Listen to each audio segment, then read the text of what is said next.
Good morning, we are live and ready to play a little bit of Call of Duty. We're going to be doing a giveaway later on in the stream, obviously, because I've only got one code to give away, so I'm not going to do it right at the start. That'd be ridiculous.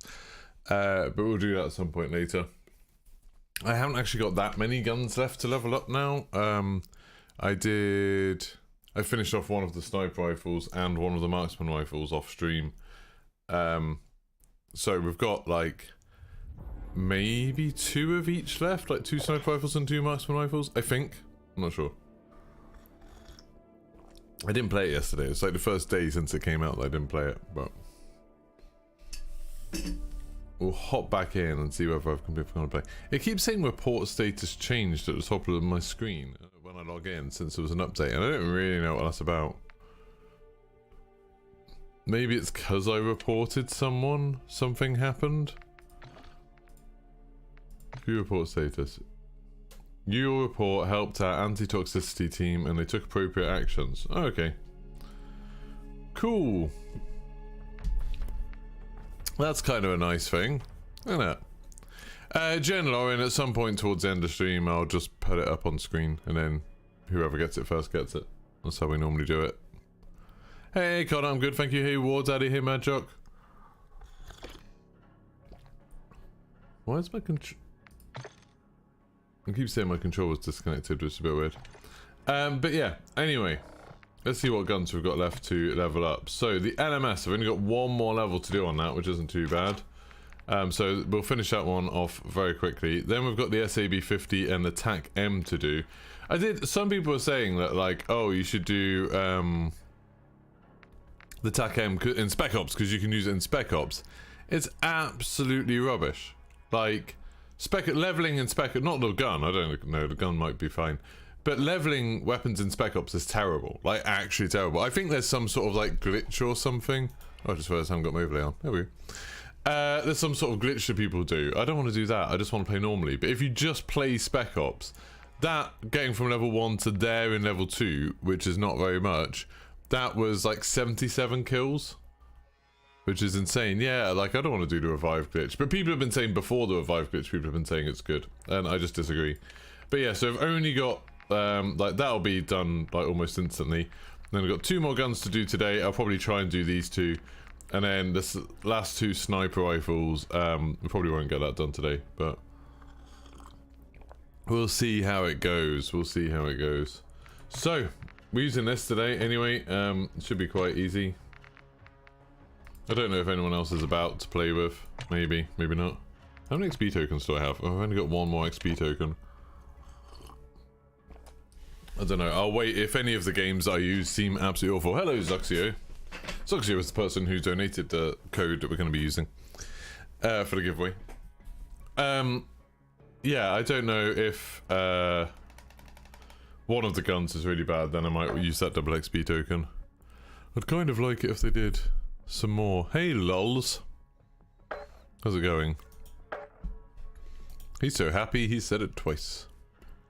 So what did people think of yesterday, of like the Warzone 2 and DMZ reveal, or whatever you want to call it? Don't forget to hit the like on the stream as well, please. Apparently no one's liked the stream yet. How dare you? How bloody dare you? But yeah. You need the operator skin. You need it. I see.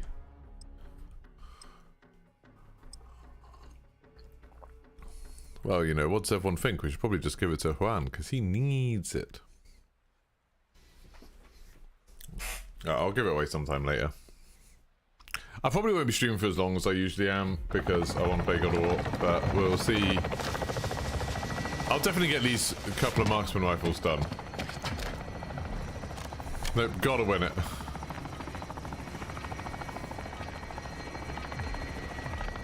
One thing that I really didn't like about yesterday was how they had all the graphics turned down to super low. And I don't know how much of that was like people... I don't know, like, would the creators do that? Why have I spawned right... Oh no, that is the same place actually. Oh, it feels slow all of a sudden. Why does it feel slow all of a sudden?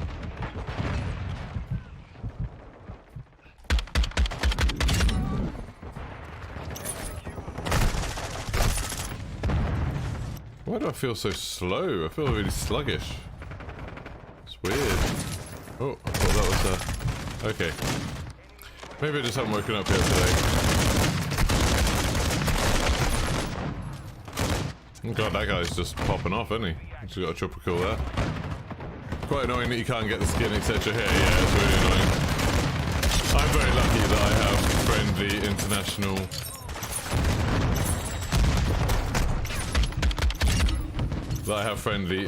viewers who are willing to give me those things. Hey Flynn! What, is that Flynn? Is that Flynn the normal Flynn, or is this a new Flynn? We have someone called like Flynn who's always here normally, but he's not called I'm Just Flynn. Oh my god, see, people on the video I did about why the SPR is so good. One of the things some people were saying were like, oh no, that's just like, it's just a good gun, it's fine, it's not overpowered or anything. But it's like, this gun doesn't have that same kind of auto aim. Like this gun, you actually have to aim it and hit people in the head if you want to kill them. Like that SPR on the Lockwood, it just feels like you just press the left trigger, then press the right trigger, and they die.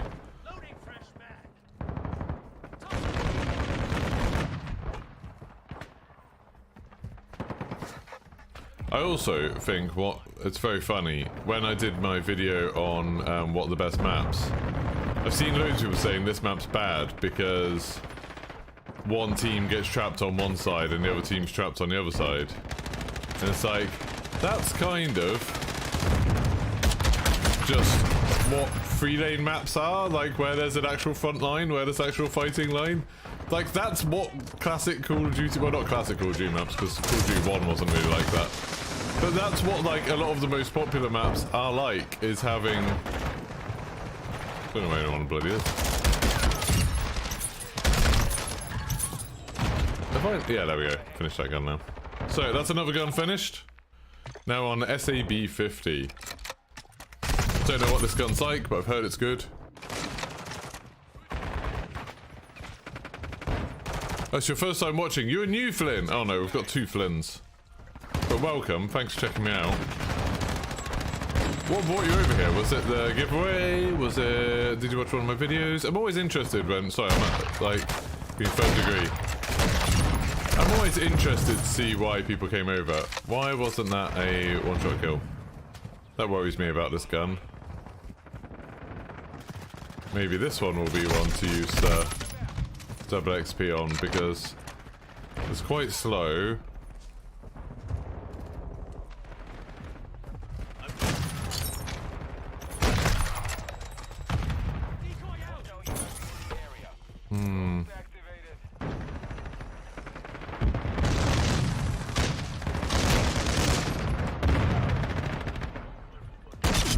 Okay, that was quite good. Okay, yeah, I see what people are saying. It's a little bit like the SPR.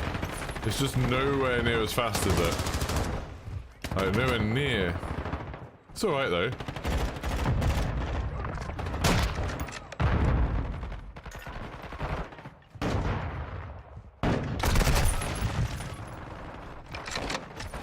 Hey, Squiz. Hey, Chris. Been on the grind for the last uptick on the sniper. The thing with the bullet indicator. Yeah, that should be good in Warzone, shouldn't it? If it's accurate, that is. This gun is not good. Why would you use this when the SPR exists? Like, this feels like it's exactly like the SPR, but a lot slower.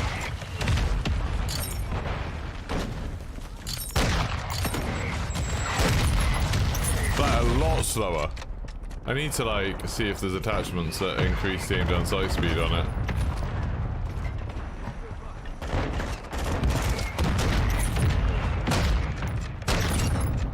So slow.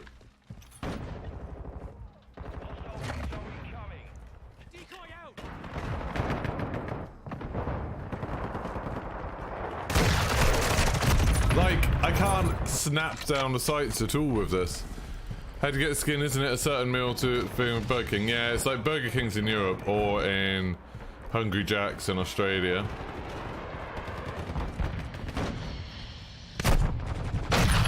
Oh my god, I can't use this.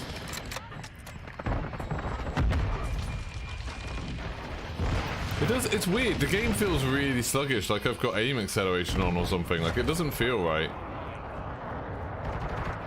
It doesn't feel responsive. Let me just put my...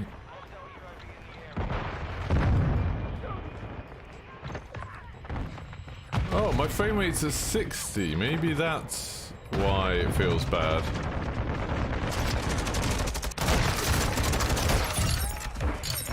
It feels so slow. Why is the frame rate locked at 60?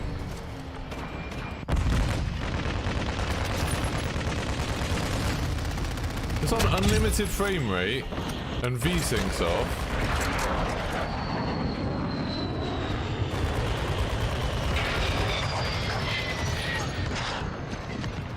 Let's put it on full screen and see if that works. No, not in Burger King, UK.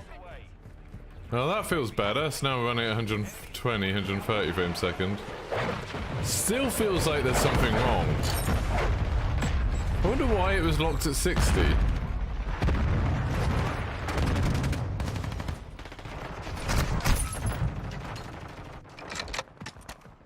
have to investigate this. I might need to reset the game or something. Just double check that I haven't, like, somehow set my, like, actual monitor refresh rate to 60 or something horrible like that. I don't think so.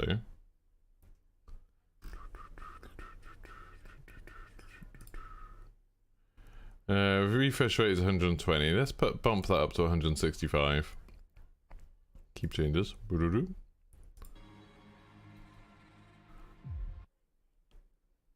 You missed me talking about the showcase last night. We haven't really talked about it in any length.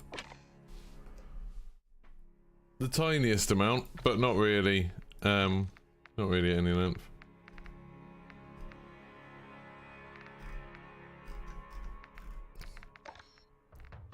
It's weird. My controller, it just doesn't feel right. It just wasn't feeling snappy. Did I see it? What do you think? Yes, I did see it. I don't know. Like, I don't want to be really negative about it, but I did feel quite negatively about it, to be honest. You had a bad day, but I made you happy. Well, good. I'm glad I'm making you happy. Did you have a bad day because I wasn't streaming yesterday? I'm sorry. Am I more looking forward to Warzone or DMZ? Warzone. I just kind of thought yesterday that the whole thing was a bit boring. Like, the whole... I don't know whether... I feel like a lot of that was to do with the presentation of the stream. That, like, you had to watch people streaming who weren't on their own setups, who were, like... Apparently they had been briefed about the game, but they obviously didn't know a lot about how stuff was working. Like, you know, they were working out a lot of stuff as they played.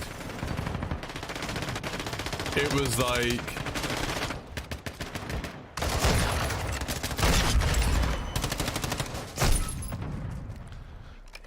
Some of them didn't even play Modern Warfare 2. Who doesn't play Modern Warfare 2? I know there are some people who haven't played, who sort of stopped playing Warzone. Like, Courage and that were there. But I mean, they're there because they're like big famous streamers, I know. Cool.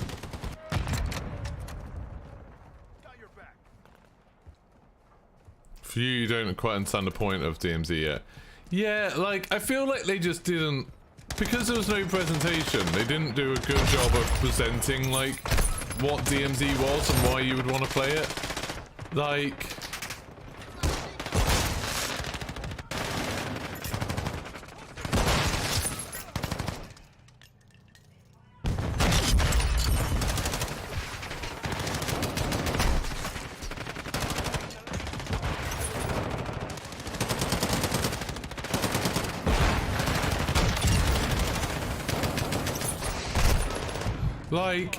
I feel like, I think, and forgive me if I'm wrong, my impression was that the point of DMZ...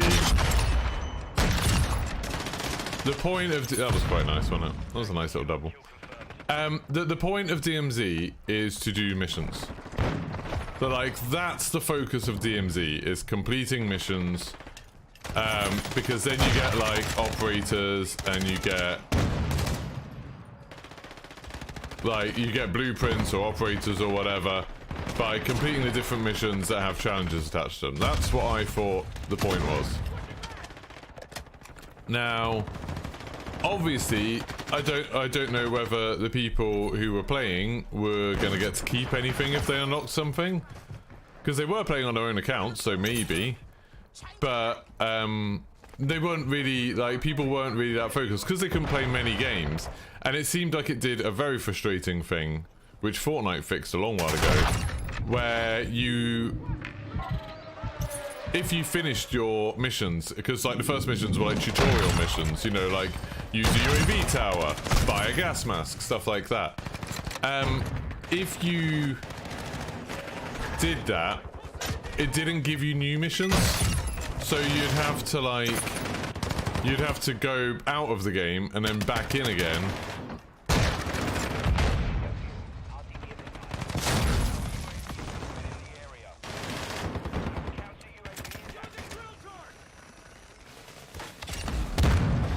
You'd have to go out of the game and then back in again, wouldn't you, to get like good missions. So all of them were kind of on the starter mission, so we didn't see any really interesting ones. So I think that's maybe the point, and I think people have been acting as if the point of it is like a Tarkov, like weapon and gear grind kind of thing, that, you know, where you're like constantly improving your gear and you're constantly improving your kit, so then you can take on harder missions. But from what I saw, people were literally dropping in. And within a couple of minutes had the best guns in the game. You know, people were dropping in and finding Signal 50s on the floor and 74Us and all of that sort of stuff. And that, to me, makes me think, like, the actual gear side of it isn't as important. Like, that's not the big deal. But, you know, I could be wrong. That's just from what I saw. And because there was no presentation part of it, it was just streamers doing it. And from what I saw, at least, and, you know, maybe I was watching the wrong people, it definitely felt like the streamers weren't that interested in, like, finding out how stuff worked. Like, they were just playing because they wanted to get good footage of them winning. And that kind of, to me at least, like, that doesn't make for a good first look at these games. But, you know, I could be wrong about all of this, 100%. Because I just don't know, because I was confused throughout the whole thing. I was confused and a little bit bored watching the entire thing. But yeah, to me, I think the focus is on the missions. And I think the whole, like, getting gear and stuff is like, to me it seems like a distraction. It doesn't seem like that's the main...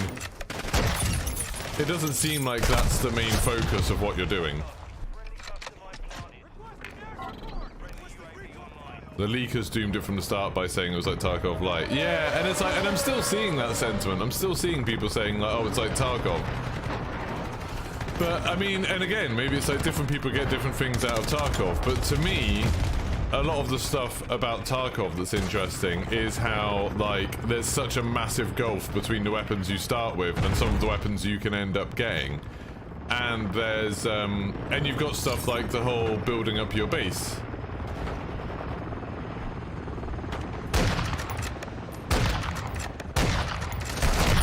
Oh my god. Like, I'm seeing it much more as, essentially, I'm seeing it as the whole picking up guns and exfilling and stuff essentially doesn't matter. And the real focus of it is going to be, it's like doing Fortnite weekly challenges, which is fine. Like, I'm all up for that. That's fine. It's not what I think a lot of people seem to think it is, but it's fine. You know, if you want to play a game where you're not really playing against other players, you're more focused on just completing objectives in a big open world, that's to me what DMZ looks like.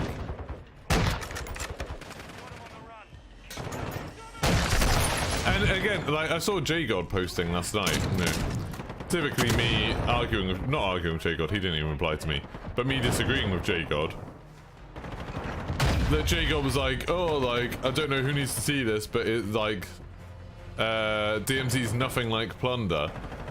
And it's like, I think he's missed the point of what people are saying. Like, when people, at least when I've been saying that it's like, it seems like Plunder to me, I just mean, like, it's just not the main mode. It's like this extra mode that I don't think will get that much support. It's just like a nice little distraction that's a little bit more relaxed, a little bit more casual than doing like... It's a little bit more relaxed and casual than doing... nothing. I did quite well in that game. Than playing Warzone, because like the focus isn't on players. Everyone's going to be going off and doing their own missions. Like, you can exfil at any point. You don't need to be there in the final circle. You can just hop in, do a mission, exfil, and you might not even ever see another player. And it's like, that's a very different kind of vibe from Warzone. And it's like, I get what people are saying, like, you know, oh, like, you don't respawn and you can lose everything when you go in. But you don't really lose everything. Like, you lose the gun that you took in.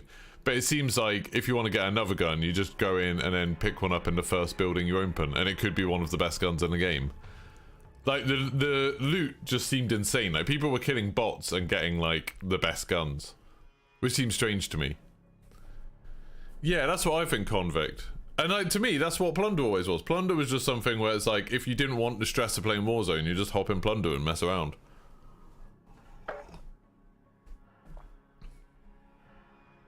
It almost looked like a co-op campaign, but it didn't show why you'd want to do it more than once. And even then, it could be over after less than 10 minutes. Yeah.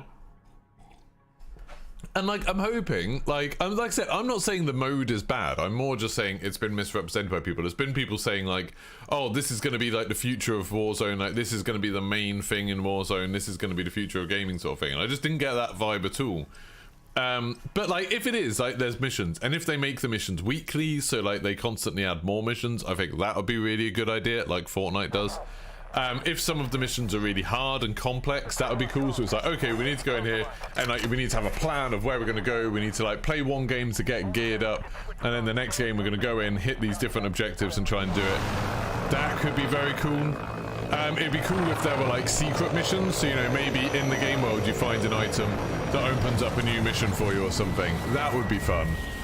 Don't forget to like the stream if you haven't already.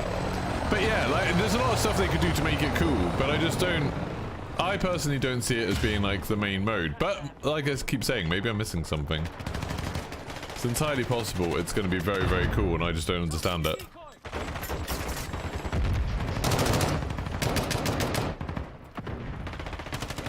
But like, I didn't understand, like,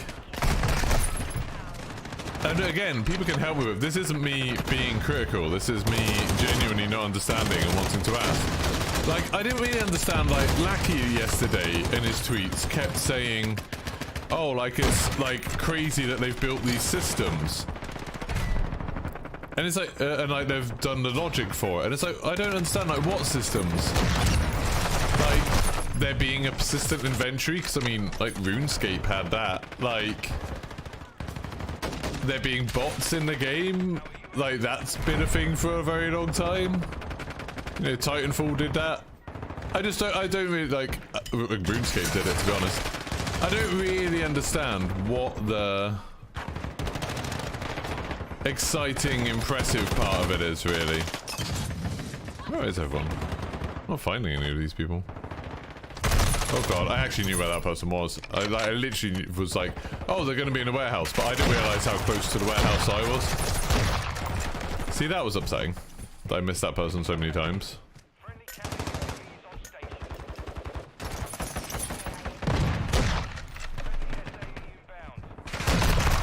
I can't hit anyone in this game. That's what's fine. You see the daily rant started. No, it's not a rant. I'm genuinely, like, this time I'm discussing it. I'm not angry about anything at all. I just find it interesting that a lot of people essentially watch kind of the same things.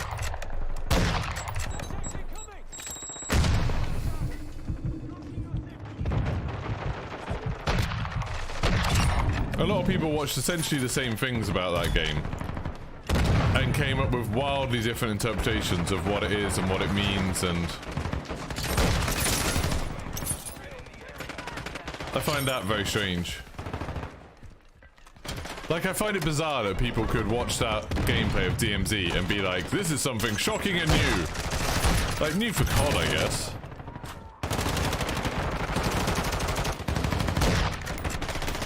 Oh my god, what's wrong with this gun? It's so inconsistent. My aim was like, in that last game I was doing really well, and in this I'm just like all over the place, can't hit anything. When Leaks started to come out, it was making it seem crazy, like a player economy rumor seems like a cool idea. What was the play? Now I think we can safely say that leak was wrong. What was the player economy rumor? But also, this is a very good example of why leaks are bloody stupid. You know, getting people, then if people are angry that the game isn't how the leaks made it seem like it was going to be, like, that's the problem, isn't it? That's stupid. Is it similar to the Division? No, it doesn't seem like it, because there's no, like, weapon rarity type things, or, you know, the Division has that, like, that's the thing that it's missing to me, is the constant progression. Like, that's the thing that's not in this game that I would like there to be. Is some kind of progression, something that you're building up, something that you're...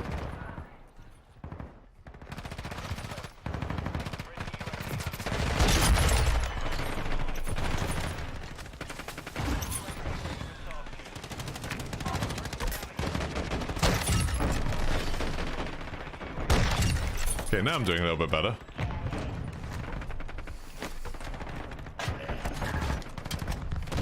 If I'm getting 2 levels per game, that's not too bad for this gun. The gun's alright, it's just inconsistent.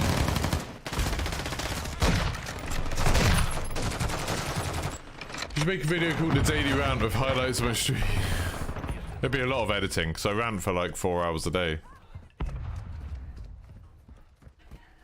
And a lot of the time I'm talking about the same things, like how many times have I ranted about people accusing women of cheating, and how many times have I ranted about, like, people saying that they speak for the community and stuff? It's always the same ones.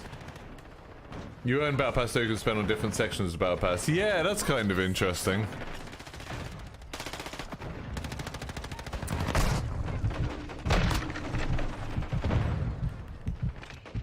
Like, the Battle Pass thing's kind of interesting. Again, pretty much like what Fortnite does, although you've got a little bit of, like, choosing which direction you go in, but it's not revolutionary, but it's good if they're learning from people who do this stuff. People who have done this stuff well before. That's just a stream VOD. Exactly, Chris. Yeah, you've already got 4-hour VODs of fake. Become a member on a channel. If you become a tier 1 member, you get access to all my VODs of me doing these fern rants, because sometimes, especially if it's a particularly spicy rant that I think is going to get me in trouble, then I tend to make the stream members only instead of public. I don't really, it's just when I'm going to release another video that day that I make it members only. But there are plenty of VODs that are members only, so if you want to become a tier 1 member, it's $4.99 a month. Same price as a Twitch sub.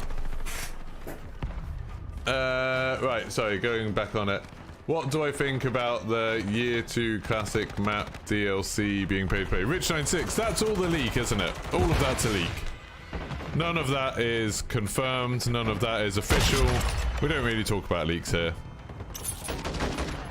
One thing I will say though, and I kind of said it on the Discord yesterday or the day before, is why are people talking so much about what Call of Duty is going to do this time next year? Like, that seems insane. That's so far away, like, who cares? Like, they even, like, Activision, their plans could change between now and then. Like, the idea that we should be making judgments or having opinions on what Call of Duty might release in a year seems odd to me. Like, that seems really bizarre, especially when we've just got a new game and we're about to get Warzone 2. We're like suddenly getting all this content and now people are like stressing about what's going to happen next year. That seems bizarre to me. Seems very silly. Free for all, easiest to do doubles and free without dying. Yeah, that's true. Fair ready. I'm not actually doing camo challenges right now. I'm just leveling up all the guns. It works really well in Payday 2 because they manage the cosmetics quite well pre-loot boxes. Yeah. how exactly does the battle pass work? So basically, there'll be different, like, they're calling it sectors, but essentially there'll be different pages of loot. So think on Fortnite, you get different pages where each page has 10 things in it. So, or they've said there's going to be 20 of them, so each one's going to have 5 things in it. And basically you choose your path around the map. So you'll start in one place where everyone will start, and you know, you'll get like one of the operators or whatever at the beginning. And then if you want, you get a token every time you level up the battle pass. And you can choose, do you want to buy something in the sector that you're in, or do you want to spend the token unlocking a new sector, and then you can, then in future you can get something from them. So you can kind of say if you want, and I'm guessing you'll be able to see where everything is, you'll be able to be like, oh, okay, I want to get the guns first, I want to get the new guns first, because you want to level them up and whatever. You can kind of plot a path through the sectors where that's the first, those are the first things you unlock. Or you might be like, oh, there's a really cool operator skin I want, so I'm going to plot a path through the sectors that takes me to that operator. Which is kind of cool, gives you a bit more choice about what order you unlock things in. In the end, it won't matter, because it's like you'll still end up with 100 things, and you'll still end up unlocking them all. You know? So it doesn't actually matter. But for people who don't finish battle passes, if there's some of you who buy battle passes but don't finish them,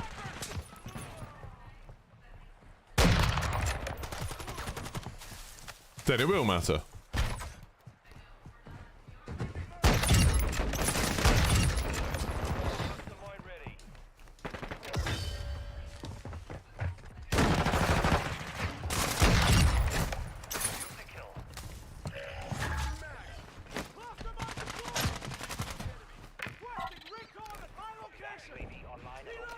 Reloading.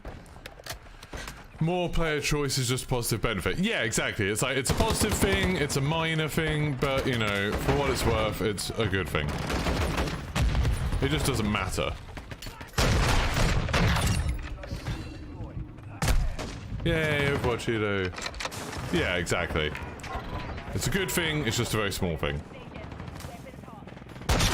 But lots of good small things is good. Like, you know, I love quality of life changes and stuff in games. Shoot house at launch season 1 and shipment mid-season was expected. Yeah, I mean, I thought we'd get Rust, personally, instead of shipment, but I did notice shipment when I was doing my little fly-through around the map. It's on the Warzone map as well. But yeah, the, don't know, it's fine. Don't care too much. I'm a little bit like, I would say with all of the roadmap stuff, the more I've thought about it, the more I'm a bit disappointed at how little multiplayer's getting. Like, I didn't see anything about new modes. You know, there's that CDL mosh pit thing, but it's like, that's not really new modes, it's just new rule sets. But we're not getting like gun game or prop hunt, or we're not getting gunfight or something cool like that. Capture the flag. Seemed a bit limited, but you know, so it's again not a big deal. It's not like I'd be playing loads of it anyway. I'd love it if they were like, oh, we're going to include party games, and you're going to get one in the chamber and gun game and sticks and stones. And what else? I didn't like the I thought the weapons that are coming are boring. Like, the weapons don't seem any different to the weapons that we've already got. Like, is there anything crazy interesting about any of the weapons that they've announced? Because it didn't seem like it to me, but I might be wrong.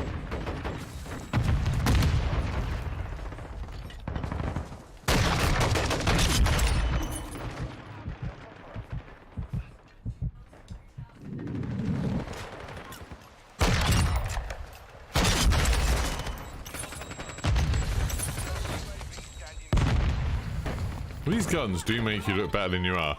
Although, when I did my video about these guns... Oh, then I got shot without firing a shot.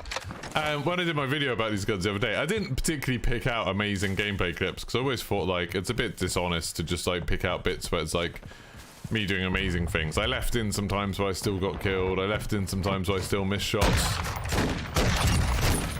But yeah, then I had someone commenting being like, you're the worst Call of Duty, like, you're the worst player I've ever seen who's a Call of Duty content creator. Like, you should get good at the game, otherwise no one's going to watch your videos. you know, on a video that had a couple of thousand views, something like that.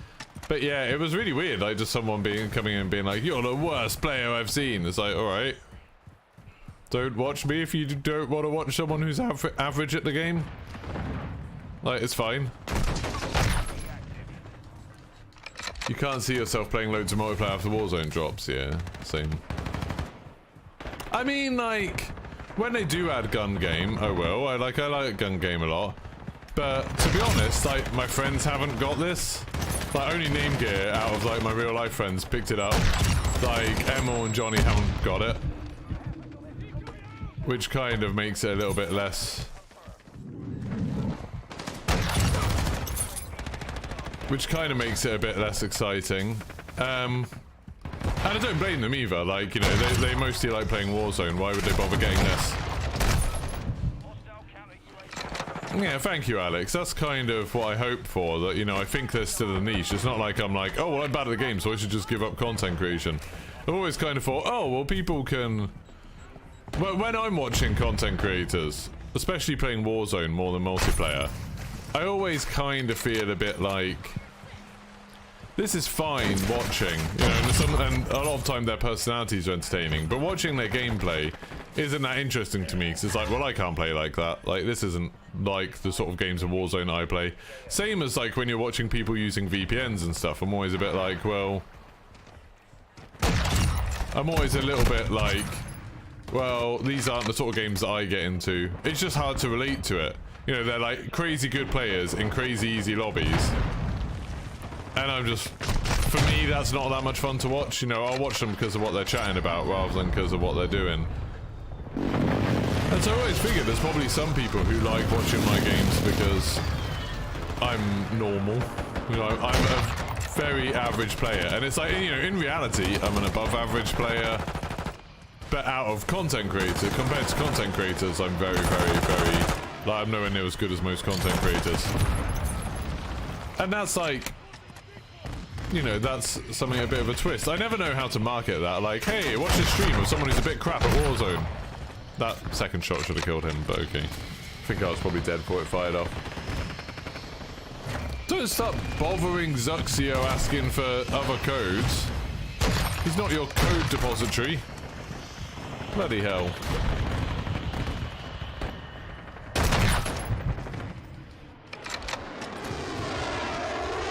I'll try and take that as a compliment, Pine Shot Riot.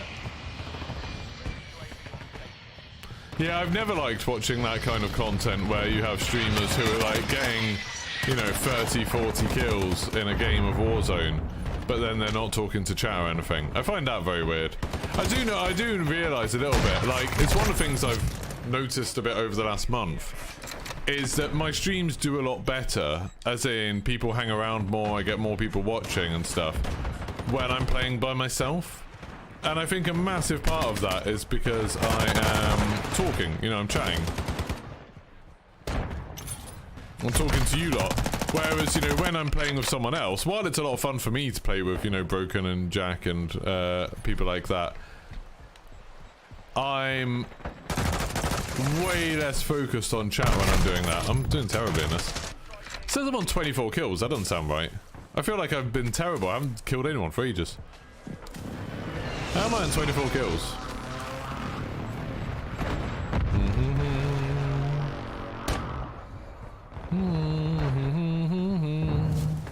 Don't know why I keep having that song stuck in my head lately.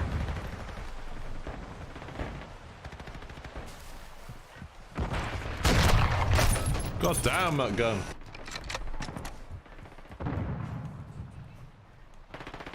The F90 Founders Edition just had a drop in UK if anyone's interested. I mean, if you want to buy me one, Affers, then fine, yeah. Sure. But I am not spending money on that 4090. It's one of those things where it's like, it would be cool to have, but there's no way I could justify the money. You know, like, it wouldn't make me any more money to have one. So it's like, absolutely not. And like, even like gameplay wise, you know, I'm not playing a 4K, I'm playing a 1440p. I think like it would be diminishing returns for me. Oh, that was quite nice.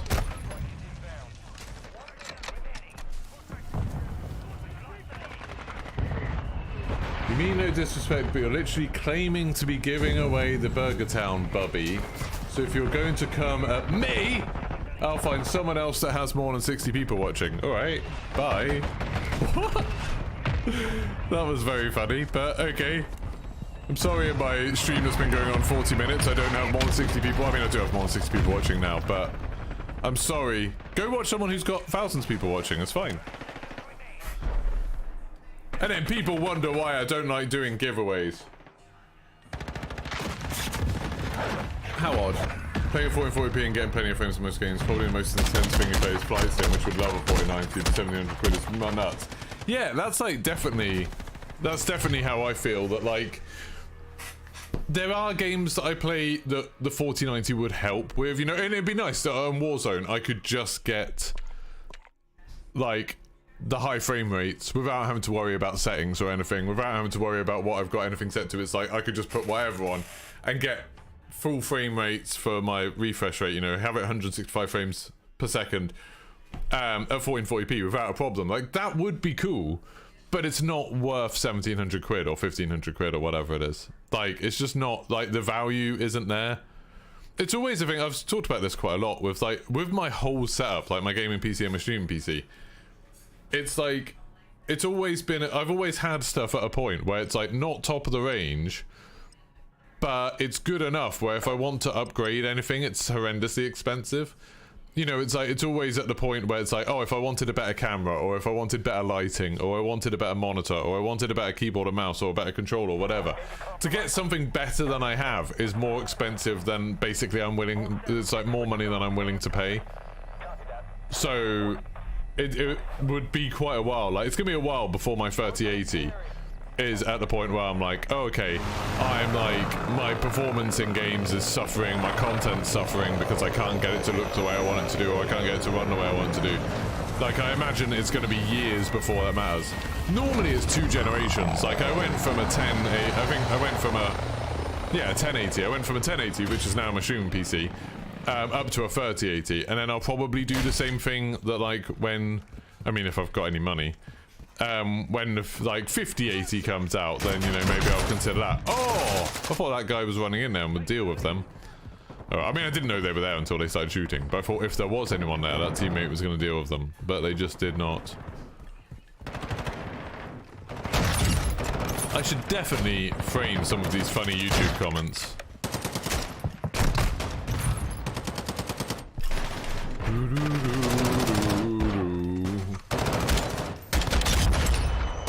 I wasn't asking for something free, I was asking the community to help sell something to you. eBay exists, it's fine, loads of stuff. You don't seem like you're that interested in being a part of the community, though. You seem quite angry. All I said was don't go pestering Zuxio just because he's giving away one code in the chat. Don't go pestering him to try and get more codes. And then you thought I was coming at you. And then insulted my view count. Bizarre. How rude. If you don't have more than 60 viewers, I'm not interested in your stream. I'm gonna go watch someone who has 72 viewers. Sometimes this gun just seems to work. Like, it feels so good. And then other times I can't hit a bloody thing with it. I literally couldn't hit a barn door with it sometimes. Like there, I thought that should have been a hit. And then there, I shot him in the stomach. Maybe the other guy shot him a bit first. There.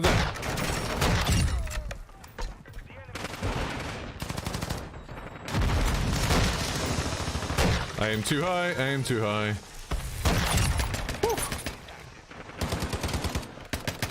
Morning, how am I doing today, Aaron? Anything you're particularly hyped about for next week's big launch? Just exploring the new map. Like, that's by far the thing I'm most excited about, is exploring the new map with my friends. Like, it looks like we're definitely going to have me and Name Gear playing together, which I'm excited about. Because then I don't feel any pressure that I've got to be playing super well or anything, which is good. Because, you know, that's a struggle for me. And then when we might have Emil. We might even have Johnny, but that looks less likely. But we'll have me and Name Gear and probably Emil, which is cool. I don't know what time Emil finishes work. It's super cool that there's a preload on PC. I'm really excited about that. I really hope that's a thing for patches too. That have found a way to make it so you can do preloads. But at least for this update, that's cool. That I'll definitely be able to play like from 6 o'clock on Wednesday. Because that's always a stress. It's like, oh, do I have to bring my PlayStation up, then stream from the PlayStation, which is a pain. Or how am I going to do that?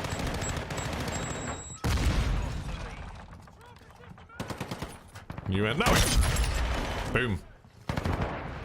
What's that guy there? Yeah. Member games when? I don't know. Maybe at the weekend? Maybe Saturday? I want to finish off as many of these leveling up guns, but if...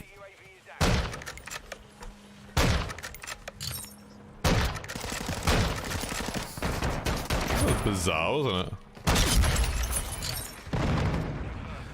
Maybe if I finish leveling up everything and before Warzone 2 comes out. So I don't actually have that many guns left to do. I've got all the pistols and then 2 marksman rifles and 2 sniper rifles. If I get all of this done... Oh, bloody hell. Didn't expect him to be there. Then I might do some member games. So I don't know if I'm bothered to do camos. Maybe I'll do camos for guns I actually want to use, like the STB. Like I might try and get gold on that. That was a nice little triple, wasn't it? That was a fun little triple.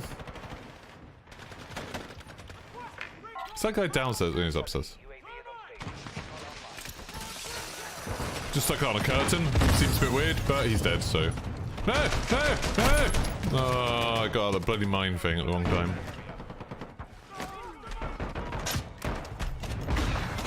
I'm doing alright with this gun, I think. I say as I just completely whiff a shot. Watch my drone footage video, it seems to be huge. Yeah, it seems like there's so... Like, they said there's 18 points of interest. But then it seems like there's so many like extra like little villages and stuff in between as well. I don't know, it looks cool. Oh, that looked a little bit cheaty. That looked like literally that looked like I tracked him through the wall. Just because of the way like I sort of flicked my aim to where I thought it'd be. And then happened to be right. If I was watching the kill cam of that, I'd be like, oh, that was a bit sus.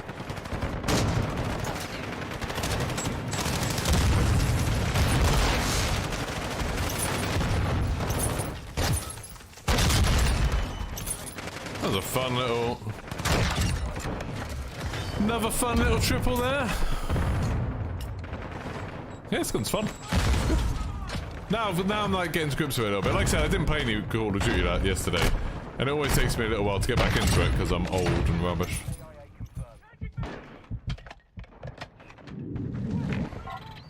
But once I've got a bit more into it... Go this way.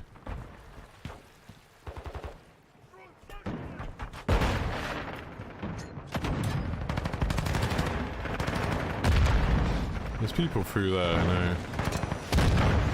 Come on. Well, I kind of want my Overwatch helicopter, even though it doesn't matter. God damn it! God damn it! God damn you! Ha! That was good. The guy... Okay, then that was bad. Yeah, my helicopter doesn't bloody do anything, sadly.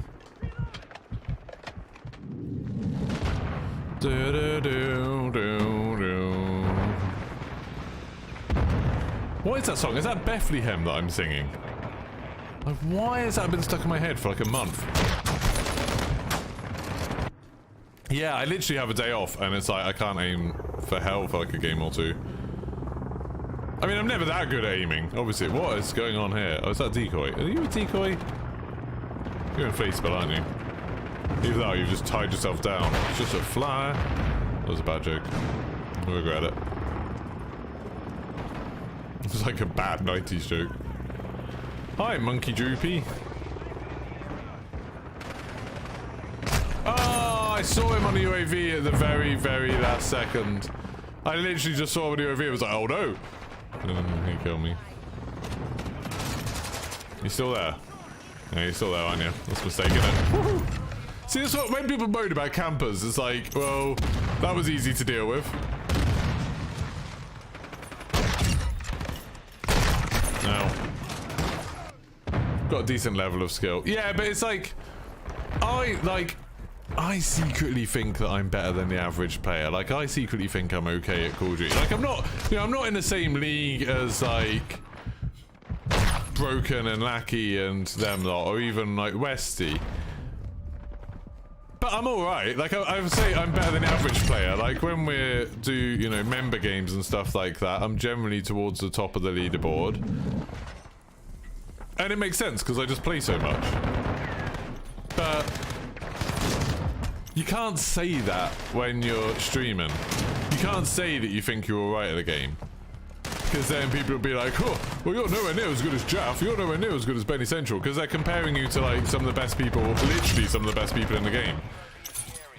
Whereas, look at that, 32 kills, that was alright.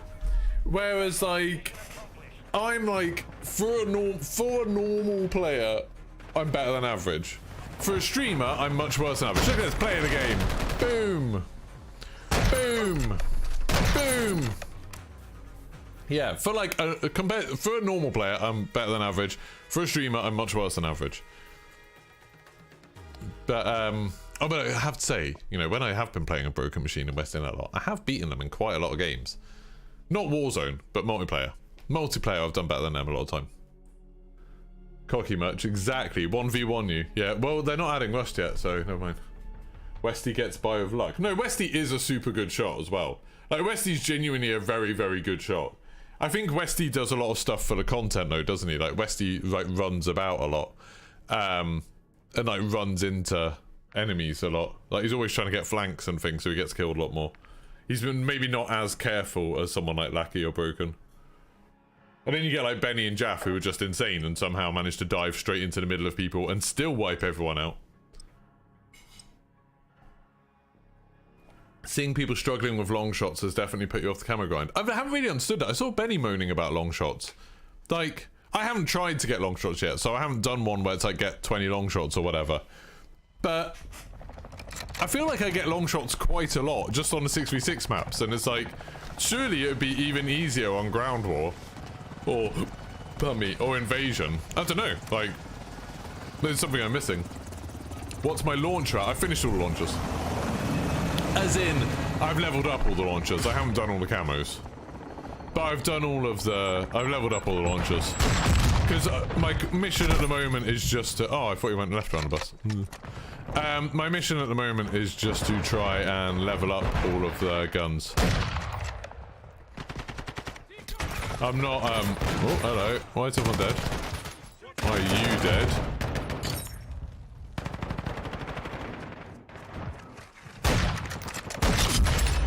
Good. I don't know what that guy was doing, but for some reason he let me take a second shot.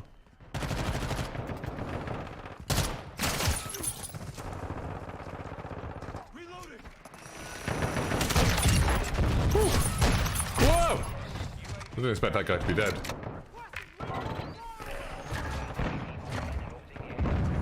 That's very nice of you to say, Aaron.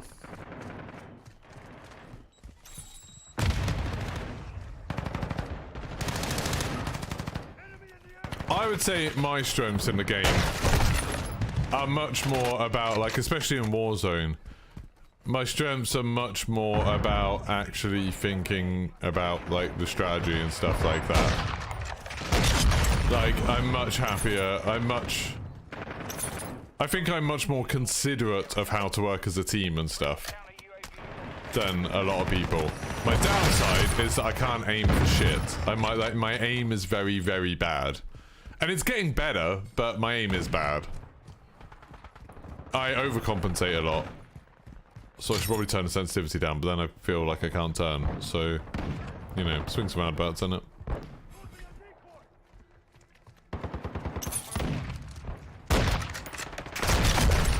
Whoa, I'm glad I had that teammate then. Yeah, oh no! Hey, Frogger. Do I have a Discord server? I do. Do I can't remember whether I have a thing. Yeah, I thought I had a thing for that, but I don't think I don't know what I've got things for. I can send you an invite. Not now. Go away! Invite people. Copy. Yeah, my command doesn't work. I don't know why. There we go. Yeah, with the Grenko, I had a couple of really good games. It's also part of the time, you know, if you see me playing with Broken and that a lot, I'm going to look a lot better because I'm winning games all the time. Because, like, they're winning games all the time. And that's not really me. Like, I'm not often the instrumental one. Occasionally, I buy all of them back. But that's about it. That's another good thing. I think I'm a very good team player in that I am more than willing to sacrifice my game.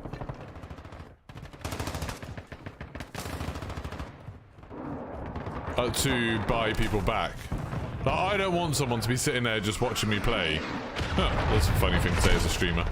But, you know, I'll be very happy to go do something dangerous and stupid if it means I can get teammates back. Oh, that was nice. Nope, nope, nope, nope, nope, nope, nope. Where'd you go? I wish I was recording that. If anyone can clip that, I'd be very happy. That was luck. But it was good.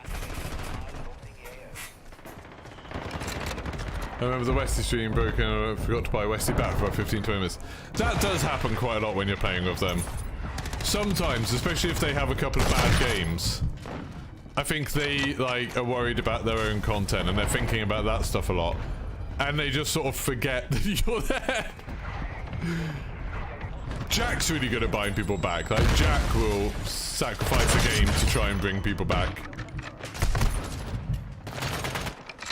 But yeah, Lackey and Broken can sometimes get in the mindset that they just, like, if they have a bad game, they get kind of tilted and they just really want to do well at any cost.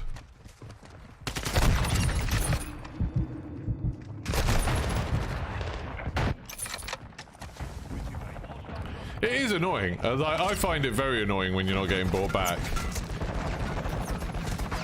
I do like, I mean, I've talked about it before on the stream. It is one of the problems I have of playing with Broken and Benny and Lackey, especially.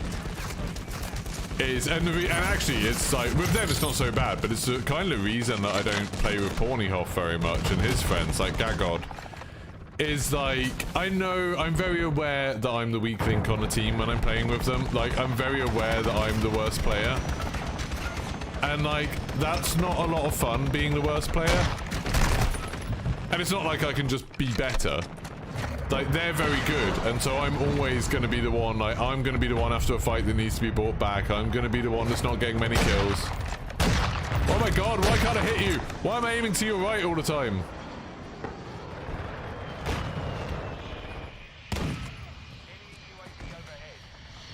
And yeah, so like, I know that I'm always the weak link, and like, sometimes I don't care about it too much, but sometimes that, like, that isn't fun. Like, I'd rather play with people where I'm the best player on the team, because that's more exciting. You know, I'd rather play with people where I'm actually instrumental in helping, rather than messing stuff up. Like, whenever I'm playing with them, I'm always very... They're nice about it. Like, there's only been, like, 1 or 2 times that people have called me out, being like, why are you bad? I think Broken did it once when he was particularly annoyed about something, and then Benny did it once. Although when Benny did it, I still think it was his fault, not mine. But...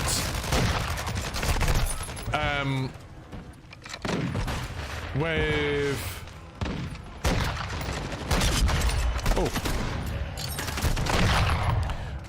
Yeah, like when I'm playing with them, because I'm always like aware that it's a fact that I'm not as good as them, it means I'm like not having necessarily as much fun, because I'm always trying to like be careful not to do anything really stupid. I'm trying to like, I'm always worried about the perception of people in their chat are going to be like, why are they playing with this guy?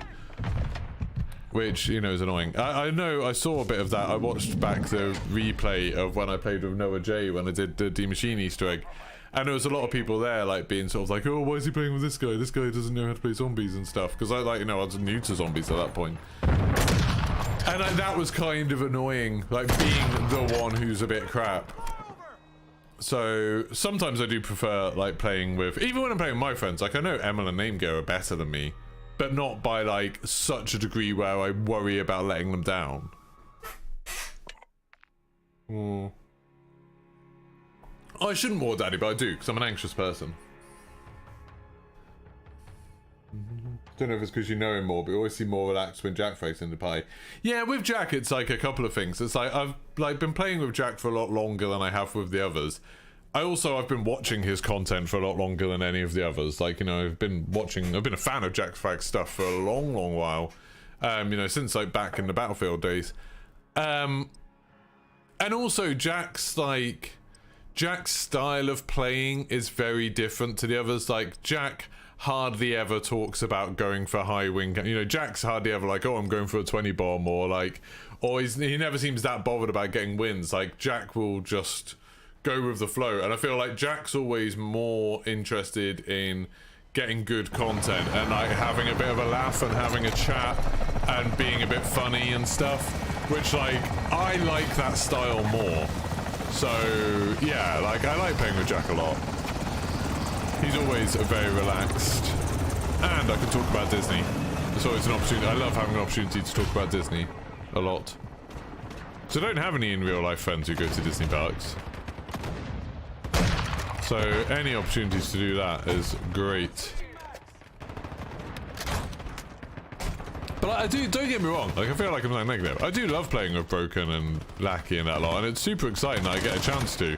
And obviously it brought a lot of you here. Like a lot of the reason a lot of you watch me is because you've seen me on their streams. And that's cool. That's awesome. It's stressful. It's just super stressful playing with them. Oh. This should, in theory, be a good map for this, but... I'm surprised that drill charge got someone. I didn't stick it to the wall I wanted to. Oh, hello. Me, Jack, Westy, and Fire would be a fun... I got another drill charge kill. Jesus. Yeah, that'd be a cool squad. I like playing with Fire a lot. He's very chilled, and like the fact he does all his off-meta stuff I very much like. I really like that. You found out about me with the introduction of Cold War Zombies. Watching Noah J, it's refreshing to hear about this outside entity that was able to crack the Easter egg code faster than the old zombie team. Yeah, like, that was a lot of fun that time. Like, that was when I was having a lot of fun with zombies. Like, playing and chatting to Noah and Pizza was a lot of fun. And Greg as well, Greg FPS. They're all super cool, I really enjoyed it. Even Syndicate, really, actually, even though I disagree with Syndicate about a lot of things. Like, he's a very chill guy, he's like a very friendly guy. But then for riding off that, I got like, oh yeah, maybe I should do more zombie stuff, because like that was a time when there was a lot of zombies content about. Warzone was getting kind of stale. And I was like, yeah, like, I'm into zombies. Like, I want to do this real proper. And I was enjoying Black Ops Cold War zombies. And then,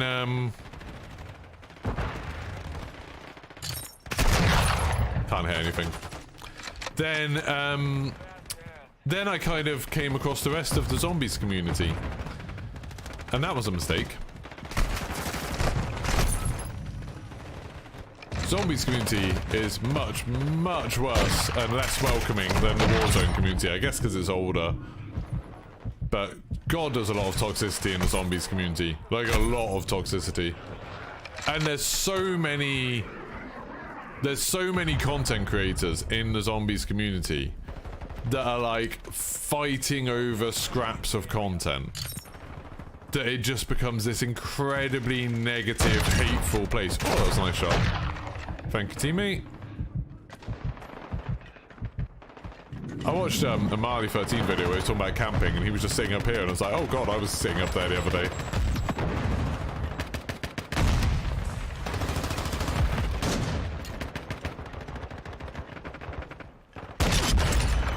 That didn't look like I should have hit that. I thought I'd missed it.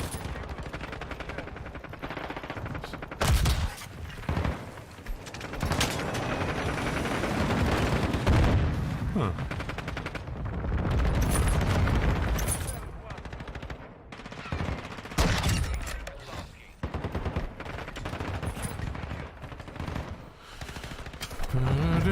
I've got a couple of camos for this gun already by the looks of it. Kind of surprising. It's just not updated fast enough.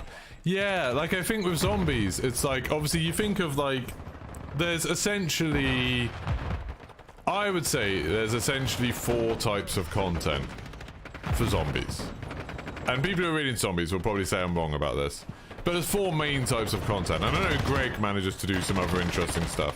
No, 5 maybe, 5. Okay, so there is, first of all, solving the Easter eggs. That's like, I would say that that's the content that the most people watch, is when there's a new zombies Easter egg and people are racing to solve it. Like that, a lot of people watch that. Or a lot of people used to, both thing. But the problem with that content is that there's so little of it, you know, there's not many zombies maps get released. You know, literally, like, in the last few years, it's like, if you get 4 in a year, it's doing well. And people are only realistically going to watch the teams that they think are going to win.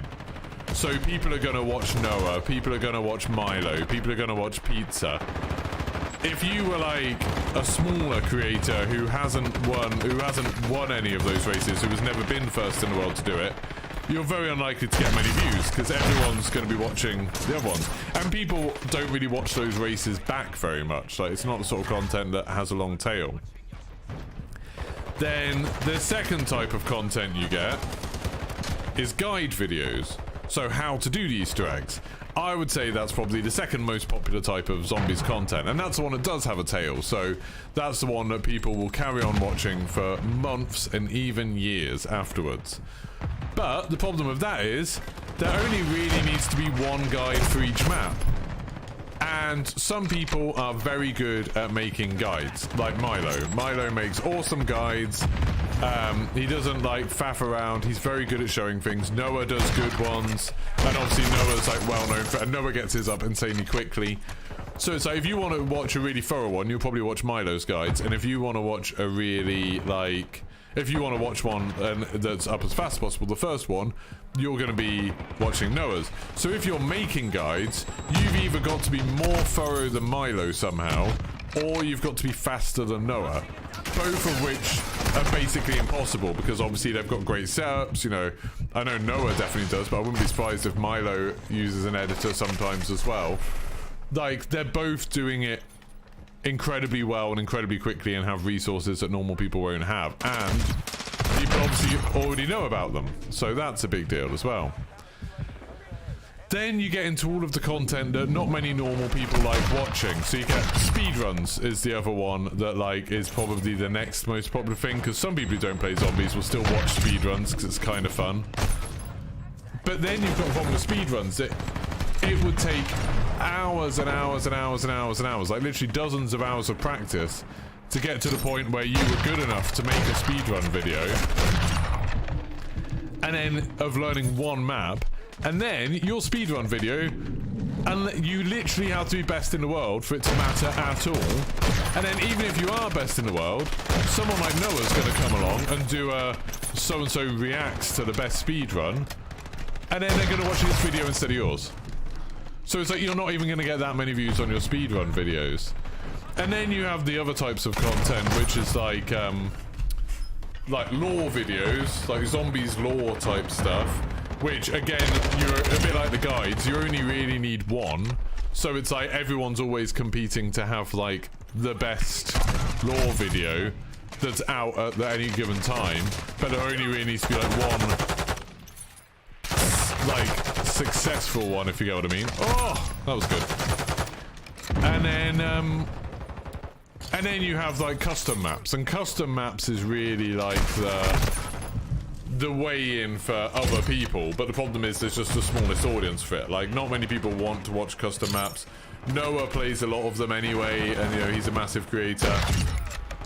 But that's kind of where a lot of the fun is, I imagine, for zombies creators, is doing the custom map stuff. But then you're relying on other creators stuff.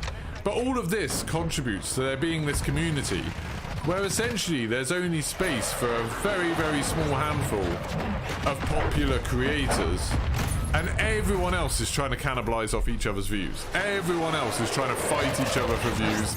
Everyone's like feeling like another successful zombies YouTuber is taking views away from them because they're all such like limited content types. And it leads to this bizarre thing where, although the people who are on top are super nice, like Milo's really nice, Noah's nice, Pizza's nice, you know, Greg's nice, all of those people who do well with it are very, very nice people. A lot of the people who aren't doing that well are unbelievably toxic, and there's so much bickering and accusing each other of stealing stuff, and there's all of these little cliques, and oh, it's just like, it's a nightmare. And they're very, very reluctant to have new people join the community. Like, there's unbelievably there's a lot of gatekeeping in there. People, you know, oh, you're not a real fan, you didn't play Buried, or you didn't do Transit, or whatever. Like, lol, you don't even know how to do the Easter eggs for Jack. Like, what a noob. And it's like, oh, it's horrible. Hated it. Hated it. So, now, if I do zombies stuff, I don't have anything to do with the zombies community when I do it. If I do zombies content, I'm not interested in doing anything with the zombies community. I'd happily play with Noah again, or Milo, or Pizza, but I've got no interest in trying to, like, become known in the zombies community, because it just, like, I've been lucky that in the 3 years I've been streaming, I've hardly had any toxicity, I've hardly had any kind of hate comments, I've hardly had any trolls or anything. Compared to most people, I've got off super light. And the most I've had was when I was doing zombie stuff. That year of Black Ops Cold War, I had so much more than I ever did anywhere else. Like, literally people going out of their way to make my life a misery. And it was all zombies people. Like, all people involved in zombies, and especially people who were in that crossover of people involved in leaks, when I was saying how bad leaks were for the game, and people who were involved in zombies. That crossover was, like, the most toxic people I've ever come across. Did I know about the Jack Links operator skin they're giving away? Yeah, I'm giving away one of those today in the stream.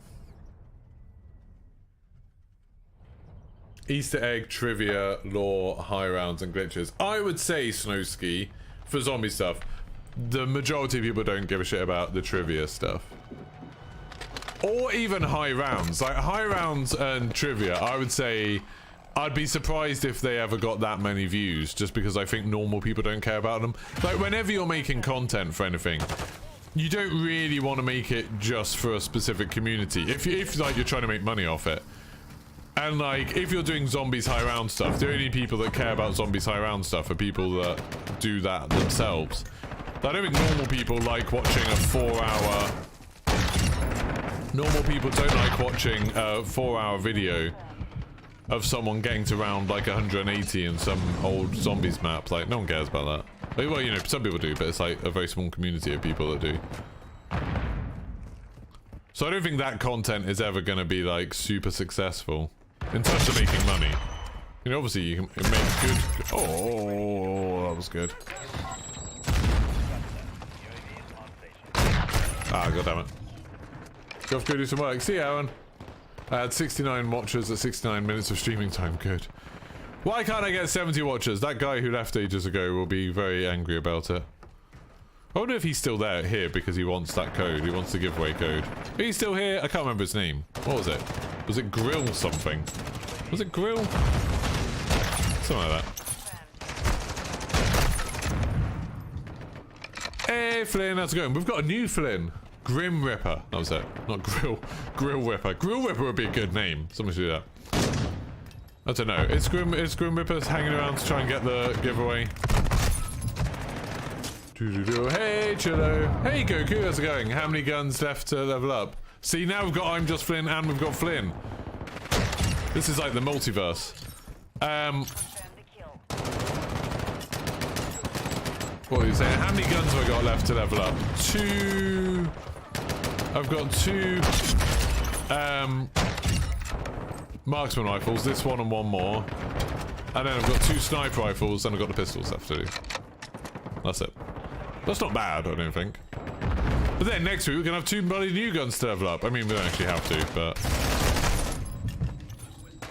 Inception. Yeah, it's like Highlander. You two have got to like fight on some Scottish moorland. I'm sure Cobb will be able to provide one. I think that's a service all Scottish people have to provide. Opportunities for Highlander duels.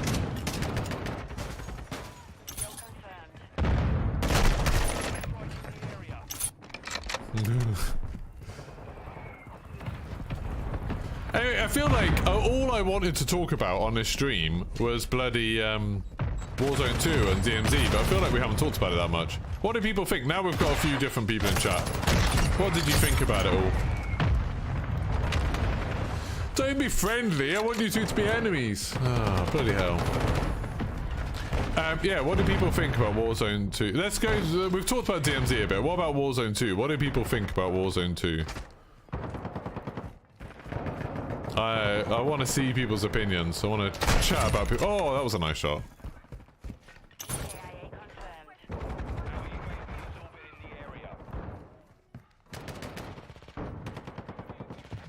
Come on. Ooh. Oh god. Oh god. Whew. A bit scary. Sorry. I feel bad for that guy then. That was harsh. You think the map looks really good? Still concerned about some of those high sections in the middle. Gives you peak PTSD. I like to, right, to be honest, I don't mind peak. I don't hate it as much as I know other people do. Oh, ban the sick filth. I wish then I'd been better at that one. Really sat on the fence of public opinion, but at least they didn't cater to it fully. Yeah, that's true. It's not like, it's not the stuff that they had changed from COD Next. It wasn't as bad as I thought it would be. That's true. That's a positive. Like, it does seem like it's still kind of tricky to get your loadouts. Like, it's not as easy as it was. And I think that's really positive. So I think there will be more of a focus on ground loot.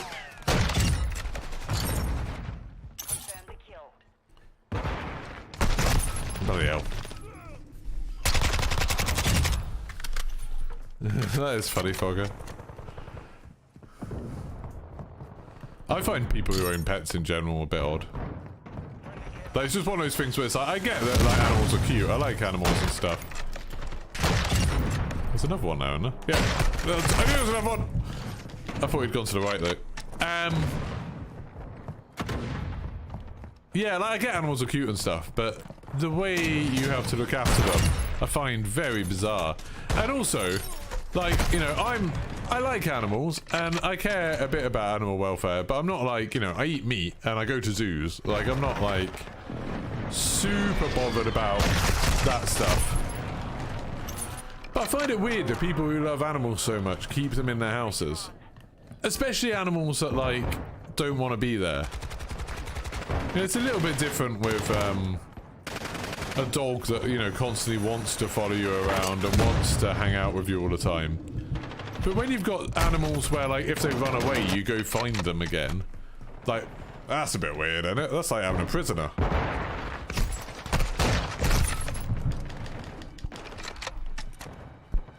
If you've got an animal that you're keeping it there against its will, that doesn't seem super nice. Like I said, I don't care that much, but I just find it an odd thing. People are like, I love animals. Look at all of these animals that I've imprisoned. So imagine if someone was like, I love people. Look at all these people I've imprisoned. That would seem weird, wouldn't it?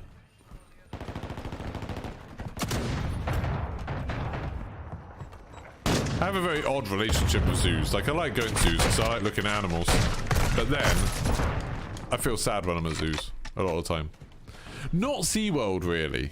Which is weird, because I know that's like the big one that people are super against. But whenever I'm at SeaWorld, I'm always kind of like, oh wow, they're doing a lot of good stuff for the marine environment. They're doing a lot of good things, and I don't care about fish that much. I guess with the whales it's a bit different, but like, you know, they're not, like, they're in a weird position now where they can't, it's not like they can release those whales, and they're not getting any more whales. Yeah. Ow. How am I keeping best in the team? I'm not paying any attention to this. I was saying this on Twitter the other day, but it's weird how people always make a big deal about how because of skill-based matchmaking, you can't just chill when you're playing Call of Duty. Like, you always have to be sweating to do well or to have any fun. And it's like, I'm literally barely paying attention. I don't have the game sound up very high. And I'm like, fairly consistently being near the top of my team.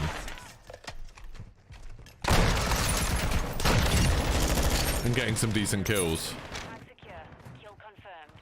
Using weird guns I'm not a big fan of. It's weird, isn't it? Like the other day I was literally, when I was finishing off the Signal sniper rifle, I don't like that gun, and I was using it and I was like going like really positive on the team. Like I was really kind of, I was like really positive kill death, really like top of the team, leveling up the gun, and I didn't even have the game sound on. Like I had the game sound switched off because I was watching Fleabag with my wife. So we've got 2 TVs downstairs. So on the other TV I was watching Fleabag. And it's like, and I was actually like properly watching the show either. I wasn't just listening to it. Like I was actually just like constantly watching bits of it. And it's like, how chilled do people want to be? Like you can definitely relax on this game and still do well. I think like if you went from being really like trying really hard. They heard me saying that skill-based matchmaking was fine, and then I just got disconnected. Cool. Yeah, I forgot about that. That's very funny. That's very funny. Whales aren't fish. No, that's what I was saying. I don't care about the fish there, and the whales are a bit different, but it's like, what can they do about them now? That's what I was saying. Fogger. I know whales aren't fish. SeaWorld's got more than whales, you know. SeaWorld's got loads of stuff.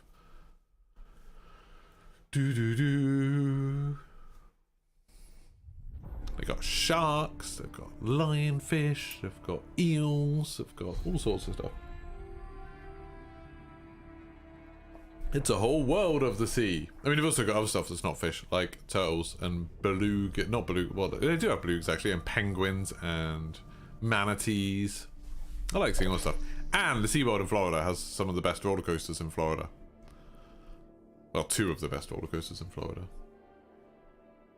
As long as they don't capture more whales or replacements as soon as one of theirs dies. Yeah, and they've said they're not doing that, contest nerds. That's been like a thing for a long while. That they've said they're not getting any more whales. But they can't release these whales because most of them have been bred in captivity. Or they've just been in captivity so long. Like, they literally can't be released because they'll just die. Which has happened in the past when people have released whales into the sea that have been in captivity for a long while. Like, they don't know how to hunt or anything. So they just die. They just like, there was one that I think it was the Free Willy whale, wasn't it? The one that was in that movie Free Willy. And then like it kept coming back to like it's like as close as it could to its pen and just like hovering around until it starved to death or something. It was horrible. But yeah, like they've said they're not getting any more whales, so these ones, once they die, that'll be the end of whales at SeaWorld. But like they're not going to put them down. They don't need to put them down. The whales, you know, as far as they're concerned, happy. So they're just letting them live out the rest of their lives. And the shows, they changed the shows a lot. Like when I was a kid, I saw a show in SeaWorld San Diego where it was like, you know, they were doing the whole stuff of like throwing divers up in the air and flips and stuff like that. Now the show is much more about just showing off like kind of how the whales are. So like they're doing a lot less tricks now and much more kind of, hey look, this is the whale's tail, this is the whale's fin and stuff like that. And like we were talking to one of the trainers at SeaWorld 8 years ago now, like 2016, and they were talking about how the whales have like a set of different tanks, and essentially they are trained, so if they want to be in the show, because the show runs, you know, 4 times a day or whatever, if they want to be in the show, they go to this one specific tank, and you know, they do it sometimes because they get treats and stuff. They're essentially like getting paid to do it. If they want to do that, they go to that tank, and if they don't want to be in a show, they just go to some of the other tanks. Like sometimes the whales just choose not to be in the show, and that's fine. Like they don't force them to. I do wonder what happens if none of the whales want to do it. But it's like, I kind of like that the whales have some agency. But it seems like a lot of the whales, you know, whales and dolphins and things, like they enjoy some kind of stimulation, they enjoy the interactions. It's just like play for them, so they do it a bit more. I do, like, I watched that stupid Blackfish documentary, you know, where they're making out that, like, oh, it's like the worst thing, SeaWorld's the worst thing in the world. And they, like, edited loads of interviews and stuff and just used a load of interviews from people who had been fired from SeaWorld. And then, in that, they're like, oh, you know, and, like, they treat these whales so badly, and that's shown by the fact that, you know, they killed some of these trainers, you know, a couple of these trainers got killed by them. And it's like, oh, why am I so good at this game? And then you sort of think to yourself, they are killer whales. Like, surely it wouldn't be advisable to, like, get in the water with a killer whale in nature. You know, like, part of their being, how many, 7 kills. That felt like I was getting loads of kills. I just looked in at 7. I was like, oh, it's not very good.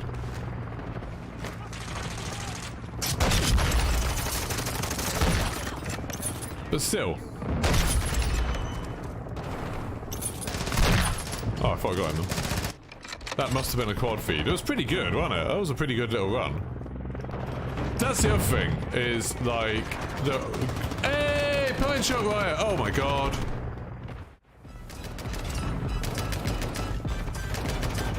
I was talking about how good that was, and you didn't see it. Thank you, Pine Shot Riot, for paying me €2 for the privilege of being able to see the game. Oh my goodness. I've done that so much lately. I literally went for months and didn't do it at all. You know why it is, actually? You know why it happens on this game so much? It's because the game crashes a lot, and when the game crashes, I put it on the face cam because the I don't want to,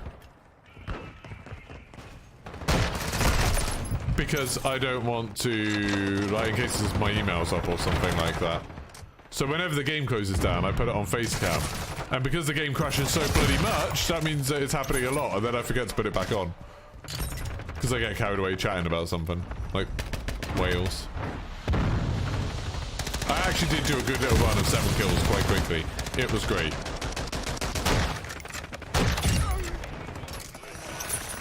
I thought I'd got more than 7 kills because I got all my kill streaks, but...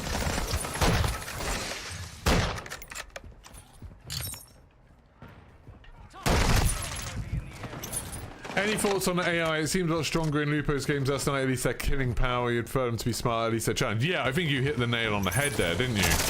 That it's like, the AI doesn't seem smarter. They seemed a bit better. Like, they did seem to be running around and taking cover.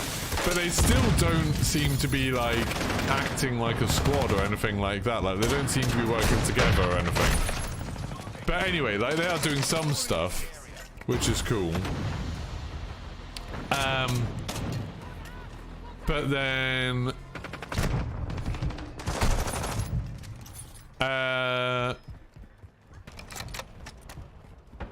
they're much more dangerous. Like, they seem to, a lot of them had armor. They seemed like they were, like, they could do quite a lot of damage quite quickly. I mean, if you play the Spec Ops mission, some of the AI, like, do a lot of damage. Like, I don't know whether it's like certain weapons or what, but some of them do seem to do a lot of damage. Like, they can kill you really fast. Which is, like, at least they're a challenge. That's better than them being completely mindless to fight, I guess. One that ups the fire rate would help. Yeah, the problem is then you're losing ADS speed, or basically every attachment. And the ADS speed is quite bad on this. Compared to the SPR and the Lockwood, this is slow. It makes it quite hard to use. I say as I'm on 19 kills and the next best person on my team is on 8 kills.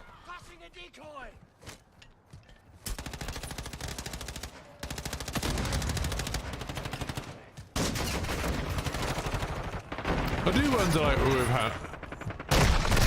how does skill-based matchmaking work? Where, like, I seem to be, like, the enemies on this aren't particularly hard. Like, they're not doing, I'm not up against amazing people like I am when I'm playing with, like, Jack or Namegear. But also, like, that guy didn't know what he was doing. But I seem to be getting some crap teammates. Like I said, I'm not really paying that much attention. And I'm like doing much better than everyone else on my team. Like I've got 18 confirms and the next highest person on my team has 6. So I'm doing 3 times as well as the next best person on my team.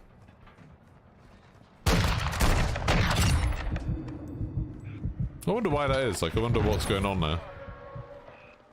It's obviously put me in crap games. Oh. It's 10 AM on a Thursday, so skill-based matchmaking is probably all over the place. Yeah.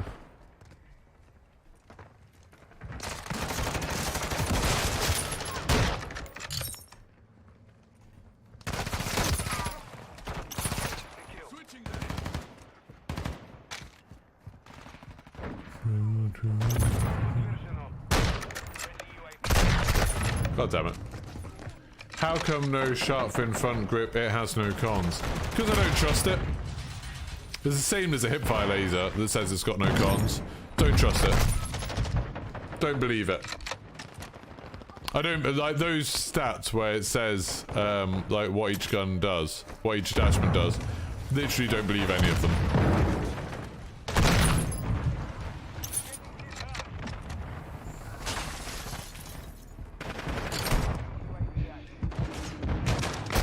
Oh god, I'm doing terribly now. There's a reason the Brit squad all started streaming early. Skill-based matchmaking after 4 is much more functional. But as someone who's not that great, like for them who are really good, yeah, that's like gonna be a problem for them, like getting on later when they're actually, like, if they want to be up against people easier than them. But then for me, surely, you know, I should be in protected games against bad people. Mornings should be harder for me if I'm just assuming that skill-based matchmaking doesn't work very well in the morning. That would mean that in the morning you get more average lobbies because it's just taking whoever it can find. Oh.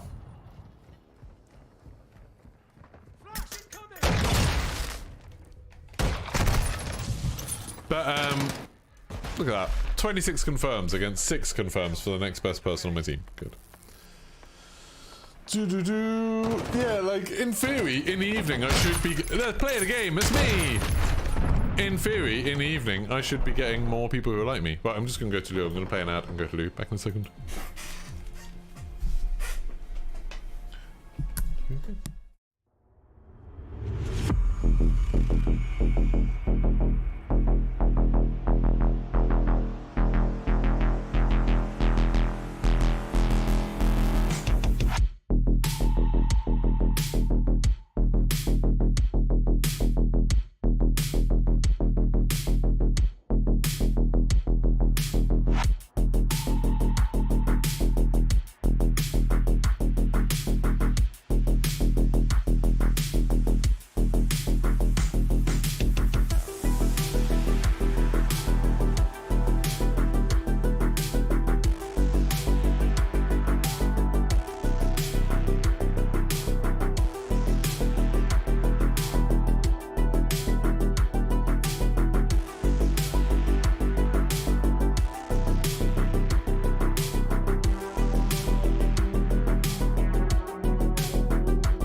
Right, game cam back. There we go.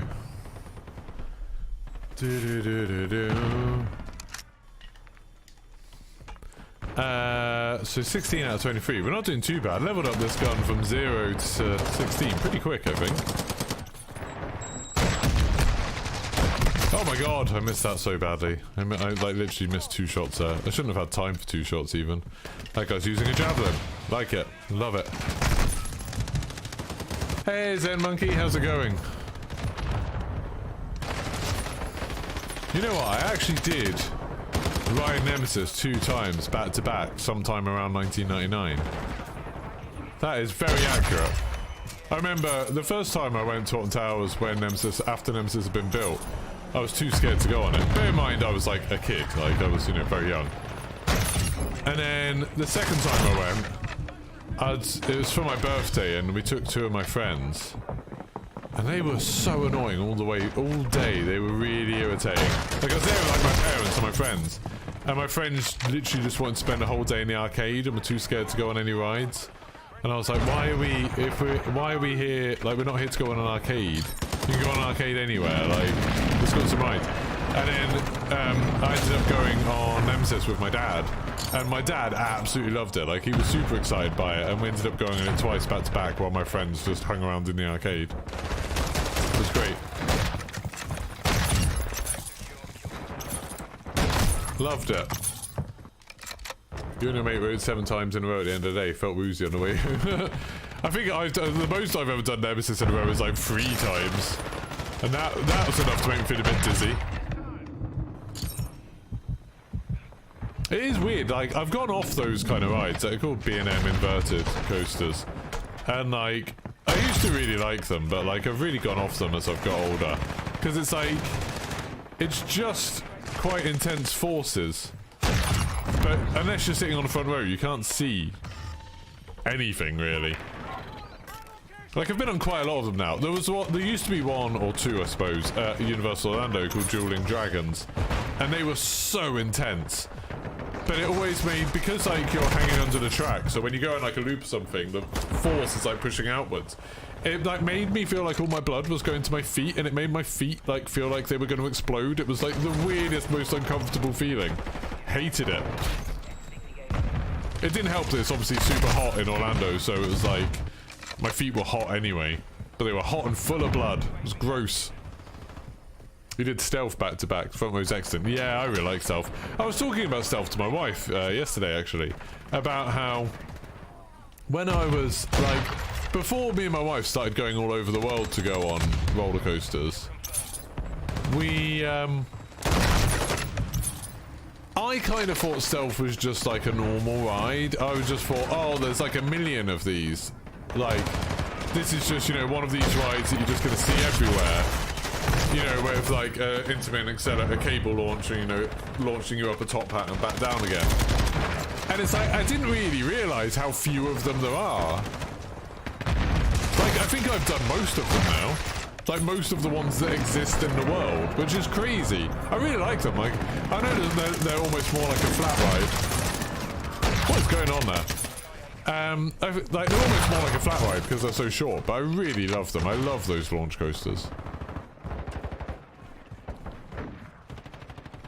The big uns versions of them, King Dakar is the tallest roller coaster in the world. That's very much like stealth, except instead of being 210 feet or whatever stealth is, King Dakar's like 420. It's like literally like twice as big as stealth, and it is insane. Like, just absolutely crazy. It's also basically unrideable anywhere other than the front couple of rows. It gets so rough. It's like properly gets crazy. Oh, there's a lot of people back here. Stealth's pretty reliable. It's not too bad. It's just that they can't run when they get too hot or when it's too windy, which is kind of a problem, especially for ones that are in hot countries. I've seen stealth shock because it's too hot before. You have to like let it cool down for a while. Fort Park generally has problems with the wind. Saw can't run when it's windy either. It's really annoying. Ever since the Smiler crash, they've been like even stricter about when they're going to let it go, which makes sense. But like, it's crazy how often Saw gets shut down when it doesn't even feel like it's windy at all. That was a quick game. Stealth famously broken a peak quite. It depends what you mean by broke. Like, it's never stopped at the top. They have, I don't know if Stealth has it, but most of those rides have a little kicker wheel. So they've got like a little tire that if by some weird balancing thing they manage to launch it up and then it stopped exactly at the top, they've got like a little wheel that can like touch the car and then just like and then push it so it keeps going. I don't know if Stealth has that. I know some of them do, but I don't think I've ever heard of Stealth actually. It rolls back sometimes. I've never had a rollback on it. I would love to. We had a roller coaster breakdown when we were in Florida a couple of weeks ago. We went on Icebreaker, which is this new-ish coaster at SeaWorld. And, like, it does this thing where, like, it launches you forwards, and then you go backwards, then it launches you forwards, then you go backwards, then it launches you forwards, and you go around the thing. And we went on it, and it launched us forwards, then it went backwards, then it launched us forwards, then it went backwards, then they slammed on the brakes, and we all smacked our heads on the seats really hard. And it was horrific. Really, like, it actually genuinely hurt. Like, both me and my wife had sore heads for like a couple of days after, and it was because they'd seen someone had their phone out on it. Someone had got their phone out, I guess, to record it or to take a selfie or whatever, and so they'd hit the e-stop, and it just like, once we got to that launch track, rather than launching us again, rather than speeding us up, it was just like BAM, just stopped. It was horrible. An unpleasant experience.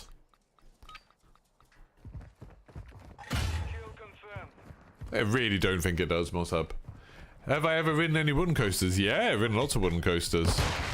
I really like Woden at Europa Park in Germany. That's a really cool wooden coaster.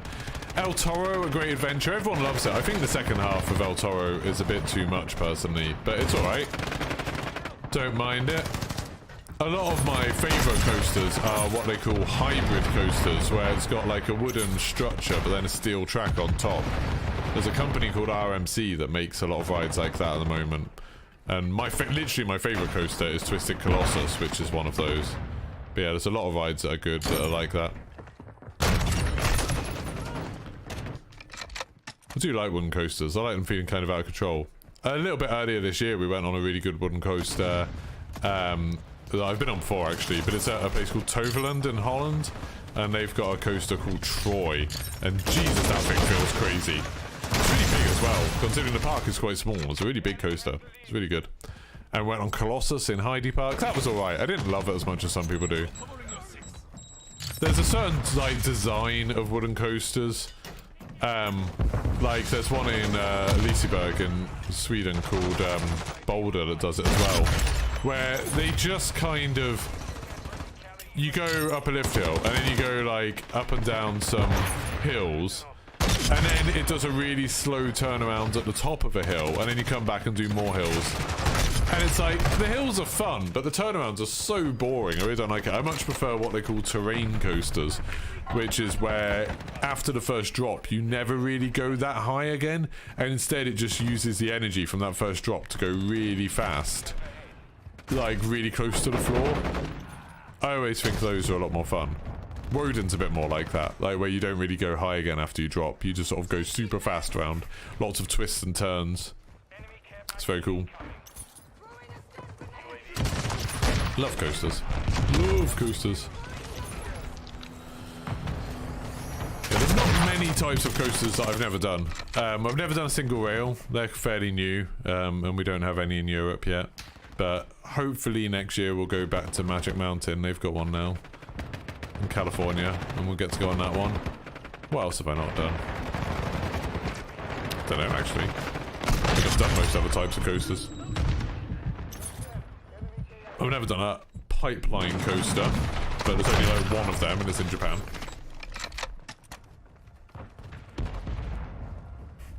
Ever been to Efteling? Der Efteling? Yeah, I've been to Efteling a few times. Efteling's one of those parks that's super easy to get to for us, because I'm just in Norfolk. So we can fly to Amsterdam fairly cheap, and then it's not too far to get to Efteling from there. You can just get the train to Eindhoven. Or you can fly to Eindhoven as well, but not from my city. But yeah, we've been to Efteling a couple of times. We're probably going to go back there. Like, Efteling are building this crazy new ride from Intamin that's like a weird mix of like a simulator and a drop tower and a show. It looks insane. I'm quite looking forward to that. So we'll probably go back when that opens, but that's not until 2025, I think that opens. But I'm excited. I like, F-Fluid's got a couple of really cool rides. Like Joris Center Drac is a good racing one coaster. I love racing one coasters, they're really good. And then Baron's okay. Like the Baron 1888 or Baron Nekkanekkanen is a dive coaster, and the theming's really good, and like the queue and everything's awesome. The station and a little pre-show, but the actual ride isn't very good. It's not very interesting, really.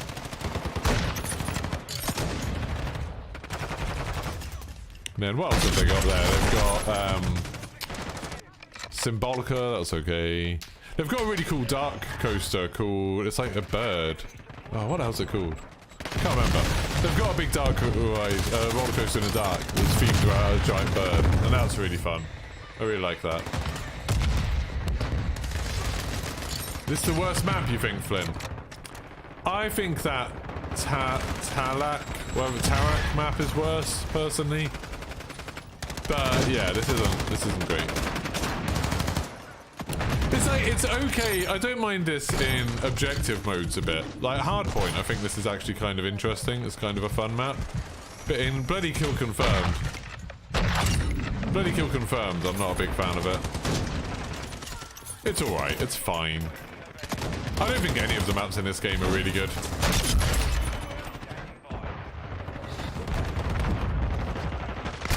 I think there's a lot of okay maps in this game. I don't think the maps are anywhere near as good as Vanguard. Like, I've always said that Vanguard wasn't as bad as people made out. And now I'm like hoping that people will see that, like, there was a lot of stuff for Vanguard to like having 16 maps at launch. I thought the maps were really good. Like there weren't many remakes or anything like that. We had, like, I thought the campaign was better in Vanguard than it is in this, personally. The gunplay wasn't as good. And the guns weren't, like, the gunplay and the guns weren't as good, for sure. But also, it didn't crash all the time. We had Champions Hill at launch, which was, you know, an interesting little side mode type thing, which we don't really have anything like that in this. Just zombies was crap in Vanguard. I'd rather have Spec Ops than zombies, for sure. Oh, I really want to play some more Spec Ops at some point. I need to find someone with time. I know, Fogger, you said that you'd be up for playing some Spec Ops at some point. What sort of time of day are you free, Fogger? Do you work during the day? Are you working while you watch me? At some point I want to do some Spec Ops and actually try and complete it all on 3 stars, properly. Have I ever been on Mr. Freeze and Six Flags Over Texas? No, I've heard it's really good though. That one has like a backwards launch or something, doesn't it? Never been to Texas, would like to. Would like to do both the Six Flags and Texas. One day. Have I been on Shambhala? Yeah. Haven't been to Port Ventura for quite a long time, actually. But yeah, we did. But we've been there twice, I think. Been on Shambhala a lot of times. Port Ventura is such an odd park that, like, it's got some properly spectacular rides, but like only one in each park. It's really odd. It's like Shambhala's really good. I think Red Force is really good. And then it's got a load of really average rides. And it's like the food is like, the food's pretty good for a theme park, but mostly average. And then like the theming is really gorgeous in some parts, but in a lot of parts it's really average. It's just like this weird park where it's like, it's got a couple of things about it that make it seem utterly spectacular. And then loads of really kind of boring things.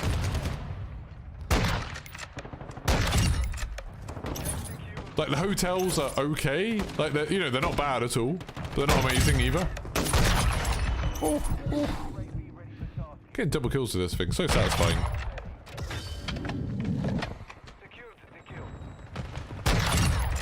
Oh. 3 in the evenings except Mondays. Okay, cool. Depending on where you sit on Baco, you either have a good ride or you're in pain for the whole ride. No, Blade. That's not true. Depending on where you sit on Baco, you're either in a lot of pain for the whole ride, or you're in a bit of pain for the whole ride. Furious Baco, Like, I'm so glad it exists. I find it a very, very funny ride. But Jesus, that thing's rough. Like, when we watch a lot of, like, vlogs and stuff, we watch a lot of videos of people going on theme parks.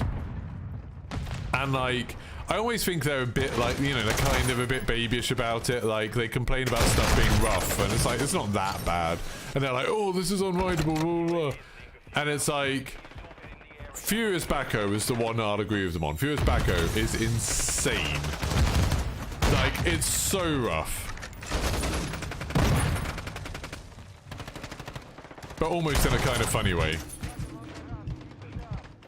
It's just, like, it's such an insane ride, and it's so funny that, like, they built one of them, and then never built one again. Like, that to me is very funny. Because you can see exactly why they never built another one of those rides. Because it was just an insane idea. Like, hey, let's do our first ever launch coaster. And let's have it so you're hanging off the edge of the track. So the seats will bounce up and down quite a lot. And let's have it insanely fast. And instead of, like, having a top hat, you know, where you go up a thing, which drains off the speed very quickly, let's just have it go straight while it's going fast, and then drop down a little bit so you go even faster. Like, that seems like a good idea. It's just like, it's absolutely insane. I do love that ride, but now, I think the first time we went on it like 4 times. And then, like, last time we went on it, we could only do it once, because I was like, I'm not doing it again. I'm just going to have a headache for the rest of the day if I do that ride again. It is much worse if you're sitting on the outside seats. If you're sitting on, like, the edges, I guess the seats flex a lot more. That's a lot worse. Because I'm really tall, a lot of ride operators tell me that I have to sit on the outside seats. So I guess, I don't know, there's some height limit for the inside seats that's worse. And it's like, so I always have to sit on the bloody outside seats on wing coasters. And yeah, sometimes it's really nice because you get a nice view. But other times, it's bloody painful. Like Furious Baco. The invasion towards the end of something. Yeah. You've done freestyles on all the spec ups, trying to do it with randoms can be frustrating as people use it to level up weapons and not the objectives. Yeah, I've only tried playing spec ups once with randoms. I did the survival one, and then the guy was like just hanging around by the buy station the whole time, and I was like, oh, can't bothered. Farm 18 is your favourite map. You think it's the only good map out at the moment? I really like Fortress. I really like the Hotel. I really like both those maps. I think they're really good. They're the only 2 maps that I really like. Then I'd say like everything else is average, and then Tarak I don't like.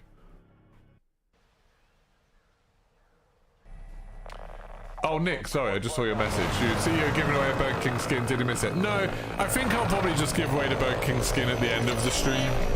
Because obviously then it's encouraging people to watch for longer, which is good for me. And also, otherwise I'm going to have to change the title and the thumbnail and stuff mid-stream, which I don't really want to have to do.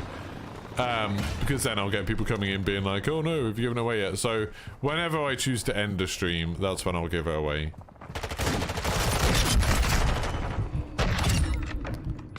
Oh! Did I notice the prestige emblems are now animated? What? But you can't get the prestige emblems yet, can you? Or was that just in the blog post? I don't really notice. You don't like Asylum, the longhouse in the middle of that horrible room that's the B spot in Domination. That's Farm 18, isn't it? Oh, Asilo! Asilo! No, you're talking about Asilo, aren't you? I quite like Asilo.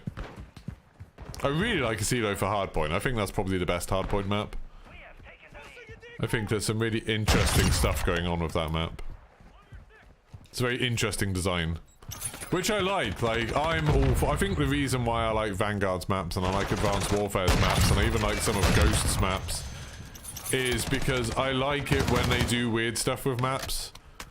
So, you know, that's kind of why I like Zalqua Hydroelectric, because it's got those water tunnels and that's kind of weird. I just like it when they do something a bit more creative with them. A lot of the maps in this, I think, feel quite bland.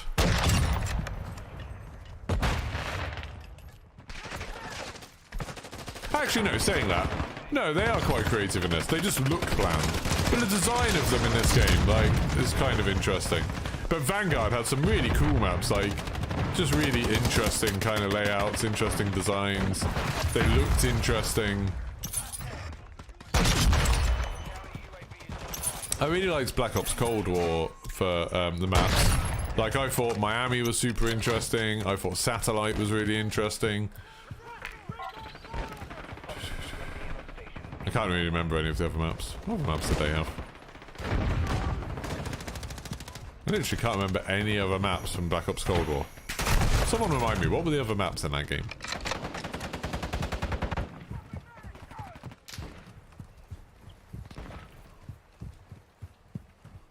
For Miami, we had Satellite.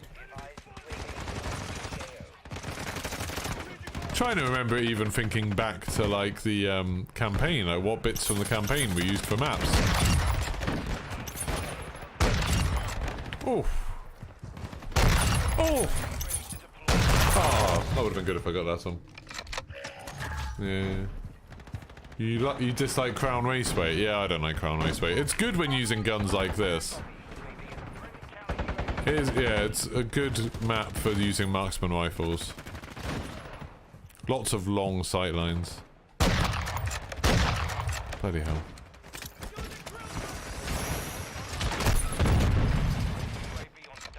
Pines was good in Cold War. Oh, is that the mall? Is that the mall? The shopping centre? Yeah, that was quite good. It was too big for some modes though. Nuketown. Oh yeah, I'm fed up with Nuketown. I'm definitely not one of the people that loves having old maps back. Like, especially when it's like game after game. You know, it's like, I'm quite looking forward to when we get Terminal, because I like Terminal. Like, it hasn't been in the game for quite a while. Like, I think that's cool. But like, I don't care about seeing Shipment again. I don't care about seeing Nuketown again. Or Rust. Just like all those maps we've seen a million times. Thank you for subscribing. If you haven't subscribed already, do consider subscribing. It does help me out a bunch.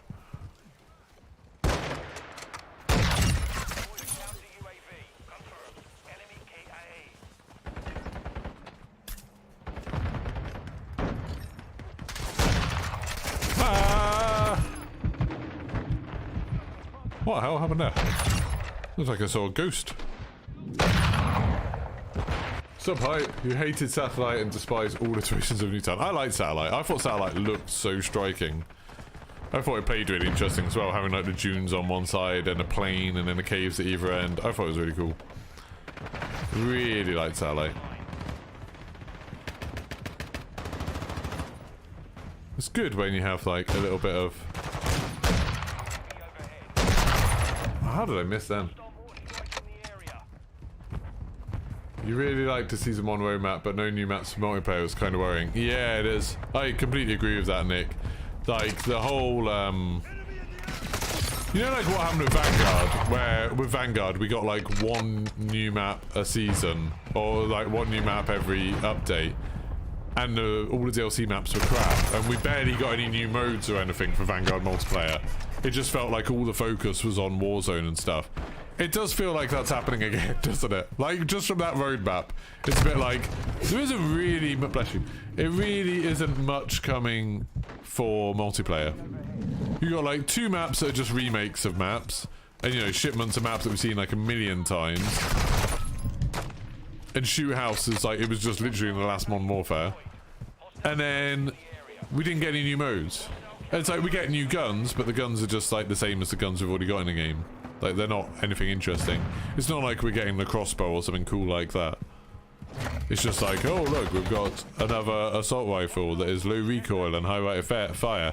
And then we're getting another assault rifle that's high rate of fire and low recoil. It's like, okay. Do we need 2 assault rifles that basically look like they're the same gun?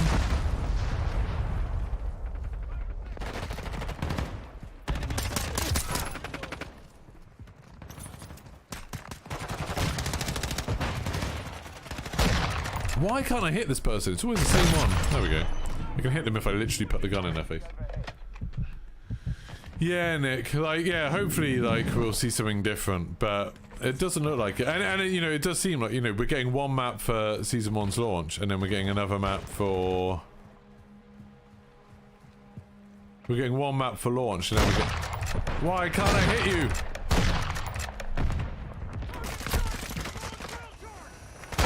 There we go. Yeah, we've got one map for launch then, one map with the mid-season update, it looks like. And it's like, that's not great.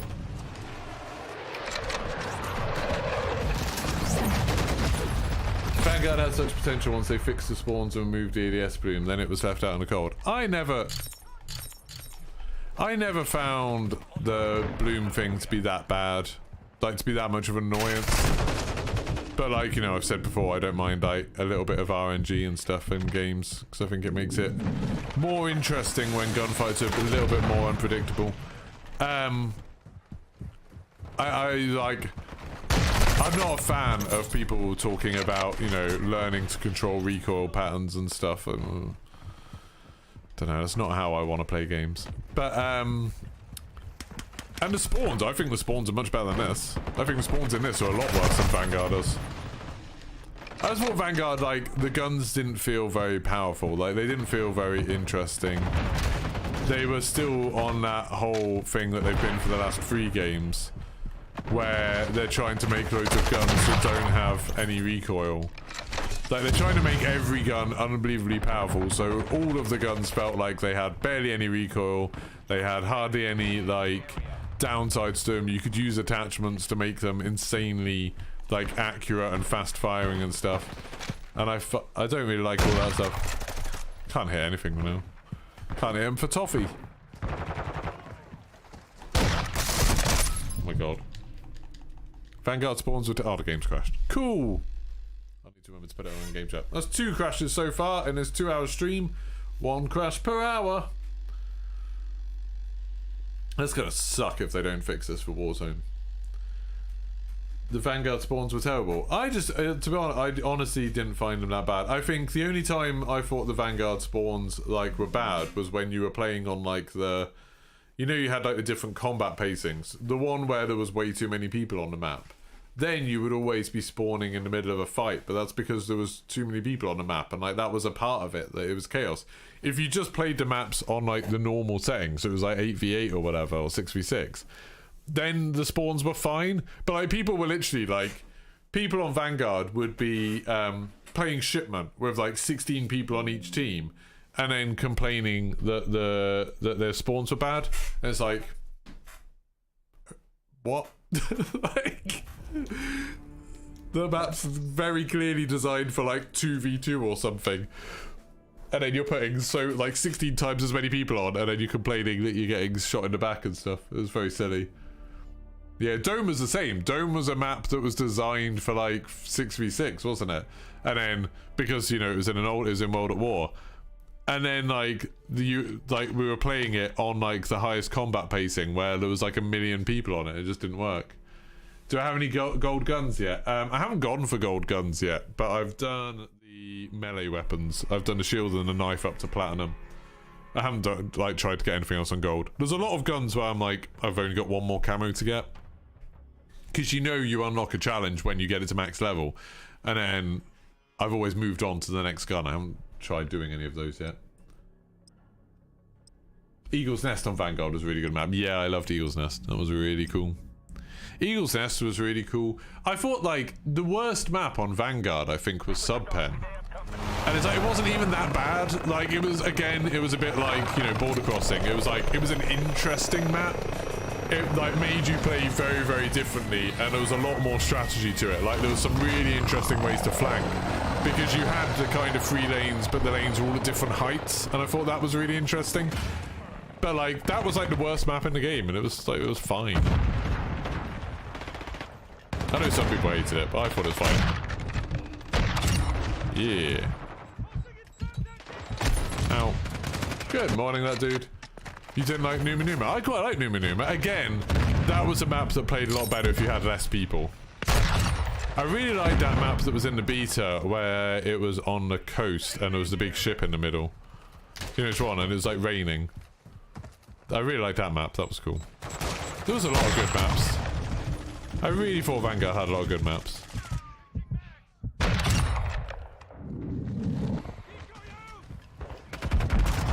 I'll just stand around the open, it's fine. Probably.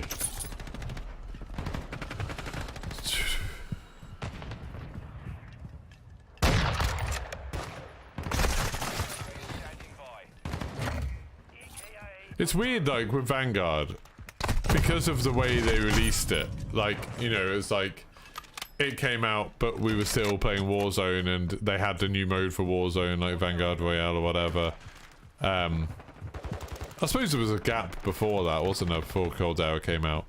But, like, it came out while we were just still playing Warzone. It was just like, it felt like there was a lot less incentive to actually play Vanguard multiplayer, whereas with this, we've got the whole build-up to Warzone 2. It's given me a lot more a reason to play this. If it wasn't for Warzone 2, I wouldn't be playing this as much as I am. Like, I'm kind of over this multiplayer now. I'm kind of bored of it. That poor guy, he was being so careful.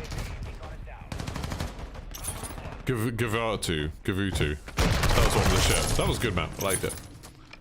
Vanguard skill-based matchmaking was very, very strange. Sometimes incredibly strict. Other times, matches felt very unfair.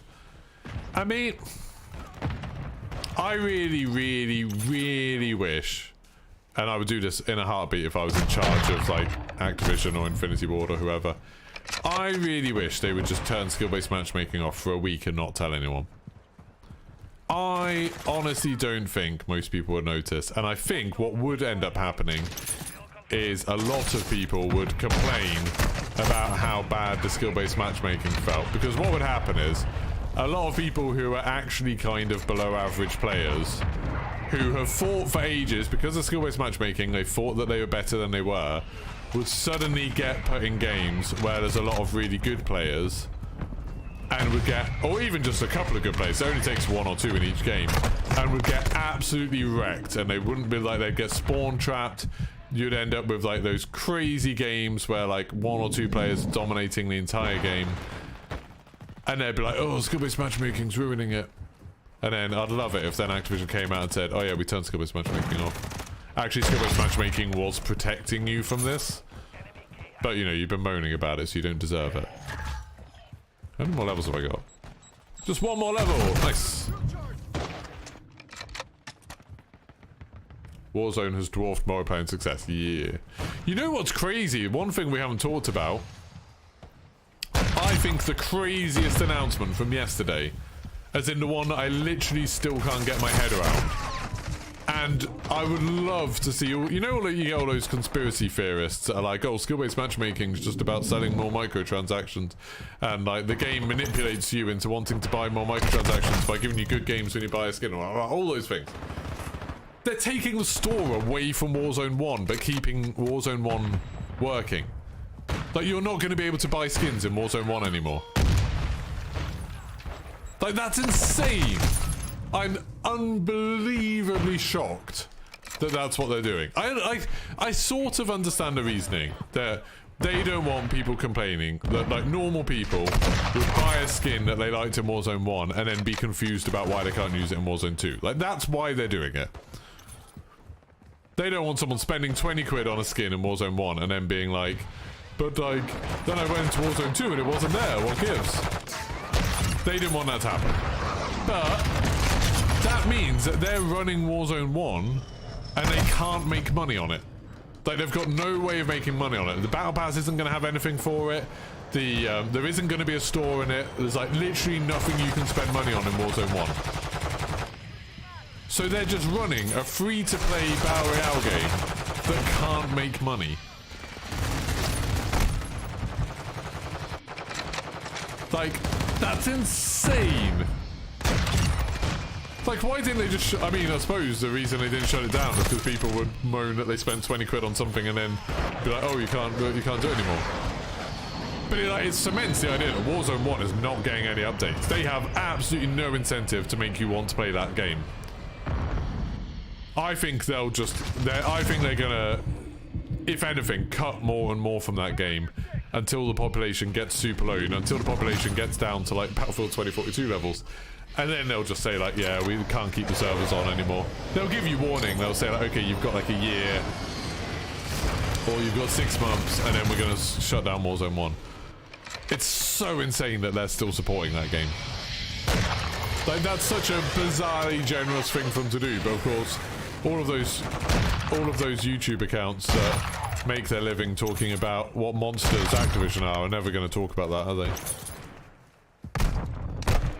they're never going to talk about Activision is literally running a game for free so that you can still feel like you're getting some value out of the things that you bought.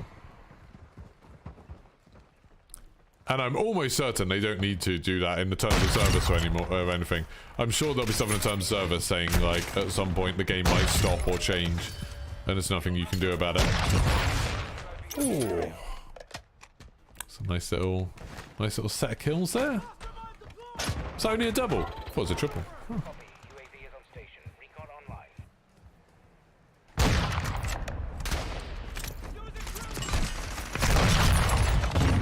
Huh. Nice. You surprised they didn't release everything to the store? Yeah, you'd think that they'd just give them like a massive catalogue of the store and be like, okay, now you can buy absolutely everything that's ever been on sale if you want to. Just seems like such a pro-consumer thing. Like the way they're handling it is so good. Like it's literally the best thing they could have done, and they've done it, even though it's going to cost them a fortune. Yay! That's another gun done. One more marksman rifle now. The TAC M. I don't think the TAC M's very good, but we'll see. No. Oh, Javelin boy. Probably break the game if they did too much content, yeah. Kind of surprised they're not going the Overwatch 2 route and just disabling Warzone 1 the day Warzone 2 releases. Yeah, I mean, like, it would be understandable if they did that, but, like, they're not. It's like, it's kind of weird that they're taking Rebirth and, Fortune's Keep away, but I guess it's, like, part of this whole thing of, like, you know, they want people to move over. It's not the way I thought it'd go. That's honestly more kind of them than Tiny Print typing out about 10 hours of double XP for Vault Edition through COD Store.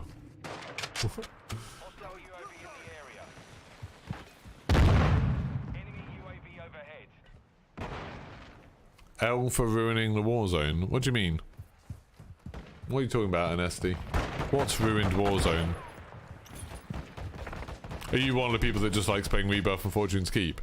I think that is, I think that's, like, that's bad. I would rather that they still had... Oh my god, this gun needs to rate of fire increase. For sure. I just need to learn to use it better. I've been using these single shotguns for ages, and now it's like, oh, now I... Oh, actually, that was one shot. If that can kill people one shot like that, this is going to be a super good gun. Not bad.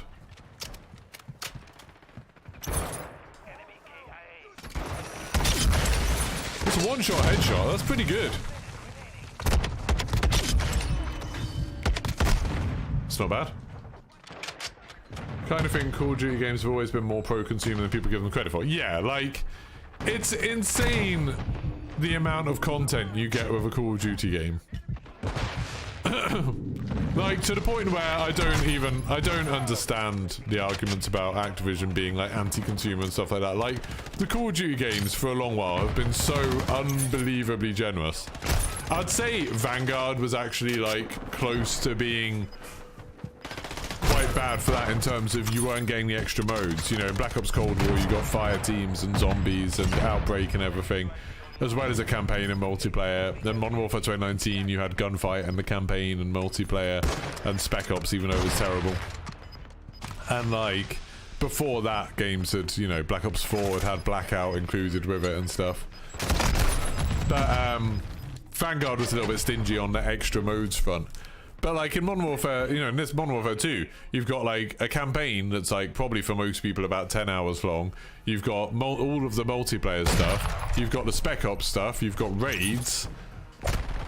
Like, and all of the updates to it, like the new maps and everything are free. Like, you don't have to buy the Battle Pass or whatever to get any of them. Like, that's super good. Like, super generous. And then you compare it to a game that is like heralded as like, you know, spectacular, like God of War Ragnarok is 70 quid and you get a campaign. That's it. And it's like, you know, don't get me wrong, very good, but it's 70 quid just for a campaign, which seems very expensive. You know, it's something that I imagine 90% of people will finish it. I mean, truth, I doubt 90% of people will finish it. But like 90% of people would finish it once and then never play it again. Like there'll be a small group of people that will play New Game Plus or whatever, but it's not going to have the longevity of something like, you know, Elden Ring even, or something like that. But it's like, a lot of people are going to play through that game once, experience it, and then be done with it.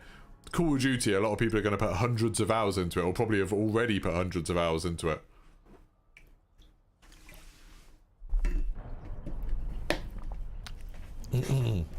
Fortnite made Call of Duty better in your opinion. Without Fortnite, we'd still be paying money for DLC.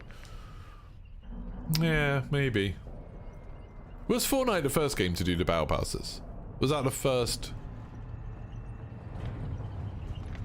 thing?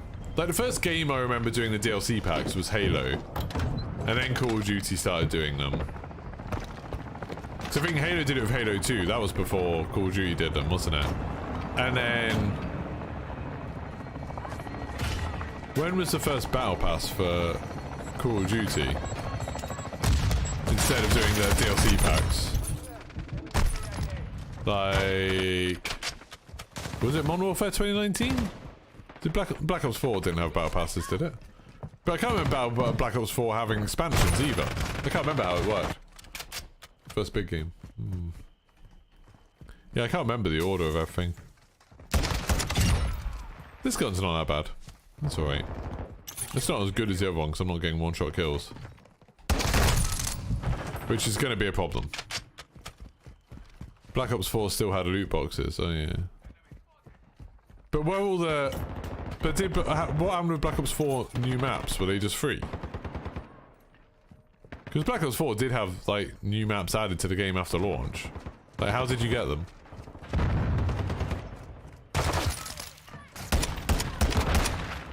I can't remember there being an expansion for it.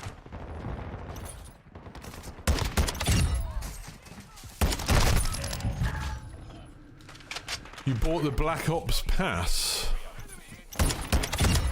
Oh, well, so you had to have the Black Ops Pass to do it. Huh. Oh, yeah, I'm just... And when was Fortnite's first Battle Pass? Because Fortnite didn't launch with Battle Pass. Fortnite just launched with Save the World, didn't it? And then it had the Battle Pass later. Collateral! Pretty good. Don't get many of them.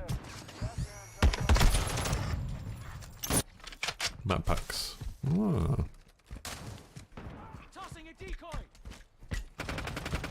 I definitely prefer things like the Battle Pass over the map packs because it doesn't split the player base. But I wish Call of Duty would find more interesting ways to do the Battle Pass. I like the way Fortnite does it. I just think they should completely copy Fortnite. Fortnite having those weekly challenges and everything, so it's like you do get some Battle Pass progression just by playing, but a lot of your Battle Pass progression comes from completing challenges. I think that's a much more interesting way of doing it. Season 2, which was 2017. Oh. It's weird, it's only 5 years ago, isn't it? Feels like ages ago that we've had battles. Ages that we've had battle passes in like basically every game. Are they doing something Fortnite like with this new battle pass? No, they're just changing the battle pass so you like... so a bit Fortnite like, so you get a bit of a choice about what order you unlock stuff in. Like you choose what pages of the battle pass you want to unlock in which order. Rather than just having like a linear route. So there's going to be like 20 sectors and each one has 5 things in it. And you choose which sectors you unlock in which order. Kind of interesting. Yeah, it's just... But the thing that Fortnite does that's really cool is, to me, is the weekly quests. Like the weekly quests are the fun, interesting thing.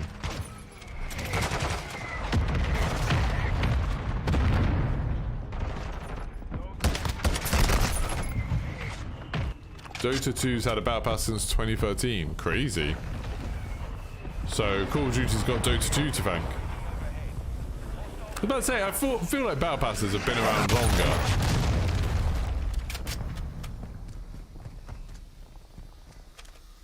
So if you got to vote and get 53 tier skips, that's how it works. So you'll have 50 tokens Because now when you level up the battle pass, you just get given a token and you choose where to spend it. So you'll be able to choose where to spend those 50 tokens to unlock what you want. So I'll obviously unlock the guns. Like, I'll work out what's the best route to unlock the 2 new guns first. And then I'll see if there's actually anything else I'm interested in. At this point, where no one has many operators, there probably will be.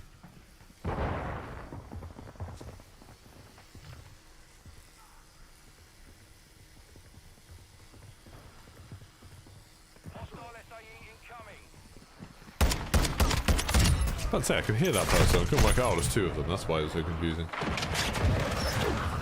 Yeah, Pine Shot, right. They didn't really talk about the faction quests very much. I mean, they didn't say anything about DMZ. I'm hoping, like, they said that we'll get a blog, like, sometime before it comes out. So I'm hoping we could even get something today. It makes sense to do the DMZ blog today so it can, like, clear up any misconceptions about yesterday. That'd be a good idea for them, I think.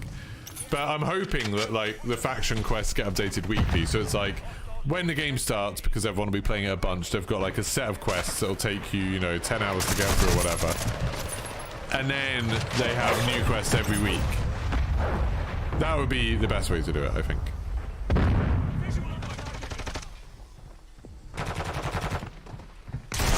Ah, forget about that wall. This also seems like a strange decision money-wise. You think they probably make a lot of money off content creators and such that buy 100 tiers immediately. But that won't change. People can still buy 100 tiers immediately and just unlock the whole thing. That doesn't make any difference. Why would that stop? I don't understand.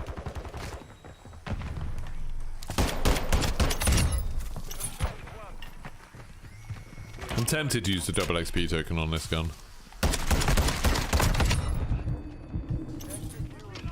Because it's alright, but it's not fun. Like, this gun isn't... I'm not going to be pulling off, like, amazing things using this gun. Will I be getting the Messi operator? No. I don't, like, really know anything about Messi. Like, you know, I know he's a footballer. That's literally it. I literally couldn't tell you what team he's played for, what position he plays, what he's famous for. I don't know anything about football. I've never been that interested in sports beyond Formula 1. Even if there's a Formula 1 operator, I don't think I'd care that much. How's he up there? How are you up there? I didn't know you could get up there. What? I've never seen anyone on that roof, as far as I remember. That's crazy. I'm gonna go work out what's going on over there. Oh yeah, there's a ladder up there. Huh.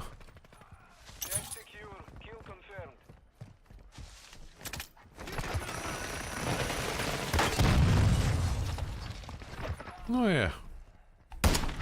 Why don't those targets pop down? It's very silly.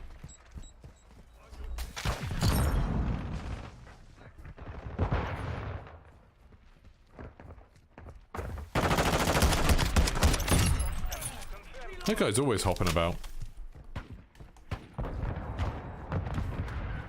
I don't think I'd ever noticed other people going up there. I feel like I've been up there before when we were playing Search and Destroy in the beta.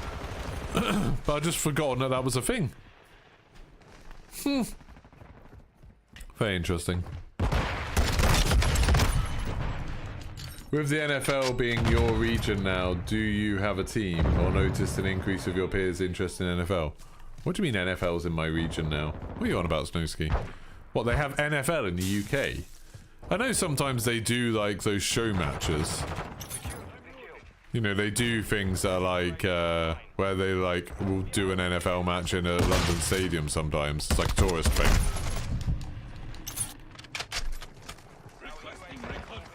If you can just buy the tier 100 skin and it only costs like 20 or 30 tiers as opposed to 100, I assume less people would buy 100 tiers for the... Oh, I see what you mean. Yeah. Yeah, that is true. I imagine it'll probably be like Fortnite where... Because they said, you know, you have to unlock sectors, like kind of you have to go round and unlock them. Maybe the tier 1, the equivalent of the tier 100 skins will be in a sector that only unlocks once you've unlocked every other sector. Maybe. Maybe there'll be something weird like that.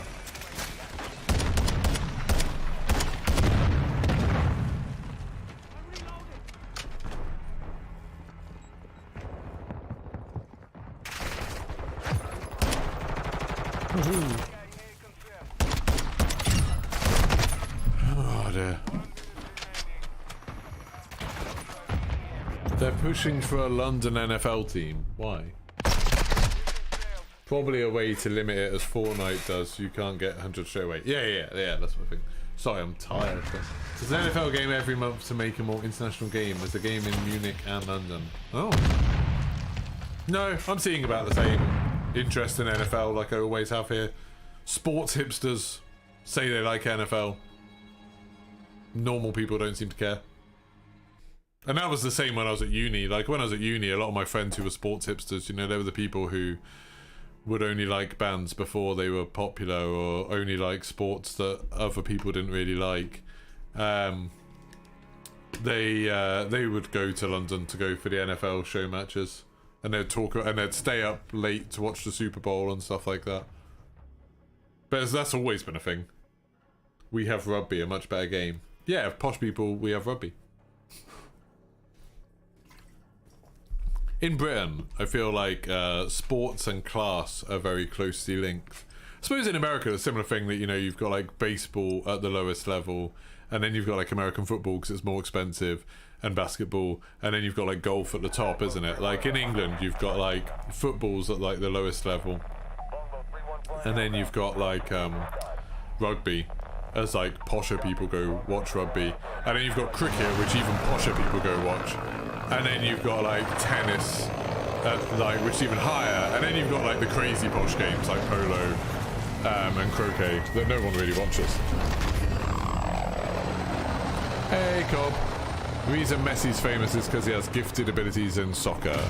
Yeah, I figured that it was because he was good at football, but I just mean, you know, like, I don't know what his thing that he's famous for is, you know. Is he a really good captain? Does he score a lot of goals? Is he a really good defender? I don't know. It's also not, it's not like I want to know. I don't care. I imagine he is good at kicking balls. You have little interest in any sports except X Games. Are X Games still a thing? I don't really know about X Games from, like, you know, when Conor McRae died and then the Dirt Games started focusing on X Games. You get like,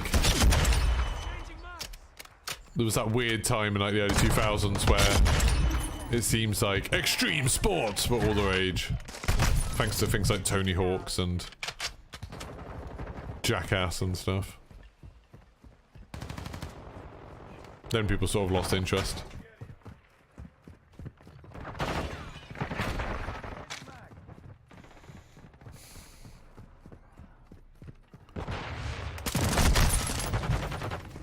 F1 is the way. Yeah, I mean, the only reason I'm really interested in Formula 1 is because, like, my dad was interested when I was growing up, so I kind of grew up watching bits of it, and it, like, I can't watch Formula 1 races because it's insanely expensive to watch Formula 1. So I just read about it on the app while the races are on. I get the live updates on the app, and that's it. And I watch Drive to Survive. That's what's really reinvigorated my interest in Formula 1, is that Drive to Survive series on Netflix. It's good. I thought there was someone shot me from there. We all know curling's the actual sport, yeah. Because of Sky, yeah. I mean, all sports, just, it seems insane to me how much money. When people talk about, like, oh, the insane amount of money that athletes get paid, and then it's like, well, also, they charge insane amounts of money. I'd quite like it if, you know, sports was nationalised to an extent. You know, if they made sort of public leagues where, like, the tickets had to be a reasonable price, and it could be always put on BBC or whatever. Because they do Silverstone, don't they? Silverstone has to be on British TV for free. But all of the other races are super expensive to watch. And to be honest, I didn't even watch Silverstone because I didn't know it was on. You're famous in your house, you're the best Tiddlywinks player. Do you think they'll bring out a skin for you? Yeah. What you should do, if you want them to bring out a skin for you in Call of Duty, is be bald and have a beard. And then there'll be loads of skins that look kind of like you. There's like 3 skins in this game that look like me. Oh, and be white, that helps. Silverstone's on Channel 4. The Sky package is just insane though. It's like 30 quid a month or something. And like, you know, some months you might get 3 races in that, but other months you're going to get 1 race and for 30 quid. It's insane. Properly crazy.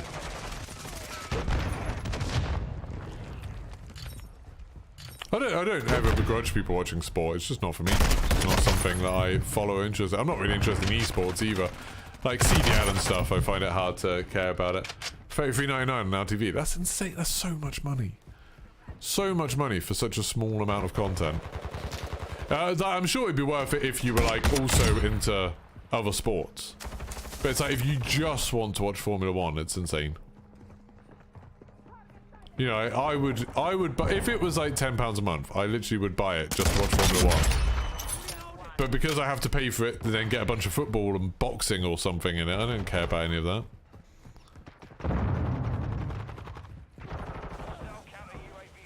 I find out with esports, they're just too hard to watch. Like I find CDL or Counter-Strike or whatever hard to watch. MOBAs are okay. It's fairly easy to watch a MOBA and understand what's going on. I might go back and watch that League of Legends competition that was the other day that everyone was excited about, even though I bloody know who won because I was listening to a podcast where they just blurted it out. They, with no warning or anything, they were just like, oh yeah, this thing was amazing, you should all go watch it. So-and-so won. And it's like, well, if you want people to watch it, maybe don't tell people who won.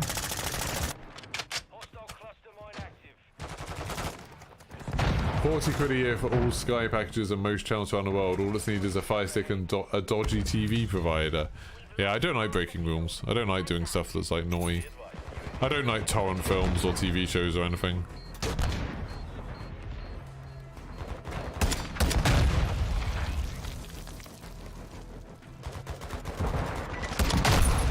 The goody two-shoes. You can watch Formula 1 on F1 TV for £20 a year. Yeah, if you're in America, but you can't in the UK unless you're doing some VPN thing. And you pretend you're in America.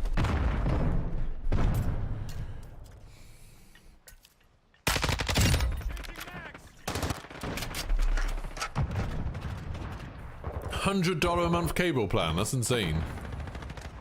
What do you mean in your region? Do you mean like as in your state or as in your...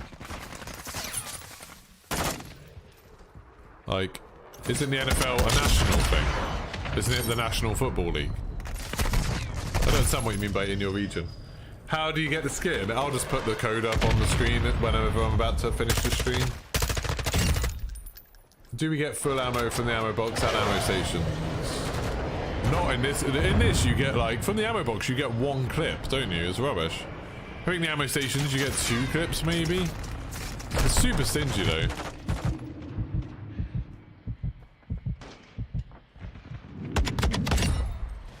This gun's okay. I wish we could get it for them on TV, but nope, Sky paid an insane amount to keep it. Yeah. Sky seem like real jerks.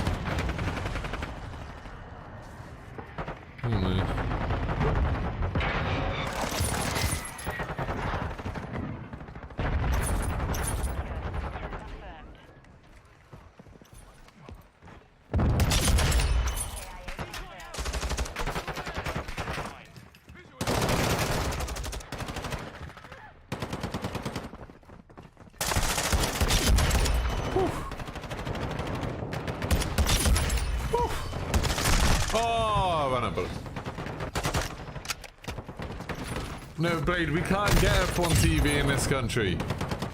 It is, but it's broken up by the near states that you live in. Oh my god. That sounds super bad. Well, good to have fun exploding, mate. Yeah, we can't get F1 TV here. Unless you do some silly VPN thing. You know, unless you do some naughty thing, which I don't want to do. Unless it comes to unlocking games early, in which case I'm bizarrely okay with it. This message is brought to you with NordVPN, yeah, exactly. Oh, no worries. That's harsh, they did that. On your 6.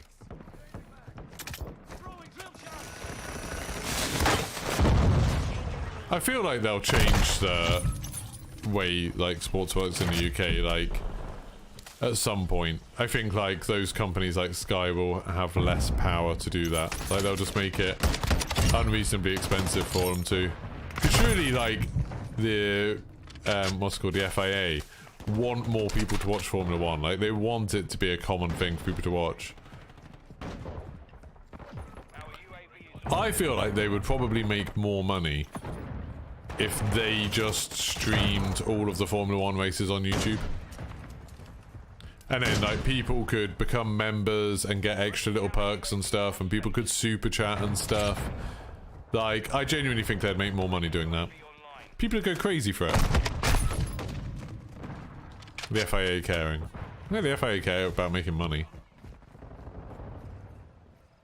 I mean, Sky is paying them an insane amount of money, but I just think that is unsustainable.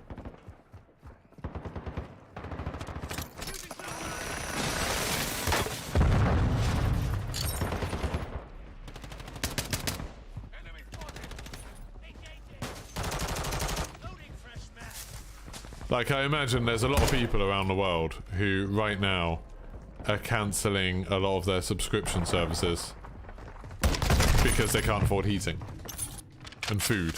You know, I'm talking about the UK. I don't really know how it all works in America. Oh, did I kill that guy? That was a sick kill. That was actually a really good kill.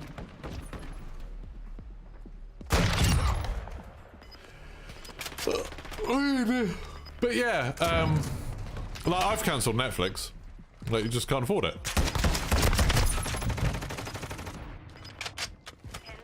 Oh yeah, for sure, Rappers. But it would just be a financial thing. Like, eventually, a lot of those streaming providers are going to have a harder time getting large amounts of money off people. 31 kills. I actually did alright with that gun. Did alright, didn't I? For a seated seat in Las Vegas, it's £2,000. That's because there's like hardly any seats on that Las Vegas track, isn't there? Like, there's only like 3 sections where you can actually sit at the New Vegas track. That's properly crazy. Yeah, actually. That was before all of the big media companies like Sky and BT decided to start like competing with each other for all of those contracts. Because bear in mind, back when we were young, you know, back when I was young, there was only 4 TV channels. I mean, no, that's not true, really, because there was Sky when I was young. But, yeah, Sky didn't have that kind of purchasing power, I guess. It's just insane now. I just think, like, it'll all get democratized. I think the idea, like, the situation we're in now, where if you want to watch certain TV shows, you've got to either buy a monthly subscription to Netflix, or Hulu, or Disney, or Paramount, or HBO, or whoever else. Oh good, it's crashed again.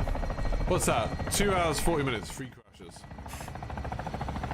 Like, I think that's gonna end. I don't think that's gonna keep on going. Like, we're gonna get very quickly to a point where, like, because people just aren't willing to spend, like, you know, £15 a month or whatever it is for all of those different services. So people are already picking and choosing. Oh, and Amazon Prime as well. And it's like, so for example, we have Disney Plus and Amazon Prime, and we have Disney Plus because I just like a lot of Disney stuff. You know, I really like the Star Wars stuff and the Marvel stuff. And then we have Amazon Prime because we have Amazon Prime anyway. Like, I wouldn't get Amazon Prime for the TV, but we just have it. And then my wife sometimes gets Now TV because of stuff that she watches on there. And it's like, that's already quite a lot, to the point where I'm like, is Disney Plus really worth it? And I've stopped Netflix because it just wasn't worth it. And I think, like, it increasingly, with the whole cost of living thing going up, you know, everywhere in the world, fuel's getting more expensive, energy's more expensive, food's more expensive. Like, the first thing you're going to cut if you're trying to budget is your streaming services, isn't it? Like, that's the first thing that's going to go for a lot of people. Hey, Squiz, thank you for gifting one. I think we'll end up with a lot of I think the Tony Richardson became a member. Cool, glad I went to Tony. That's cool.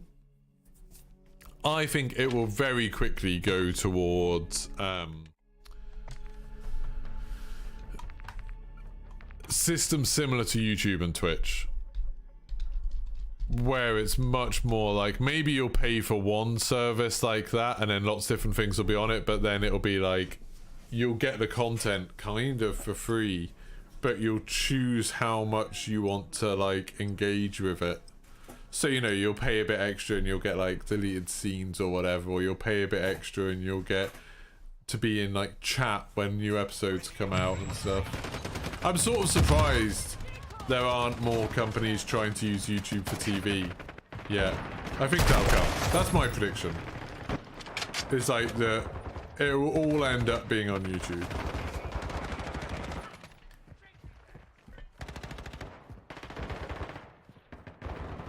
Like, YouTube just has the infrastructure in place already. So it's like, you can set up your own versions of subscription plans, and you can have people interacting with you, and you can control how much you want all that stuff and when stuff gets released. It's already on all different devices, you know, it already works on phones and on different TVs and on consoles and stuff. I don't think it'll be long before you start seeing like shows that were previously on Netflix or on Amazon Prime or on Apple TV being on YouTube.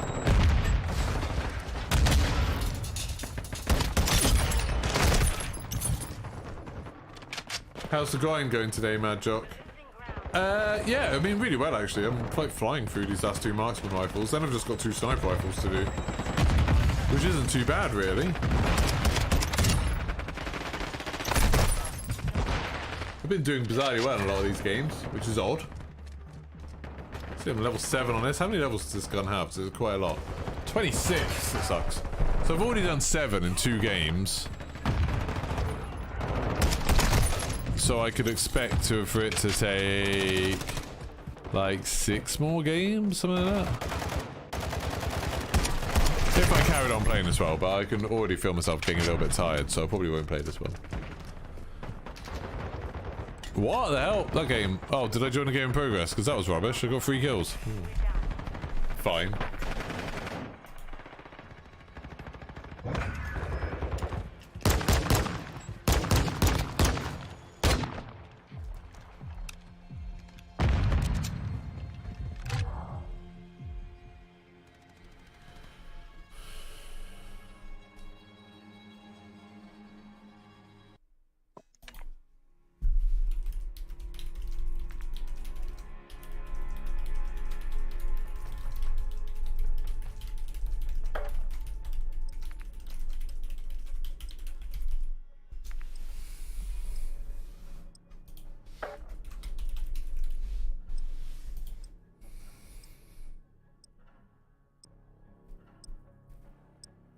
There's someone like actively getting scammed on my bloody Twitter. So annoying. Someone was like, "Oh, I haven't got my tokens for buying the Vault Edition," and like, what should I do? And it's like, then suddenly there's all these people like, contact this person on Instagram, contact this person on Instagram. There's all these like bot accounts where when anyone says, "Oh, I didn't get this," or "support hasn't been good," and it's all scams. And then like I could see them starting to reply to those people. I had to like step in and be like, "No, these people are scammers. Don't talk to them." What's green? Twitch has a premium service for $7.99. You're sure it takes away all ads from streams and some premium benefits that don't contribute to streamers? Yeah, it's called like Twitter. What's it called? Like Boost or something? I don't think it even takes away all ads anymore. It used to. I think there's been people still getting out of it now.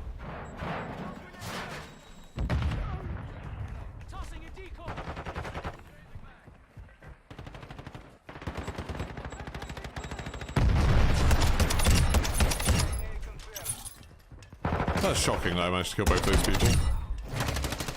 That didn't feel like it should have worked.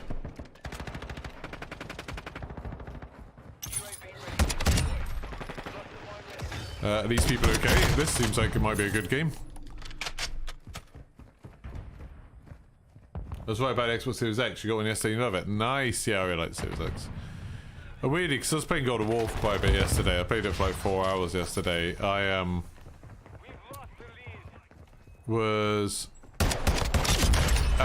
like my hand hurt so bad from using the bloody PlayStation controller. This is going to be a good game.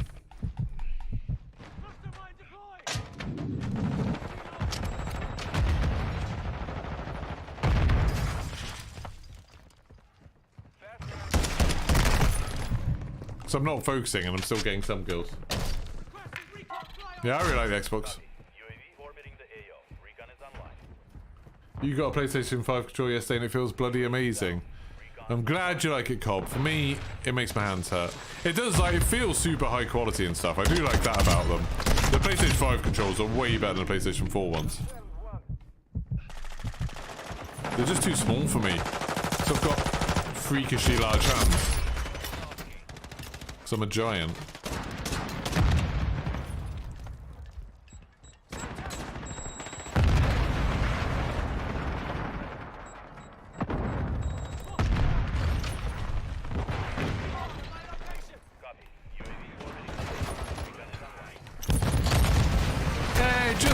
Thank you for becoming an emo member. It's very kind of you. Thank you very much, Flynn. Well, now you're the best Flynn. Or joint of the best Flynn. I don't know what tier membership Flynn's on. But you're definitely up there now. I love getting new members. It's like the thing that makes me happiest when I'm streaming at the moment is when I get new members. So thank you very much. That's 2 new members in this stream. It's a long way off my daily target of 25. So if anyone else wants to become an emo member, it's only $1.99 a month, way cheaper than a Twitch sub. But it does support me in my favourite way. I think I need another cup of tea or something, or a cup of coffee. I'll get some coffee in a second. Oh, level 8. Getting there. Hey, Cobb! Thank you for renewing your membership. 10 months. God, that's a long time for YouTube memberships. I haven't been on YouTube for that long. I was keeping you entertained for the last 3 hours of work. Oh, I'm glad you enjoyed it. I'm glad you finished work. Cool. Look forward to seeing you again. I stream basically every day from 9 AM until sometime around lunchtime. While Warzone's on, obviously, I'll be streaming a lot then. All day, every day. All day, every day. Where's it by you? I also appreciate all of the hype emojis. I appreciate people hyping off people up when they give me some money.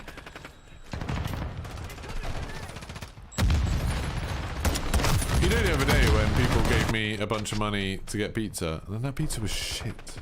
Oh no, Jack, that was it. Jack gave me 50 quid, didn't he? Donated 50 quid, and then that bloody pizza. Papa John's, right, we already screwed that up. Oh, this point. It's 4 AM for you when you started. God, you've been working from 4 AM to 7 AM. That is a hell of a night shift.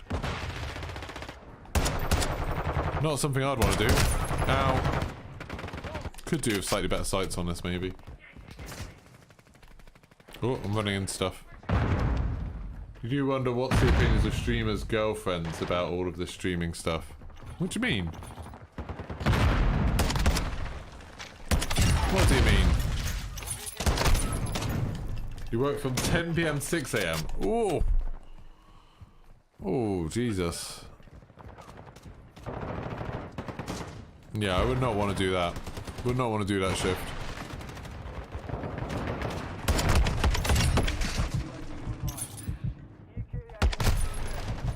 You're thinking about getting the Elite 2 controllers and paddles. Is it worth the money? No. It's a nice controller. It's what I'm using right now. But the construction of them is so shoddy. I've had a lot of Elite controllers, and nearly all of them, the RB button has kind of stopped working or become a bit lame surprisingly quickly. Like, I just don't think it's worth the risk and the headaches. And they've all got quite a bit of stick drift. I don't think it's worth it, personally. Because they're just so expensive, aren't they? Aren't they like 170 quid or something? They're a lot of money. If you can get one cheap, then fine. But I wouldn't buy one second hand, because it'll probably be second hand because one of the bumpers won't work. I want to get a new controller at some point, but they're expensive, and I'm kind of hoping a company will give me one for free at some point. Yeah, I kind of want to get a Thrustmaster at some point. I mean, I would say, like, with the Thrustmaster ones, can you... I don't know, does Xbox limit their third-party controllers in the same way that Sony does? Because with Sony, if you get a third-party controller, there's loads of stuff you can't do, like you can't turn the console on by using it and stuff.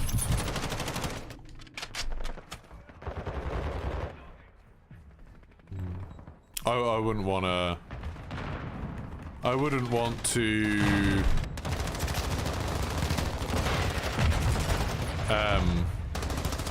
I wouldn't want to get a third-party controller for console, personally, just because if it doesn't let you do all the stuff that a normal controller does, I wouldn't want that. But if you can do all the same stuff a normal controller can do, then fine.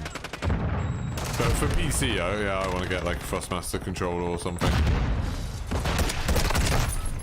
Just want them to. I just want them to send me one for free, basically. I don't want to pay for it.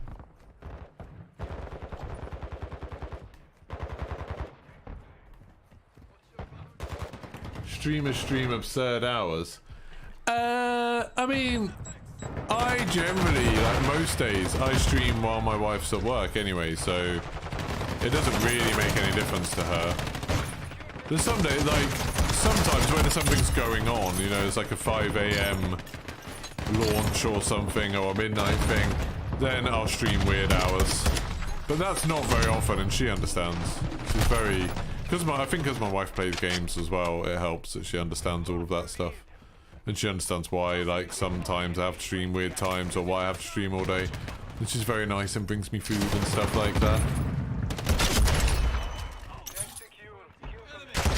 She looks after me while I'm doing those crazy streams.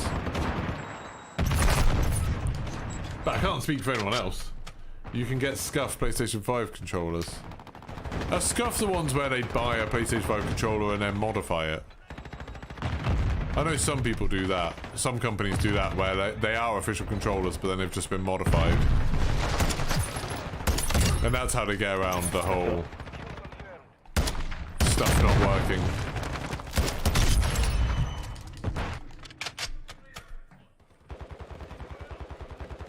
That's crazy, Ashley. Sony denied companies making third party because they were launching their own thing. I thought Sony had, like... I thought Jack Frax was talking about it the other night, saying it was something to do with, like, people making, like, cheating controllers, you know, like, controllers that can do things like counteract recoil and things. I thought that was why Sony were locking down the controllers. Because they didn't want people to be able to make controllers that would let you do stuff that, like, gives you an unfair advantage.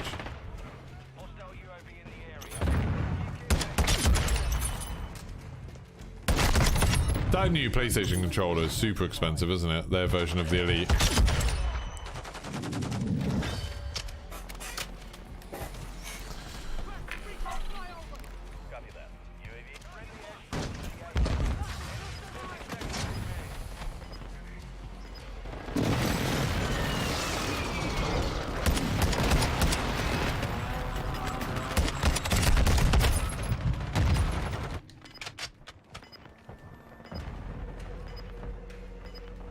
Use the Elite controller way too expensive and not modular. I mean, the Series X controller, you can still swap out the thumbsticks and the D-pad, and you can, you know, it comes with different length thumbsticks and different types of D-pads, and you can set how much you want the triggers to go in and out, which, like, so it does most of the modular stuff. The only thing you can't do is move the positions of the sticks. That's not that much of a big deal.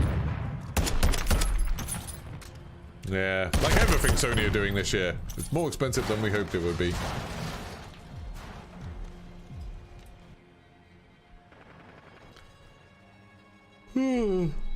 Right, I think I'm gonna go make a coffee.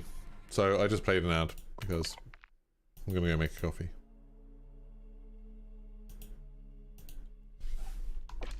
How many levels have I got left to do? 9 out of 26. Yeah, I can't bother to do the double XP. Maybe I will do double XP thing. Maybe. Oh, the new controller Linus Tech Tips feature was genius. Yeah, I emailed them, but they haven't got back to me, annoyingly. Yeah, I did email them because I quite want one of those, but I haven't heard anything back. Right, I'm gonna go make a drink. Back in just a second. See you in a bit. Yeah, Cobb, join on me. Like I said, I'm gonna start playing in a second. I'll join Discord as well. Let me just join Discord.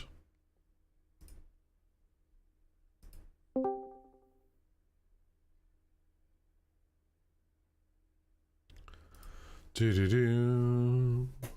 Be right back.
Hello. How's it going? Yeah, not too bad, you. Not too bad. Showing the world my Twitter page now. Exciting. Right, I'm gonna put on an XP token, I think. My last XP token. I still get 2 left. What are you saving them for? I actually don't know. I've got to the situation where I'm doing the M16 because it's the last I'd call half decent gun other than LMGs. The M16's so bad. So I think I might try and keep it for like pistols and launchers, but Launch definitely makes sense. yeah. See how we go though.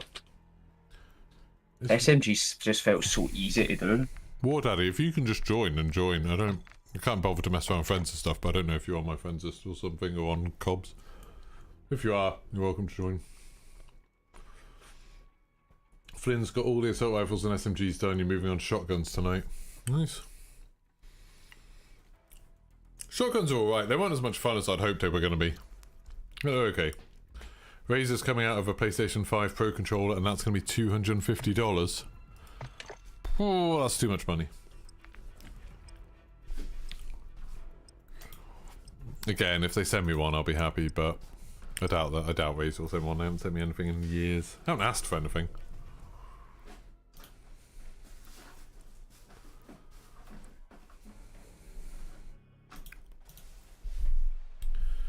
Do-do-do.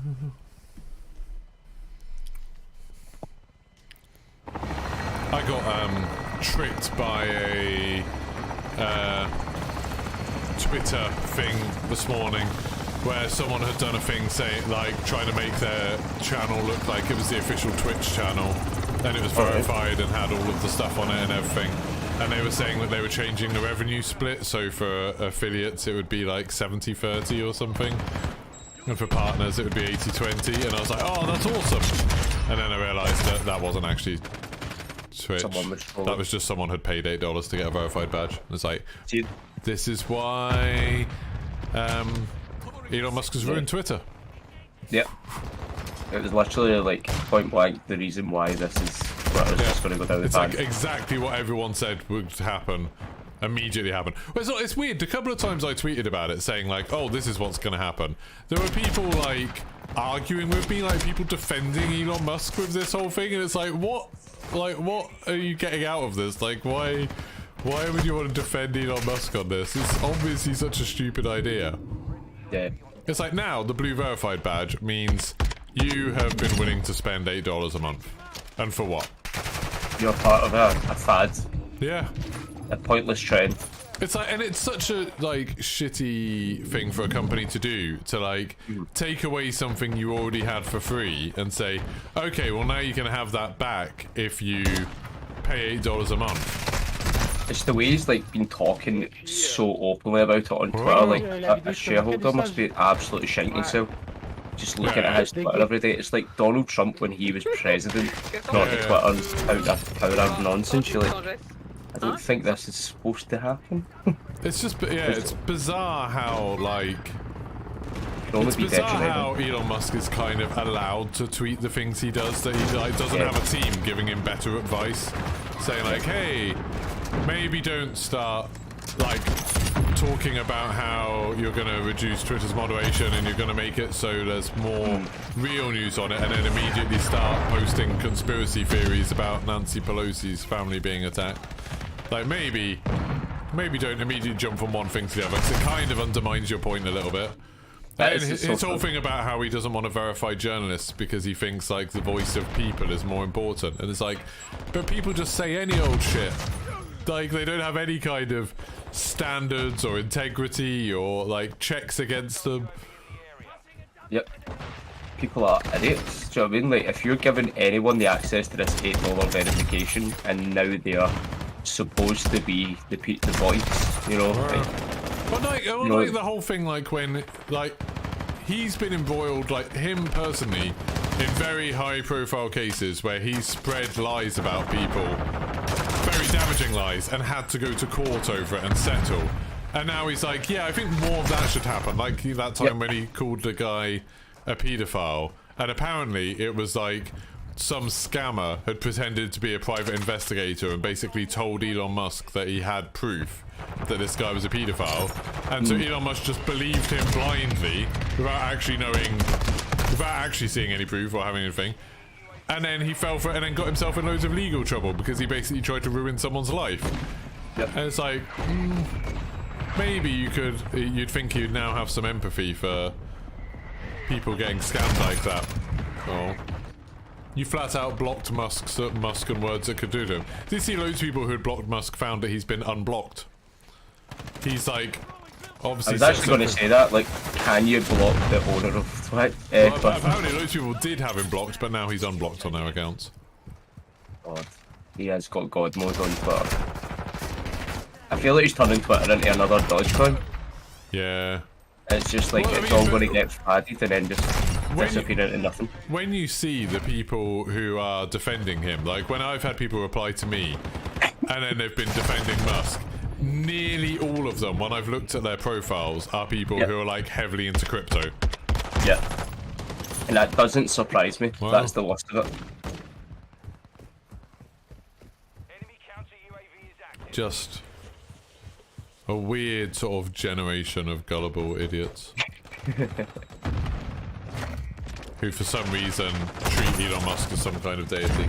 It's like, it's a shame because I used to think there was a lot of stuff that Musk did that was cool. You know, I like SpaceX, I like the idea of Tesla, I like the idea of the Boring Company and stuff. But it's like, then he goes and ruins it by being an absolute freak. So one thing you know about people is that they're perfectly reasonable about telling the truth on the internet. And it's like, and there's different levels of it, isn't there, of the telling the truth on the internet. Like, there's some people who just spread lies on the internet because, like, they're idiots. And, like, they don't know, you know, they're the people that share stuff on Facebook. Yep. Because they, like, trust the wrong people or whatever, and they don't have due diligence. But then there's actively people trying to lie for personal gain on the internet. And like now he's just made their lives a lot easier.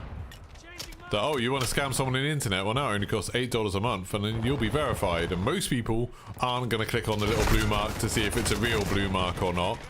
He's not giving that little extra official tag to everyone who was verified in the first place.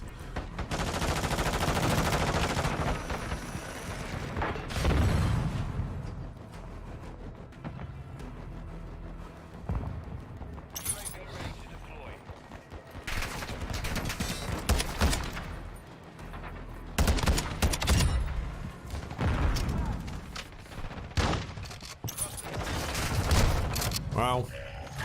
Haven't made my Warzone Legacy video yet. Yeah, I did that. It was okay. Although weirdly it said my most used weapon was melee, which isn't right.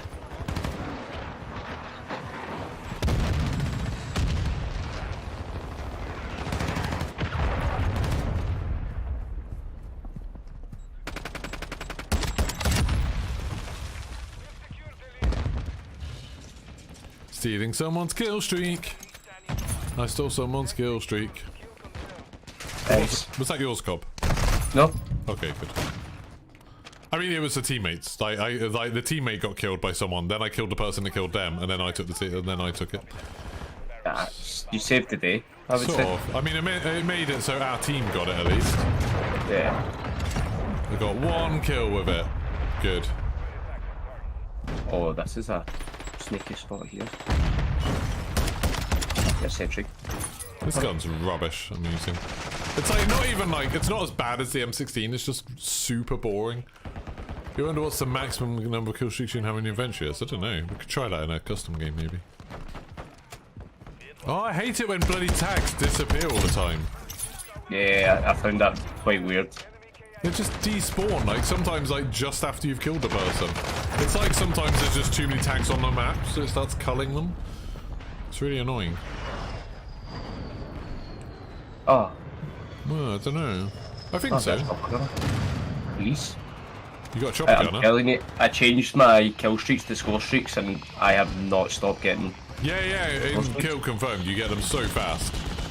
Like, I get all of mine up to the Overwatch helicopter with 6 kills, which is just crazy.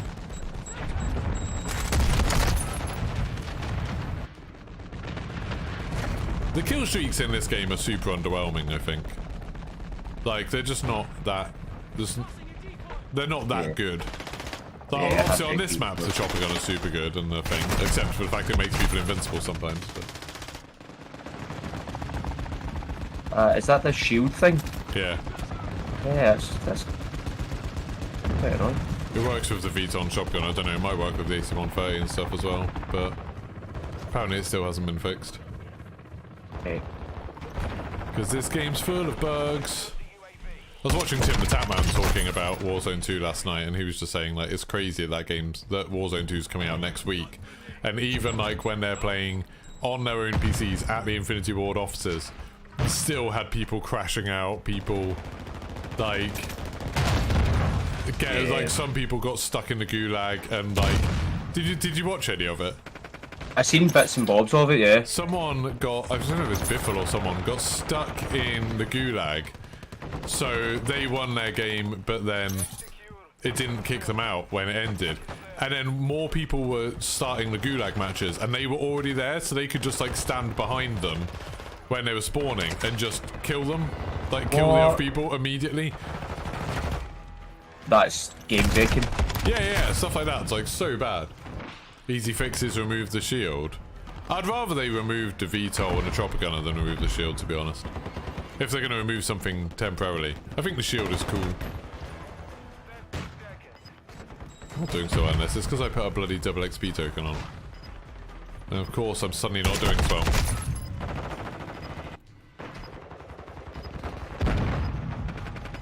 It's like I put double XP on and immediately do half as well as I was before, so it just doesn't have any effect. Oh my god.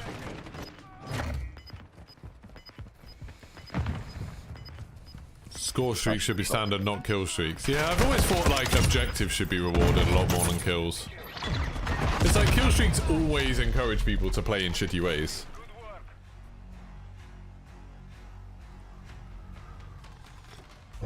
It's weird, like, I remember, hey, it's me. I weirdly remember when, I remember when Modern Warfare, the first one came out, and like, people were immediately like, oh, these kill streaks are stupid because it means that a team that's already doing well is then given more of an advantage, and then it just makes matches really one-sided. And in Modern Warfare, the original Modern Warfare, it really did. Like, if someone got a helicopter, it was like, the game was over basically, because you get so many kills, especially in things like Team Deathmatch or Domination. It was insane. And then like, it just kind of never got resolved. Like, it just kept on being a thing Call of Duty. They're like, oh, if you're doing well, we're going to make it so you do much, much better. Bizarre.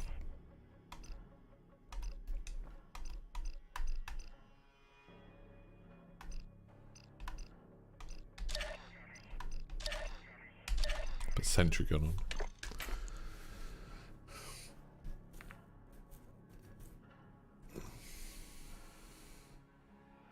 Yeah, exactly, Athos. It was like, it was insane how much you could get done doing that.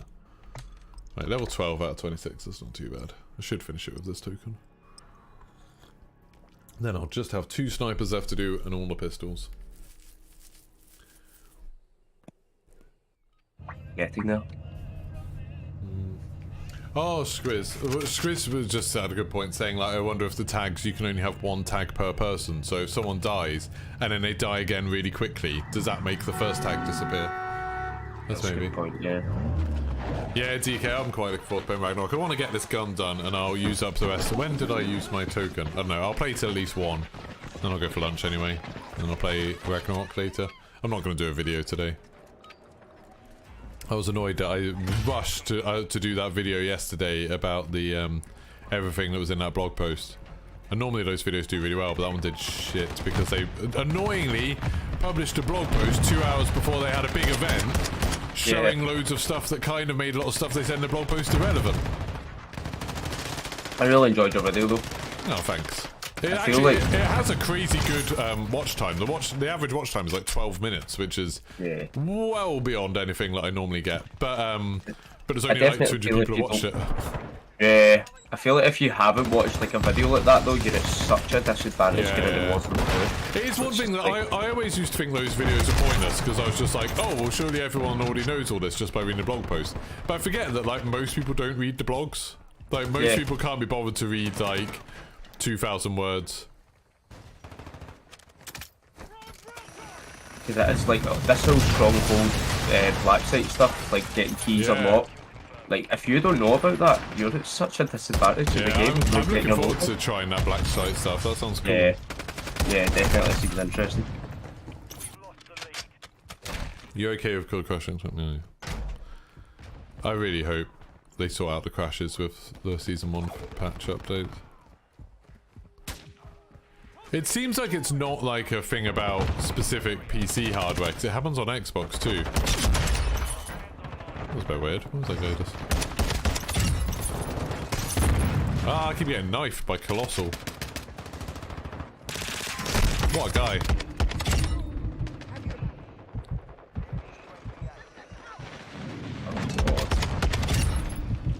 You having a good time on this lovely map?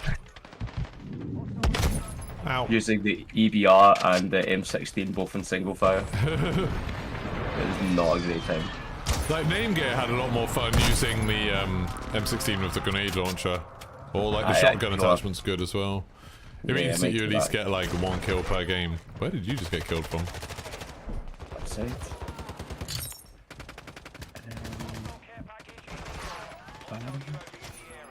I liked the shotgun. I thought it was good.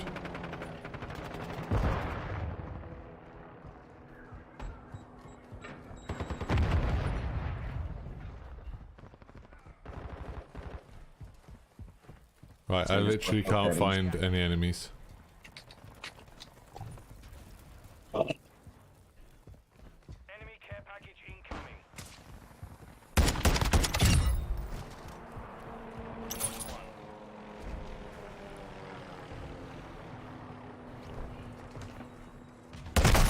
Ow. Thing that sucks is you're gonna have to buy Modern Warfare 2 again on Xbox, yeah, that is annoying. I mean, or just play Warzone. So I don't know if you answered it, but do you know if multiplayer will get the update the day before Warzone like it has previously? No, I don't think so, because they've said with all the Season 1 stuff that it's all going to be preloaded. So it's all going to be preloaded on Monday, and it's all going to go live at the same time, I think. You've got mixed feelings about this map, well that's more generous than a lot of people. A lot of people hate it. Yeah, it's okay. It's I don't really like it for Kill Confirmed very much, but it's fine. I've never been a big fan of having really big maps for Team deathmatch and kill confirmed. Like, I think it works better on sort of medium-sized maps. Yeah. That bomb drone was moving so fast. I thought it was something flying in the sky. Actually, really disappointed shipments coming back. Yeah, I mean, this is not for another month, but like, Yeah. I'll be done with most of the camo grind by then. It's not going to have the same effect. Whereas like Vanguard, they brought it out like a week after the game launched, didn't they? And it was like very quickly became all anyone played, which was annoying. That's the only concern is, you know, does game modes start becoming obsolete because of it? Well, on the plus side, it doesn't matter because it looks like they're not going to bother supporting Modern Warfare multiplayer. Like, Season 1, it looks like there's so little stuff for it. Like, we're getting 2 old maps, 4 guns that all look like guns that are already in the game. Like, I can't imagine anyone's like, oh my god, the M13's coming back. It's like, Yeah, pretty Good. much, I really thought we'd get, like, Rust. Or another yeah, I map. thought we'd get Rust. Rust would be interesting because we haven't had it for a while. How am I doing the best in the team? I'm doing shockingly bad. And we're, like, the match is close even.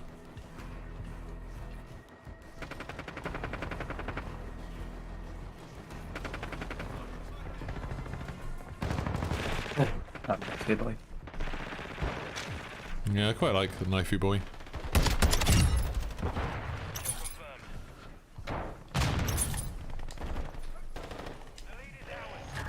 Level 14. Getting there with levels. Slowly. Like for a double XP token, but You need to put it on for guns that are painful. Or when you're just Yeah. not feeling it, it makes it a lot more interesting. You hope they release Terminal in Modern Warfare 2. Yeah, I sort of assumed they would, because it's on the Warzone map and stuff, but... And because it's, you know, the most famous map from Modern Warfare 2. But, don't know. We haven't had any remakes yet, have we? Like, apparently one of the maps is like a remake of an original Call of Duty map, someone was saying. But I've only heard one person talking about that.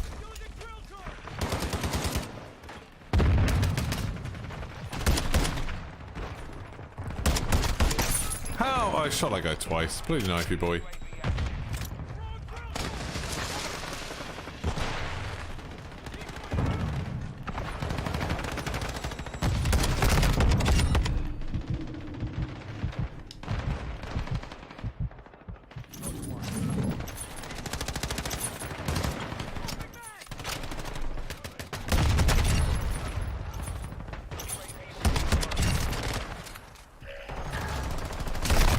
God damn it.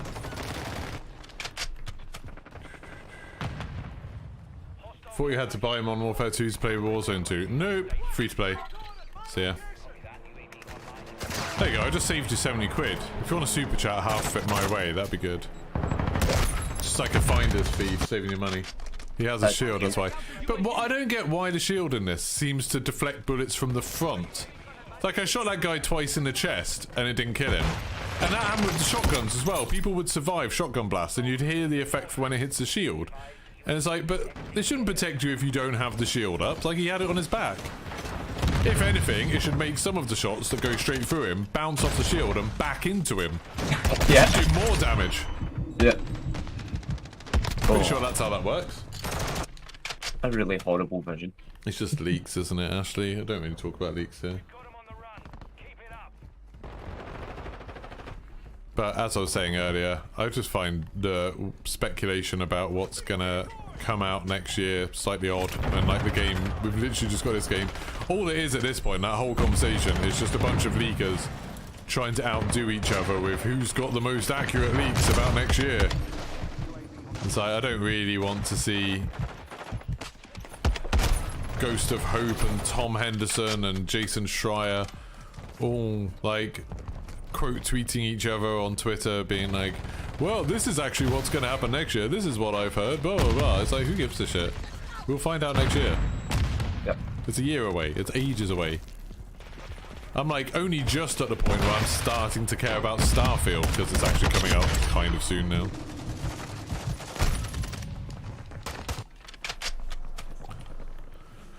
Sledgehammer made the best Call of Duty, so Taking the lead. still gonna. I don't really get the hate for Sledgehammer. They made World War II, which I didn't like very much, but I didn't mind it. It was fine. Yeah, as I was saying, lots of people absolutely loved it. Lots of people thought it was really good. And it did lots of interesting things. You know, you had like the war mode and you had the cool lobby thing that you could run around. There's loads of cool things in that. They did Vanguard, where they did the good bits of Vanguard, the campaign and the multiplayer, which were cool. Like, it's not like, you know, they didn't do the zombies part, which is what Treyarch did. And they made Advanced Warfare, which is the best Call of Duty. So, I like Sledgehammer. Are they going to make another Black Ops? I hope so. I just hope they do something different. I hope Treyarch do something that isn't Black Ops.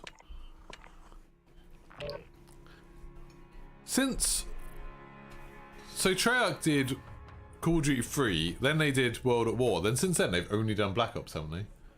Vanguard campaign was the worst campaign ever. No, it wasn't. It was good. Lies. Yeah, that is just lies. That's just stupid. The Vanguard campaign was better than this campaign. It was better than the Black Ops Cold War campaign. What didn't you like about the Vanguard campaign? It had good characters, it had amazing music, it had a proper range of different locations, it was visually very impressive. It was cool. The mission design was not the best. Like, there was a lot of kind of samey missions of like always just moving up to, not always, but there was a lot of missions of like, oh, you're moving up to take a base out, and then you just do that a lot of times. It was a bit more samey than some of the others, but they still had some cool ones, like the sniper battles in St. Petersburg were really cool. Vanguard campaign was the best in recent history. Yeah, I think so. I definitely think so. I think the Vanguard campaign, for me, was the best one since the EXO ones. I liked Advanced Warfare and Infinite Warfare. I liked the Ghosts campaign. I thought that was good. But the... obviously, Black Ops 4 didn't have one. Modern Warfare 2019 had like a weird one where the first half was good and then the second half was bad.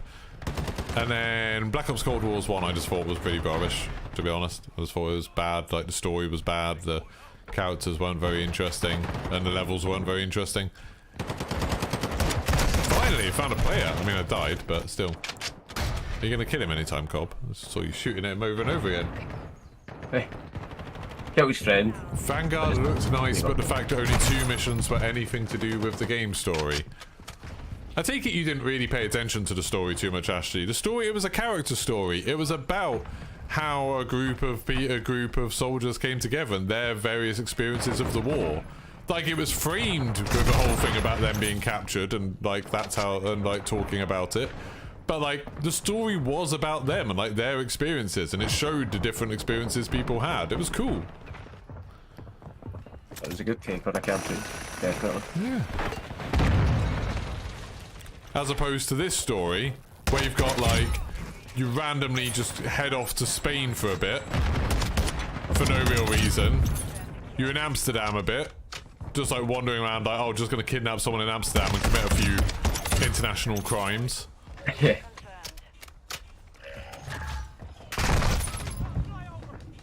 Infinity Warfare campaign still clears all. Yeah, the Infinite Warfare campaign was really good. Really good. Warfare was just a god tier game. Like, they had such next level kind of features in that, like the way that you could change your gun so much in the multiplayer, and then it would affect zombies, so you had like more critical XP. It was so, like, Infinite Warfare and Advanced Warfare were such good games. Yeah. I think like all of my anger towards the Call of Duty community really stems from the way Advanced Warfare and Infinite Warfare were treated. The way people spoke about those games. And the sort of people like encouraging the developers to move away from them.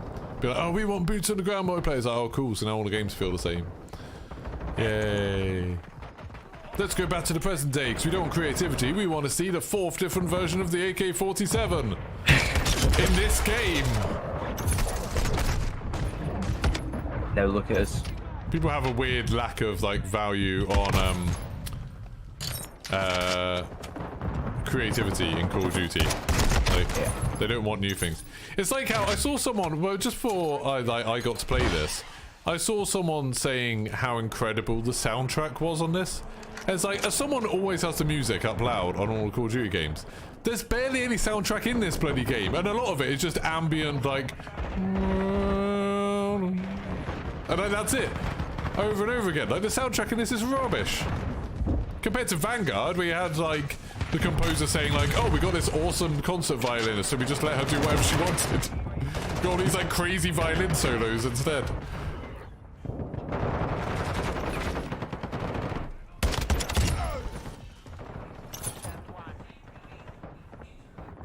Where the hell do you go?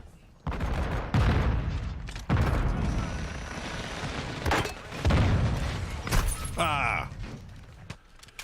Footsteps are annoying in this game. I swear, Ashley. What do you mean by annoying? Because I swear that you've been watching for days, and you've just got all of the exact opposite opinions to me about everything.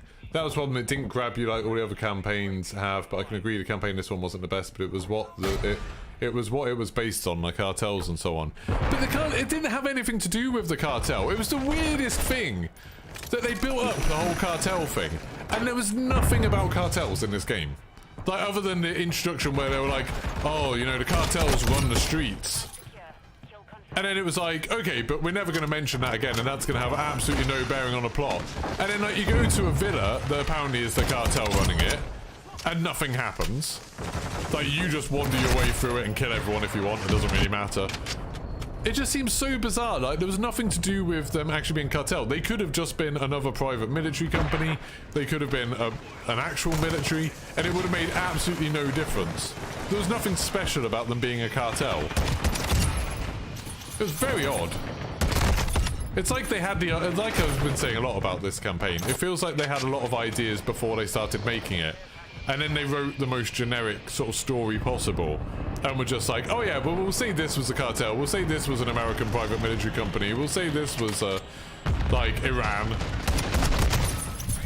Without really any thought or consideration as to what that might mean. Like, oh, we'll put in, like, the Urzikstan troops in this one. We'll put in Al-Qatala, why not? Then in the end, let's put Makarov in. Let's have a no Russian bit, because everyone likes that. So bad. Cartels are basically small armies these days. These days? As opposed to when? Your own team footsteps can be off-putting. No real balance in enemy and own team. I mean, there definitely is, because they've talked about it, but the footsteps are way too quiet in this game. I agree that, like, team footsteps should be quiet. I hardly ever hear team footsteps, to be honest. But everyone's footsteps are too quiet in this game. They should leave the team ones the same and just turn the enemy ones up a bit. Like in the beta. In the beta, it was, like, perfect. And then people whined because it meant that they actually had to fight people rather than just running around behind people to murder them without them knowing. Hey, Craven, how's it going? Hope you're having an awesome day, Craven. Don't forget to like stream if you haven't, everybody. And consider becoming a member. It's only $1.99 a month, and it'll make you happy. Some guns doing more damage in the groin was a goated feature. Was that a thing in Advanced Warfare or Infinite Warfare? That's funny. Advanced Warfare was so good. I love that game so much. Campaign's always been a showcase for new systems in place for various new gameplay features, like their backcrack and crafting system that we'll see later. When are we going to see the crafting system later, Colin Yaxley? That was something I know loads of people who'd been reading leaks was saying, like, oh, Alone is a really good look at what DMZ is going to be like. And then we saw DMZ yesterday, and it was nothing to do with, like, there was no crafting or anything like that in it. And the backpack was completely different. Like, the one in campaign is completely different from what you use in Warzone and DMZ. Like, literally nothing like it. Are you the only one that doesn't take footsteps to advantage? You can never judge them correctly. In the beta, it was a lot easier to tell when someone was running on the other side of a wall. So if you were running around in a map in the beta, and then someone was running above you, someone was below you, someone was on either side of you on a wall, you could hear them running, and then you had a decent idea of what was going on. In this, you can't, basically. Unless you're perfectly silent and no one's shooting nearby. It seems like there's something weird going on in this game, where if there's certain other noises going on, like a kill streak going on, any explosions, or the bloody decoys, then it cuts out footstep audio. Because if you play something like Search and Destroy, where it's a bit quieter, you can actually hear the footsteps pretty well.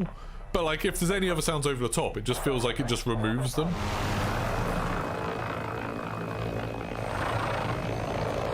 You'd rather be playing COD? Yeah. I can understand that, but I am playing COD, so I'm pretty happy. Texas. I wonder if that's like a thing with like some headphones it's easier to tell. So obviously like I have quite nice headphones. I wonder if that makes it easier. You'd assume so, otherwise why do people pay so much for headphones? Oh my god, I thought I had an SMG for some reason then. That was weird. I just like held the trigger down and fired one shot. I was like, this isn't good.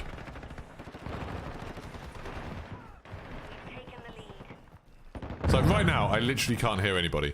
I couldn't hear that guy when he was just on the other side of the thing. Didn't hear him at all. Let's watch what he was doing. So he was crouching. Then he ran, he literally tactical sprinted. He can't have dead silence yet, like you wouldn't be able to get that time. He literally tactical sprinted in the same room as me, and I didn't hear a single footstep. Like, that's insane how quiet they've made the footsteps now. Oh. Is that guy going in here? I think he is. I'm gonna get shot. Woo! Saved your life, mate. Level 18. What's this? Go up to 26.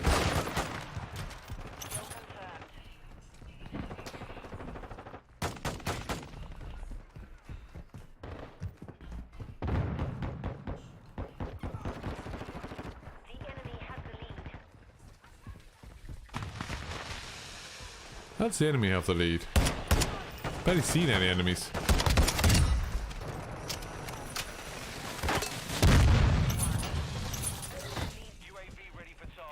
I got a UAV, now I can find them. Oh god, they're here!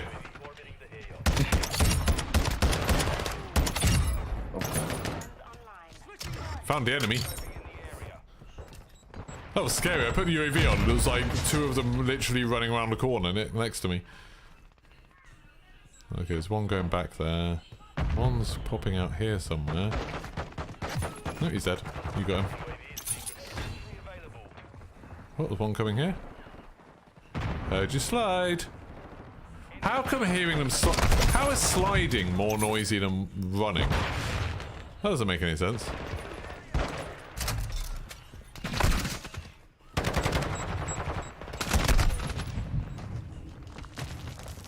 I think I put that sentry on the bad place. I should have put the back of it to the wall. God damn, we're getting absolute murder now. I'm running on Warzone. Jesus, Warzone's always had quiet footsteps to me. Like, it's not even just that they're quiet. It's like sometimes I just literally can't hear them at all. Can you pick these up and move them again? Yeah. Sentry guns? Yeah. Yeah. Oh, you can? Yeah, yeah. It's just when you pick up, you can't, like, put it away. Yeah. Put that on. Oh, okay. Good work, sentry gun. Sentry gun's literally not shooting. Like, I haven't got a hit marker. There we go. Now it's time to shoot. There you go, sentry gun. Yeah.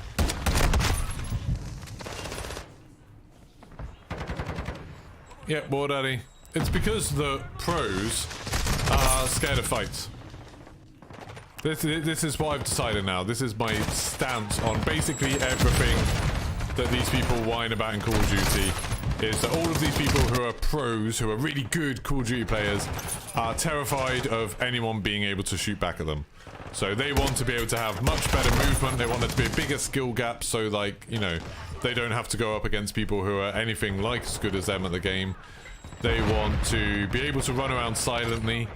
They want to be able to have red dots on the map all of the time. Because they don't want to get in situations where the enemy can fight back. Even though everyone knows how annoying it is in a game when you get killed and there's nothing you could have done about it. You know, when you get killed in a game and you're like, oh, I had no idea that person was there. I had no sign anyone was there. Didn't get any information that person was there. Everyone knows that that's super annoying. But they want to get like that because that lets them get crazy kill streaks. So they're cowards. COD Pro equals Bab. Yep.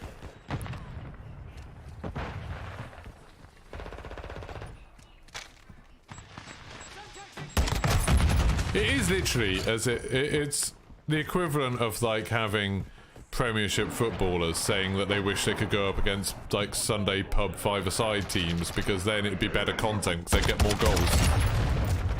It's like, technically, yes, they would get more goals, but that isn't fair on the other people they'd be playing against, and it's not like a super fun thing to watch either.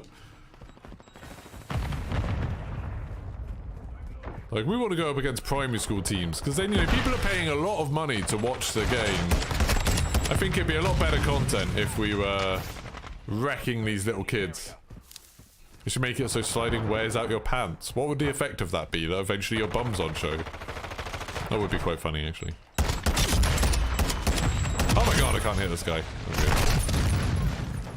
That's what you've been saying for years now. What you want bums to be on show. I mean, it's good to have a campaign. It's good to have a quest in your life. I want operators to have their bums out. Would that person not hurt me? That was weird. I've definitely been getting some easier games over the last couple of days. Yeah. Like, don't know if it's because I've not been playing with like name gear as much, but I'm getting much easier games at the moment. And I've been doing alright, like a lot of the games I've been doing quite well.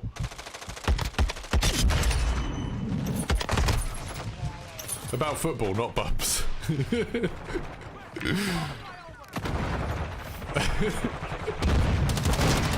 Are you sure on about the bums? Yeah, are you sure? Just tried that I. You really thought about it, because now I think.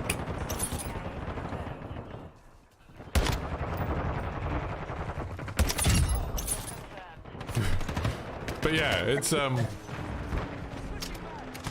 the people who like make out that they're really good at Call of Duty. And I mean, to be honest, a lot of them are really good at Call of Duty. They'd beat me in like a 1v1. But it's just what they want is so selfish. It's just dumb. And they come up with like the most weird, convoluted arguments to explain away to make it sound like they do want a fair fight. And to make it sound like it's more noble than it is, but it's like, no, you just want to play against people who are much worse than you, who can't tell that you're there, and you want to get easy kills.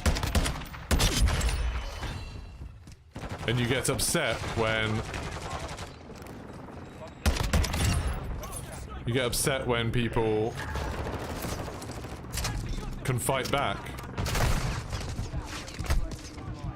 I imagine they're all the sort of people who, when they were kids, they used to play Super Mario Kart with their, like, little brothers and sisters. And then they'd get really angry if their brother or sister used a blue shell and won the game. Yeah. They'd be like, oh my god, that's not fair. And they'd make sure they'd point out to their little brother or sister that, like, they didn't really win. They didn't deserve to win. Like, you just won because of the blue shell. That's the sort of person that doesn't want skill-based matchmaking and doesn't. My sentry gun, I have found a good place for this sentry gun. It is wrecking people. Bums out, guns out. Bums out, guns out. That's gonna be the tagline of the next Call of Duty. Call of Duty 2023. Bums out, guns out. This is a campaign I can get behind. Yeah, exactly.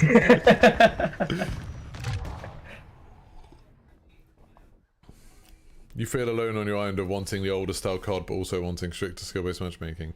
I definitely don't want the older side of COD. Like, I don't have the same nostalgia for Modern Warfare 1 and 2 that other people do. People are complaining about things in this, and I'm like, you don't realise how bad it was in Modern Warfare 2. I used to sit at the back of my map with one-man army and a noob troop, and that was me for the full game. Like, I wouldn't play, I would just get nukes. It was literally like, the old games were so controlled by like spawn traps, like people finding spawn traps and then just shooting person after person who spawned. Hey, Simon, thank you for joining the emote membership. 3 new members today. That's awesome. Thank you very much.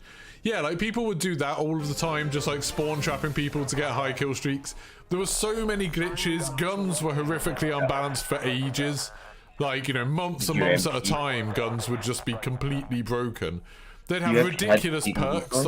Like, you'd have perks like Martyrdom, where it's like, oh yeah, you kill this person and then they just explode and take you with them. It was just insane. And like all the movement stuff, like I can kind of understand why some people like that movement stuff, but I've personally I would much rather just be using movement that the game's designed around. Like, I've always hated all of the sort of glitchy movement stuff. So, like, head glitches and, like, slide cancelling and bunny hopping and all those things that, like, clearly the game wasn't designed for, but people managed to find a way to give themselves an advantage by doing something weird. Always hated that stuff. Skill-based matchmaking's way too strong in this game. Like, what's that? What do you even mean by that, War Daddy? It's like, I really don't think it is. Like, I've heard loads of people just basically making up arguments about things that they think is happening in this game that's, like, directly refuted by my experiences that I've streamed, you know, like, not just stuff that... It's not like I'm just making up stuff as well. It's like, I've seen people saying, oh, if you have one really good game, then, like, the next 2 games are going to be against CDL champs. And it's like, no, it's not. I've had whole evenings where we've had really good games every time. Like, that's clearly not been a thing. There's like, oh, well, you can't play with your friends because, like, if you're really good and they're not as good, they won't be able to have a good time with you. And it's like, here's me sometimes playing games with, like, Benny Central and Jaff and Broken, who, like, have insane kill death counts compared to mine. And I'm still having fun and still having the odd some of the games, like, go really well. Like, it's a bit harder, but it's, like, the fairest way of dealing with it, rather than putting them in my games and them just absolutely destroying the entire lobby. And then people say things like, oh, well, like, you know, every match is a sweat fest. Like, you've got to try really hard in every match. And like I was saying, like, a couple of days ago, I was literally watching TV on a different screen while playing with the sound turned off. And I was still sometimes being the top scorer on my team and going, like, with a positive kill death. There's people being like, oh, you can only get like a 1 kill death because the game's always going to be moving you to a 1 kill death. And it's like, nope, that's not true. I've seen lots of people, like, I've seen Jaff get like 40 kills and like 3 deaths in games. It's just, like, it's not that strict.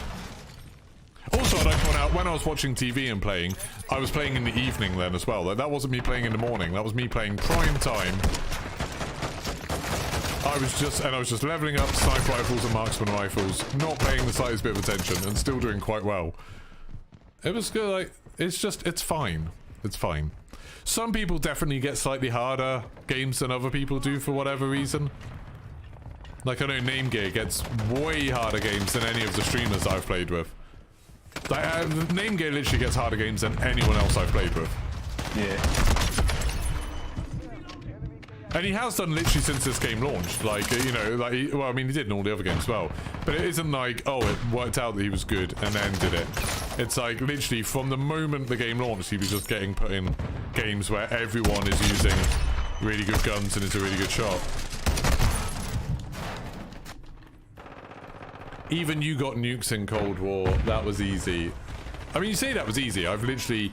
Not only have I never had a nuke in a Call of Duty game, out of all the Call of Duty games I've played, which, just to remind you, is all of the Call of Duty games, I've only ever seen 1 nuke. Outside of, like, Infected and stuff. You know, I know there's some limited time modes where it's much easier to get nukes, but I don't really count those.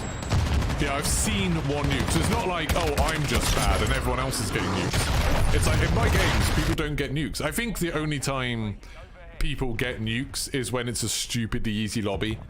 Because, like, for you to have a game where you get 30 kills with no one managing to even get lucky and take you out, that means you're in a lobby that you shouldn't be in. Like, you're in a lobby where you're absolutely dominating everyone. Nearly every game I've played of this has been a close match. Like, I mean, look at the score right now. It's like 29-31. And I'm here, like, chatting and reading chat and stuff. I'm not doing super... Everyone needs to remember anecdotes and not data. Yes. And that's why, I mean, that's kind of why I sort of always take the argument of, like, I can't speak for everyone's game.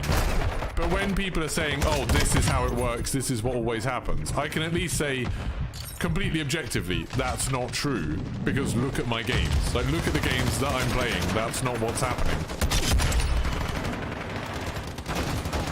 You know, I can provide a lot of data from the many, many, many games I play every day that I stream and are available on VODs. And, like, you don't see me doing well in 1 game and then the next 2 games being impossible. You don't see nukes. Like, I've not seen a nuke in this at all. Outside of ground war, obviously, where it's a different kind of thing. All of the games are close.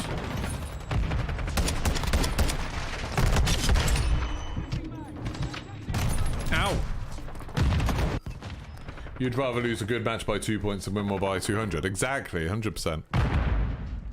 And it's like, but the people who like argue, you know, like, oh, they want that sort of like, they want the variety, they want the random stuff like that. You do still get variety in games of the way people are playing and the weapons people are using and stuff.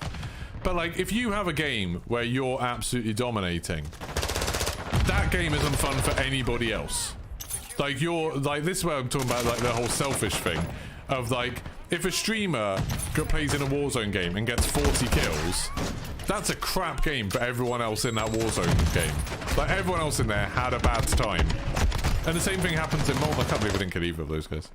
The same thing happens in multiplayer. Like, if you're going like 50 kills and 1 death, the other team had an absolutely miserable experience. And it's like, I don't think that's ever a good thing for like the enemy team to have, the whole enemy team to have a crap game just so you can feel like you're great. Yeah. The old Call of Duty, the lobby stayed together, it was your choice to leave and fun could be had. See, like, these sort of arguments are bad. Like, you can't say, actually, well, fun could be had back then.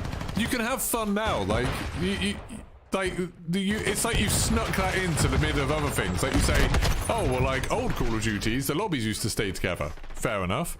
Fun could be had. Those two things aren't connected. Like, you can still have fun now. And also, in old Call of Duty games, you used to have host advantage because it was peer-to-peer matchmaking instead of dedicated servers, which meant whoever was host had a real advantage against everyone else, which was also a reason why you could get nukes a lot easier back then, because if you were the host, if you just happened to be the host, you had a massive advantage over everyone else in that lobby.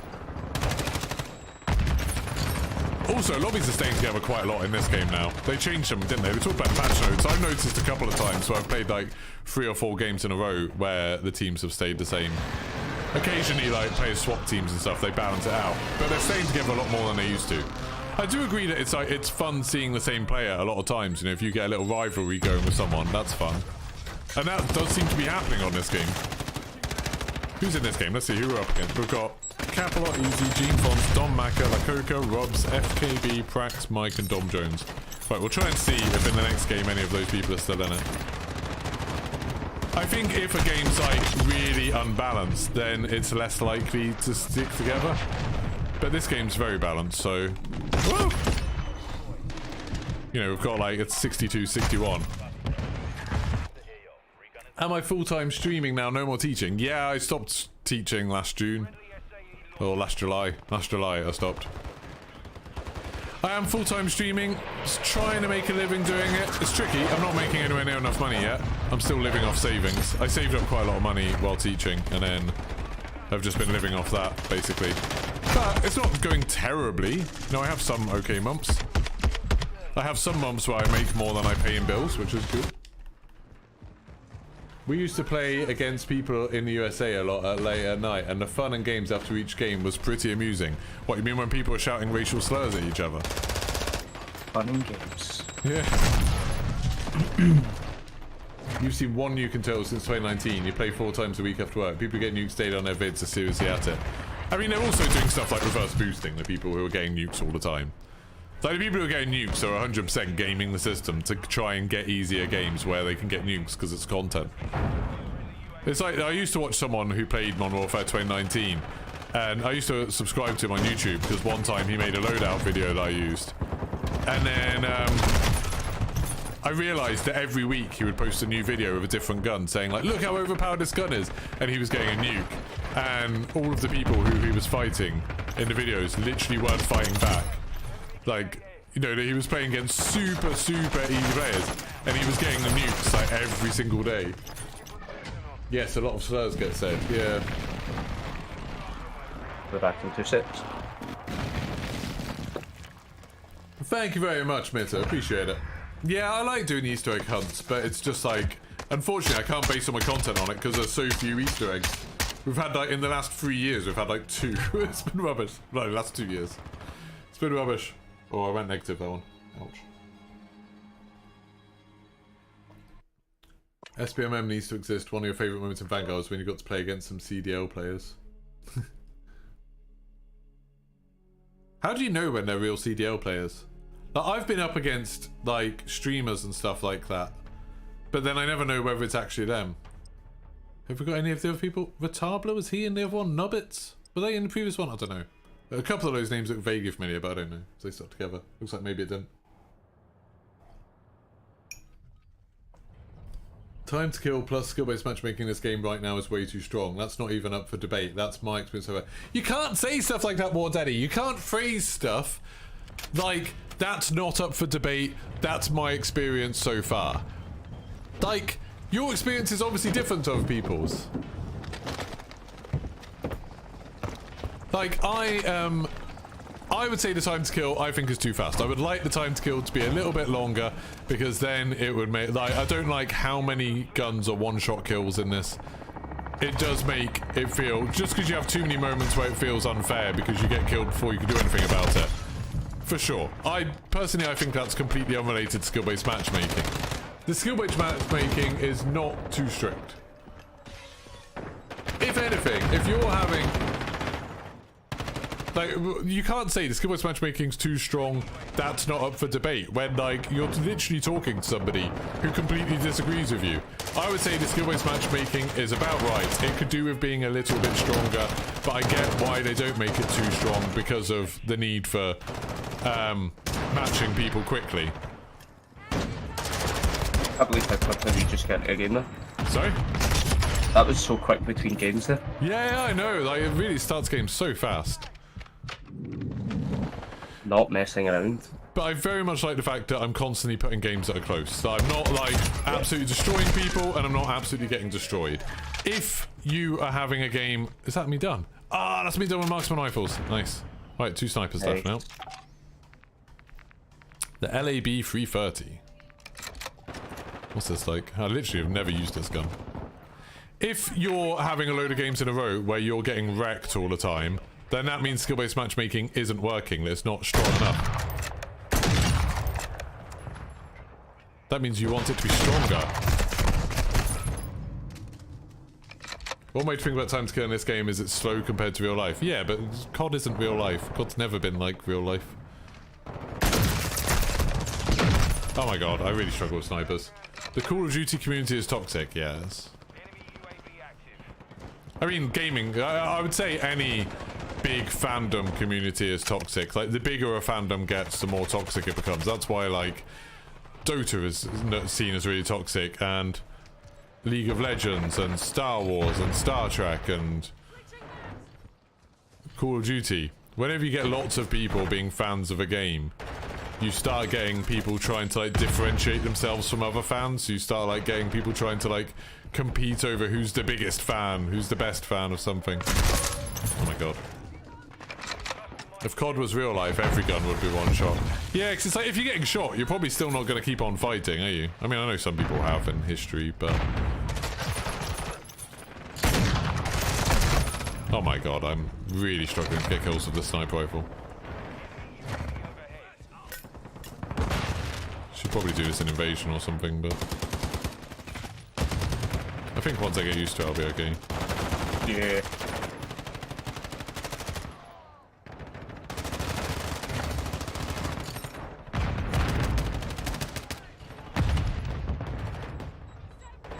I don't know why I'm just lying in the middle of the street. I'm just hoping people come around that corner, but they don't seem to be.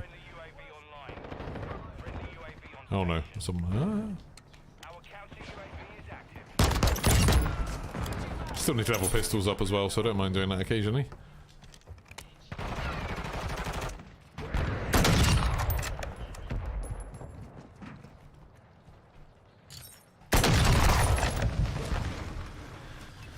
Play the game if you enjoy it. If you don't enjoy it and think something's not right, don't play it. Easy fix, no need to complain over it. Yeah, I mean, that's... Yeah, it's true of most media type things, isn't it?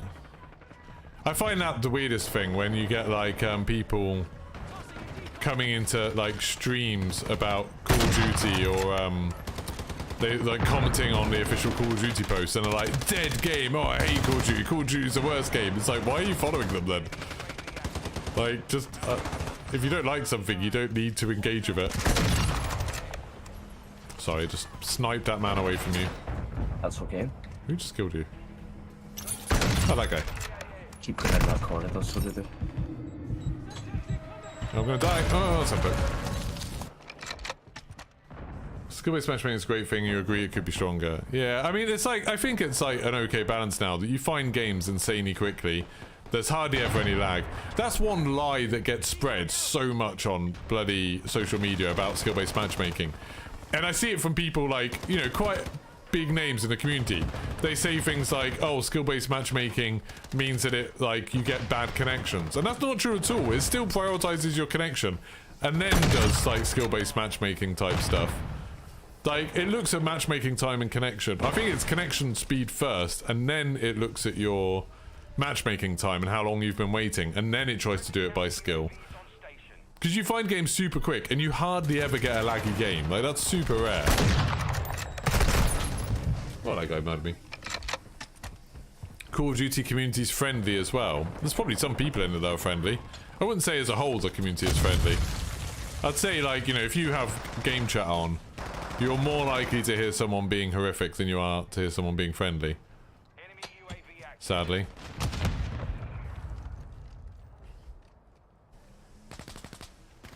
I don't really know how to set up with the sniper rifle in a way that will make this work. Christ, missed. Ah! This gun's hard to use.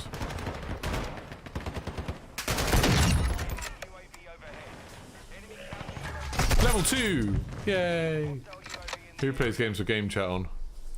It's a bit of a trend. Let's shit on attention. Let's shit on a game for attention. Now, people have been doing it for ages. It's not a trend. I think it's just like, it's just thanks to Twitter and YouTube, you hear more people. But it's always been a thing on like gaming forums and stuff like that. For as long as I've been interested in gaming, like since the 90s, and the internet's been a thing. There's always been people who just love to dislike things.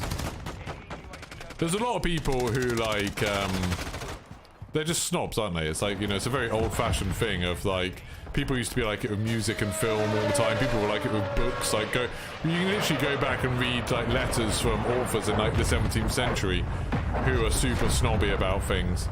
And it's literally just them insulting other stuff because they think it makes them sound like superior. You know, because it makes you sound like you're better. If you can be like, oh, well, this is bad because of this, this, and this. It makes it sound like, you know, you're like better than that. You're better than that thing because you don't like it. You know, it hasn't impressed you. It hasn't lived up to your standards. And that's a very common thing in any kind of criticism. This whole weird thing of like critics needing to be impressed by things. And now everyone thinks that they're a critic because they can post a tweet or they can do a YouTube comment or whatever. It's like, I get it on literally on my YouTube videos. I get people giving me criticism on my YouTube videos. And it's like, why? Like, what's the purpose of that? What's the purpose of leaving a comment telling someone you didn't like their video? Like, what do you think's gonna happen? Do you think they're gonna listen to you? Like, complete random stranger who you've got no idea what your experience is, what you're like, what you've accomplished, or anything like that. Do you think they're just gonna be like, oh, well, I need to do what this person's saying because they didn't like it? Like, no. Yeah. But people feel the need to express their criticism on things, like their opinion is valuable. I think it's just like, it doesn't help that we've like, as like the way social media's gone, we've ended up in a situation where everyone's constantly told that their opinion matters, and it doesn't. Like, people have heard that thing of like, oh, everyone's got an opinion, and some people have misunderstood that to be like everyone's opinion matters, or everyone's opinion is valid, or everyone's opinion is like equally valuable. And it's like, no, you can like, if I had an opinion on how good Messi is as a footballer, that opinion would mean jack shit because I've never seen him play. I've got no idea. I don't care. I don't know anything about football. Like, that opinion, I could have an opinion. I could be like, oh, Messi's crap. Why have they added him to Warzone? He's rubbish. That opinion doesn't mean anything. That's like literally completely meaningless. It's got no substance whatsoever. But people have been like trained to think that their opinion is valuable. Looks good.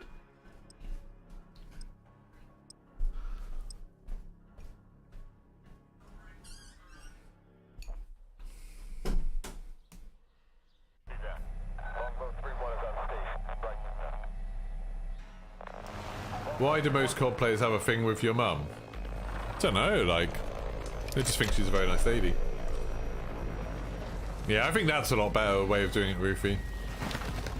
Do I want another stack of codes for Saturday? That'd be great if you've got them, Robert, but yeah, it's like, if you can, that'd be awesome. I'll do another stream where we give out a load of codes. I'll probably be leveling up pistols on Saturday, I imagine. Gonna go to cinema to go watch Black Panther tomorrow morning, so I won't have a morning stream tomorrow. We have a later evening stream. There's also been misunderstood to mean you can have an opinion on a fact. Yeah, I mean, that's really bizarre when people are like, sort of like, oh, well, you know, vaccines are really dangerous, but that's just my opinion, so you can't argue with it. It's like, no, wait. You're mixing up things here. Yeah, people are weird about that stuff.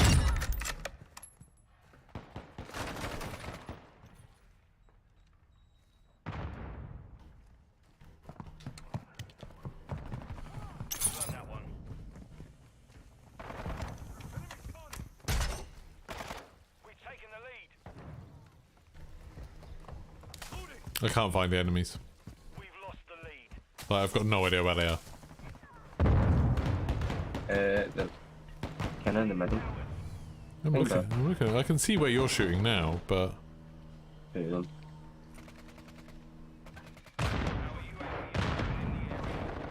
oh, I can see you're right next to someone. Whoa! Oh, I got him, but too late. Sorry, I missed with the first shot. I would have saved your life if I could hit that first shot. Right. Ow! Yeah, Robert has got the Mountain Dew codes, so I can give away a bunch of them on Saturday. Then I'll have more than one, so I won't just do it at the end of the stream like I'm doing with this. Do remind me to do this at the end of the stream. If I start sounding like I'm wrapping up the stream. Thank you, Cobb. You just saved my life because I couldn't be bothered to turn and look to my left. I was just gonna let him kill me. I didn't really... Okay, like that. There's another one. Yeah, I got killed.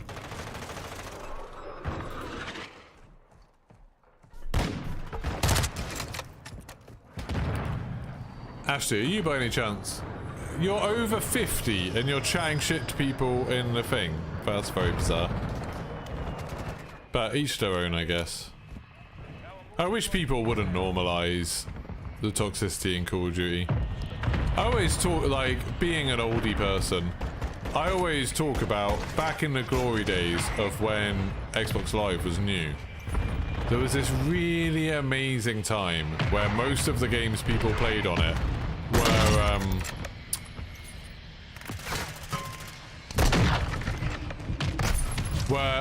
driving games, so like Midtown Madness 3 and Project Gotham Racing and like Rally Sport 2 and stuff like that. And everyone was so nice, and it was really bizarre. And it sounds like it's made up. It sounds like this isn't a real thing that happened. But genuinely, I would come home from school, and I would go on Xbox Live, and I would have fun just doing little races and playing little games with strangers, and we'd chat to each other, and just have a bit of a laugh, and everyone would be like, oh, GG, you know, well, I wouldn't say GG back then. But everyone would just be sort of like, oh, that was good, like, oh, that was fun. And everyone was nice to each other, and it was awesome. And I would regularly finish a game and add a couple of people to my friends list and be like, oh, okay, I'm going now, but like, yeah, we'll play again tomorrow. Whatever. Like, that was a really normal thing to happen. And then something changed. First-person shooters, for some reason, made everyone really angry. And people became absolute dickheads to each other. And I don't know why. I don't know why first-person shooters make people so angry. But like games like Halo, you'd start getting a little... I think a big part of it was that when Xbox Live was quite new, you didn't get many little kids in the lobbies. Like, it was quite rare to hear someone who was super young.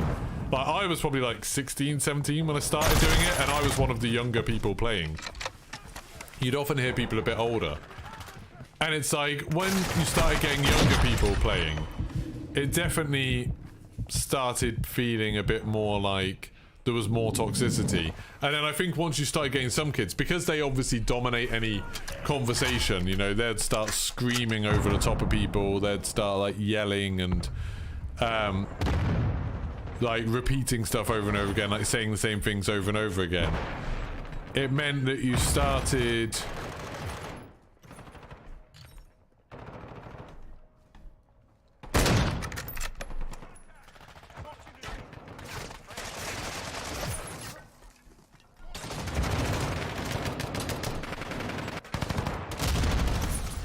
It means that you started, like, other people, if they wanted to be a part of those conversations, they just kind of had to be louder, or they had to be nastier, or they had to be more shocking, or whatever, or more annoying to, like, win those conversations, and it got really horrible. Oh my god, I'm so bad at this. Just like with the sniper rifle, I'm finding it so hard to get kills. Just because you kind of need to predict where people are going to be, and like, the spawns and everything move around so much that you don't really... KIA confirmed. Hostile UAV. Hostile SAE near your position. Nadia did that, screamed and swore at people down the mic, got banned from game chat before LA. Okay. Playing to her audience, I guess.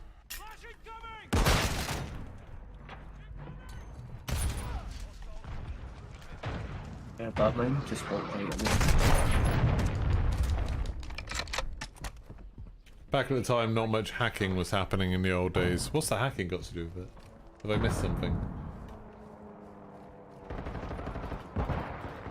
Delta Force Task Force. I used to play Delta Force games. It was cool. You were 14 and was called a child in group spader. That's because you were 14, so you were a child, Affers. But I know what you mean, yeah, like 14 was young back then, whereas now you get like 8-year-olds. I was talking the other day about playing Werewolves Within on PSVR, and like one thing I really liked about that was there was a very, very small community. But as soon as someone, like a kid, joined, they would just immediately get voted to be kicked by everyone because no one wanted to be playing that with a kid, like, being random and shouting down the mic and stuff.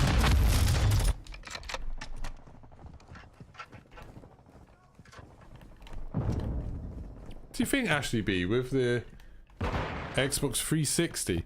Well, Ashley B, you were saying you were over 50 a second ago, and now you're saying the Xbox 360 came out when you were in your 20s. This doesn't make sense. The Xbox 360... When did the Xbox 360 came out? That came out when I was like 19 or 20. So that was 16 years ago. This maths doesn't add up, Ashley B. Yeah. Oh. I'm very much struggling. So? I just hit the guy with an intrude. I think what's also happened is my double XP's worn off. At least I have now unlocked all of the sniper rifles, so I can use them in Warzone if one of them's meant to be really good. I don't have that fancy scope though.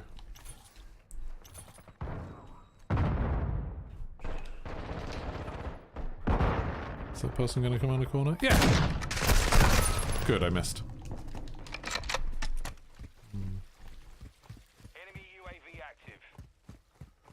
I don't think I played Task Force Stagger. I just remember playing some of the Delta Force games, so I've just forgotten about them until you mentioned. I don't know if I ever played them online.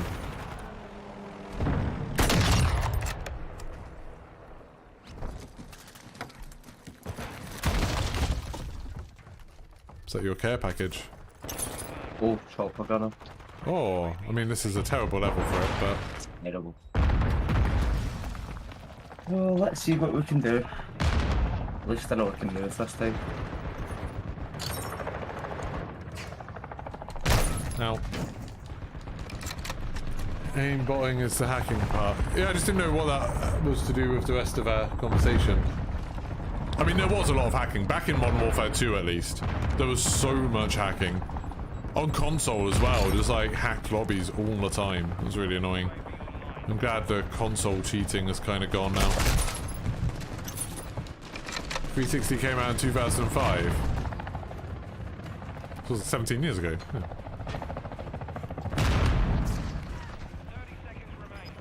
I was just saying because he said, I thought he said he was in his 50s.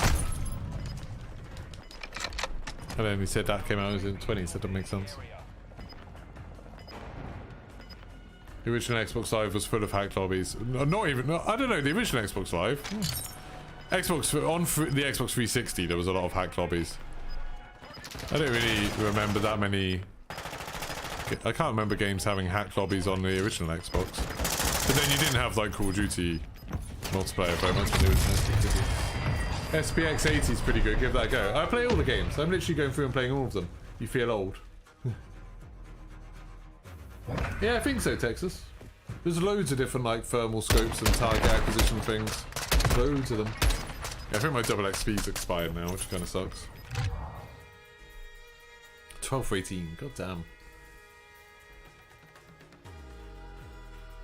If I have another bad game of this, I might switch to Invasion, but it's up to you if you want to play Invasion or not. Yeah, that's fine. I can level up snipers as well. I Oh, can use the noob troop. there's 22 levels on this sniper rifle, and then 19 levels on the other one. That's not too bad. I've already done the other one up to level 6 apparently, even though it's locked, because it must be, I must have done it in Spec Ops. Just about to finish the EBR. Nice. It's actually not too bad. Yeah, I didn't hate the EBR. It's not like the best, but it's fine. Yeah. Right, let's go to Lou quick. No worries.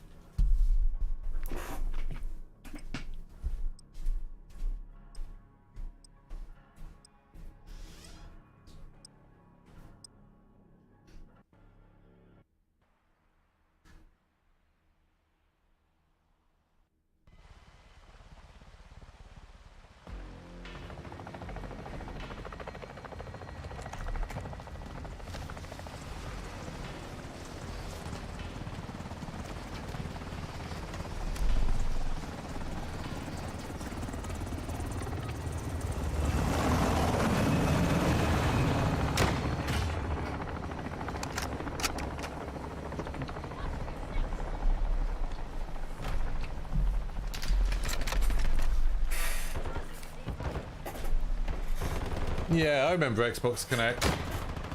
Because you could trick it into thinking you're on a LAN connection. That's how we used to play Halo 1 over the internet back in the day.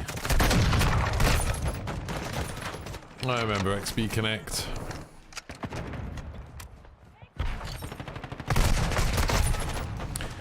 Doo-doo-doo, I hate using sniper rifles.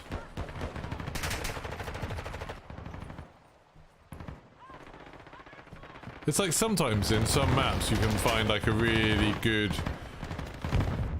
like little place to hide, and then you can get a million kills. But until you find it, it's such a pain. Just saw Vampire Survivors is coming out on Xbox Game Pass on console today. If anyone hasn't played it yet, you should give it a try. It's loads of fun. Although it will consume a huge amount of your time, which is a bad thing.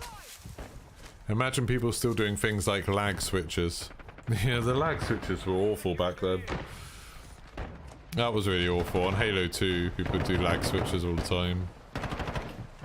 It was really annoying, like you'd be thinking that you were winning a game and then suddenly your connection would go to crap and then you'd come back and you'd be dead.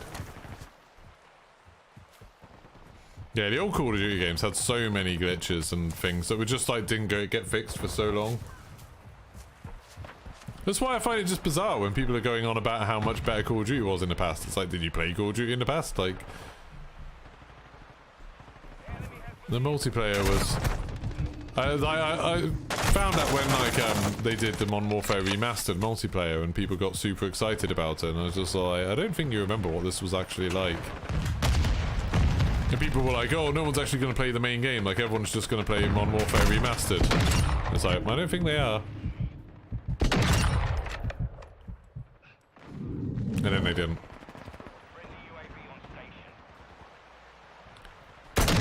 Unsurprisingly. I've just killed the same person twice. Like, I literally haven't moved. I'm just got my crosshairs in the exact same place. How did I not get collateral? That's insane.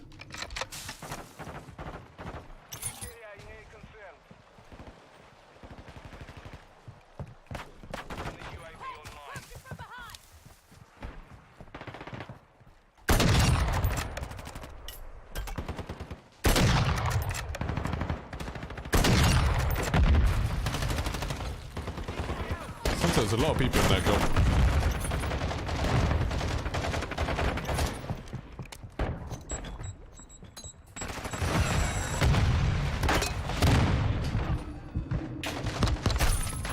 I don't know what happened there. Am I going to stream DMZ a fair bit when it comes out? I don't know. Like, I'll give it a go for sure. I'll probably try and complete all the missions, so I guess I'll do that at least. I'm not expecting it to become like my main game or anything though. Funnily enough, I'm expecting it to come out to end up being like Plunder, despite what J-God says.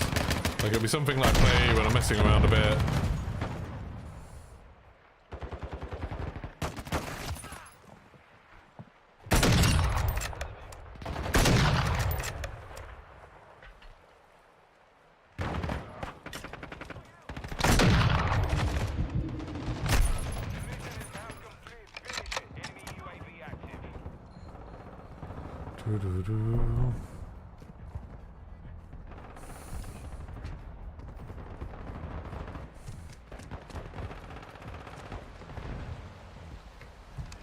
That Ashley person never explained the mystery of their age, did they?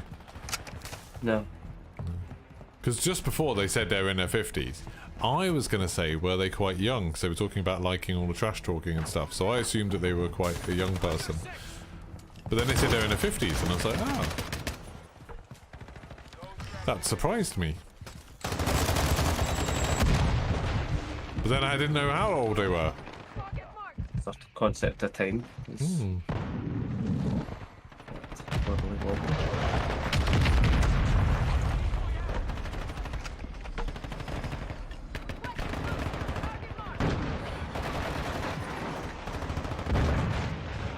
I've said before about how like the internet should have like your real ID connected to everything. It'd be funny if you could just click on someone's name and see how old they are. That'd actually be kind of useful on the internet, because there's a big difference if like someone gives you some opinion or something presented as a fact, and then you look at the thing and find out they're 12. Probably be like, probably not going to put too much stock by that, you literal child. Oh, double kill with a sniper rifle. Sick. And unusual. Of the 2005 release date. Friendly UAV online. 30s. Oh, I see. That still doesn't make sense. It came out 17 years ago. If you got it for your 21st... If you got it when you're in your 30s... Oh, I suppose you could just do it if it was like your late 30s. I see.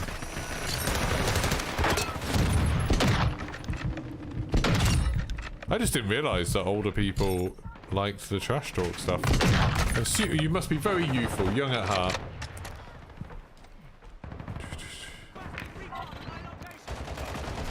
Yeah, I remember the 360 was the first console I got on the launch night. Like, I went to the midnight launch for it. And I dragged a friend along who, I thought at the time, I thought they were quite up for coming. I think they thought it'd be fun, you know, doing midnight launch for a console and stuff. But I don't think they were actually into games really at all.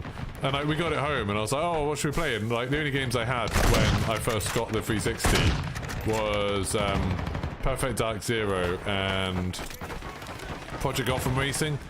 And I was playing it and I was like, oh, Project Gotham Racing isn't actually...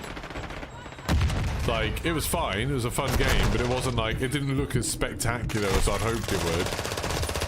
And then Perfect Dark Zero was just a bad game, and it was like, oh, this is kind of a bit of a letdown. So, you know, we got back at like 1 in the morning, got back to my house, plugged it all in, set it all up, and then played it a bit, and we're like, oh, this isn't that great actually, because then we were playing Project Gotham Racing in split screen, and in split screen it looked terrible.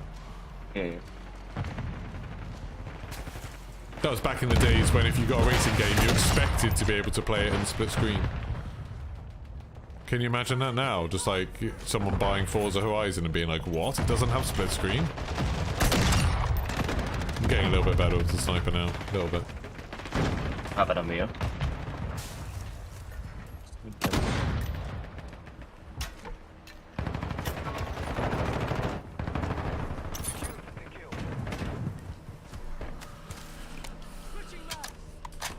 Very young at heart. Your first computer was Sinclair ZX81. I'm going into conspiracy theory territory and now, and I'm like, it's like in my brain I'm trying to work out like, are you actually as old as they are? Wouldn't people just then call it a Spectrum rather than a ZX81, a Sinclair ZX81? I don't know. I don't know how old you are, Ashley. You're an enigma to me. My first computer was a BBC. I can imagine. I remember loading games from tapes. But it's just like you'd have to go do something else while the game was loading. The games were shit.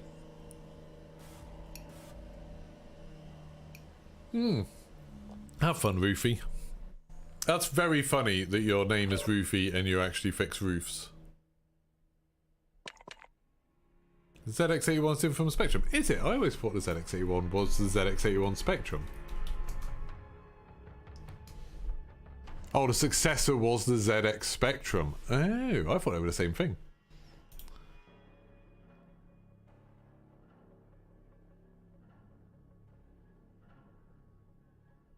It was the one before it, the ZX81. Huh. Didn't know that.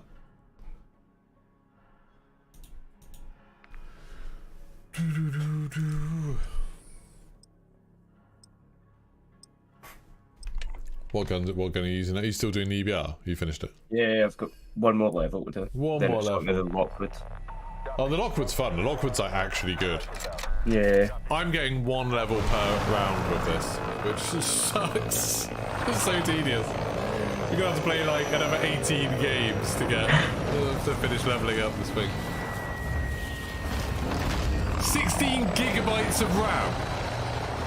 Your memory is not right. The ZX81 did not have 16 gigabytes of RAM.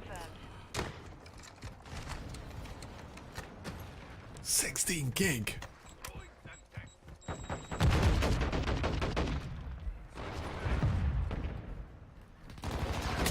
Am I going for Orion? No.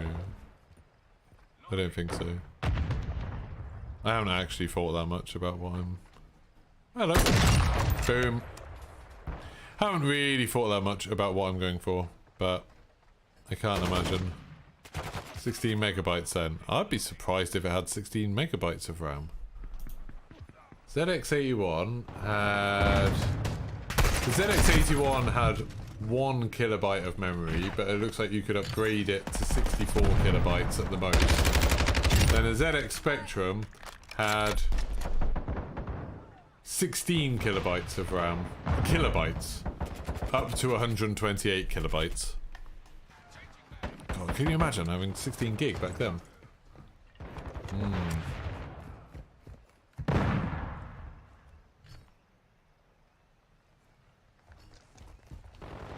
Ashley's just weaving this, like, interesting riddle now of, like, is Ashley actually as old as they're saying they are?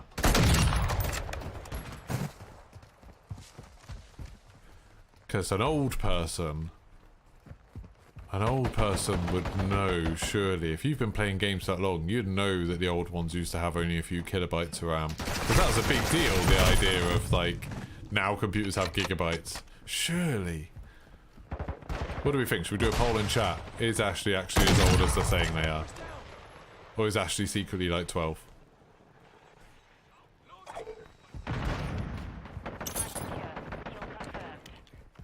Didn't expect a Scooby-Doo mystery. I do like a good Scooby-Doo mystery.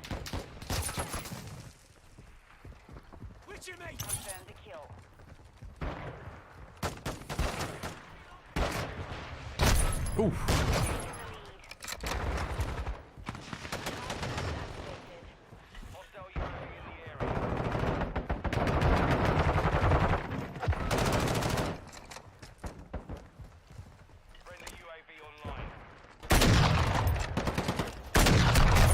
Oh my god. Problem with sniper rifle is I'm quite bad at shooting people from a long way away, which really is what you'd think a sniper rifle would excel at. They would have gone away with it too if it wasn't for that meddling geeky. I mean, it doesn't really matter. Like, I don't really care how old they want to say they are. It would just seem funny. If it's bothering Ashley at all, we should definitely stop. Like, it's not worth actually annoying someone over it. But it is funny. Oh, that was a good shot. Please do a poll, it'd be funny.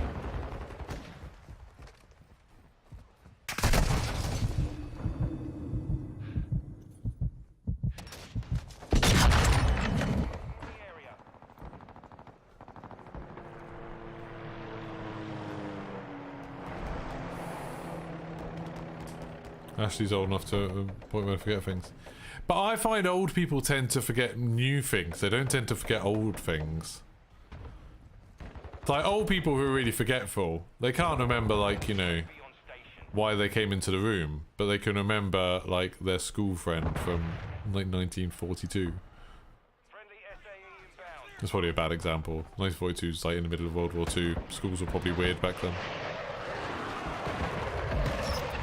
Where the hell is everybody? Literally, when I'm playing this normally, I find it really hard to go around the edge of the map because there's always so many people. Okay, I missed that person. It's fun, they're all sitting upstairs. Yeah.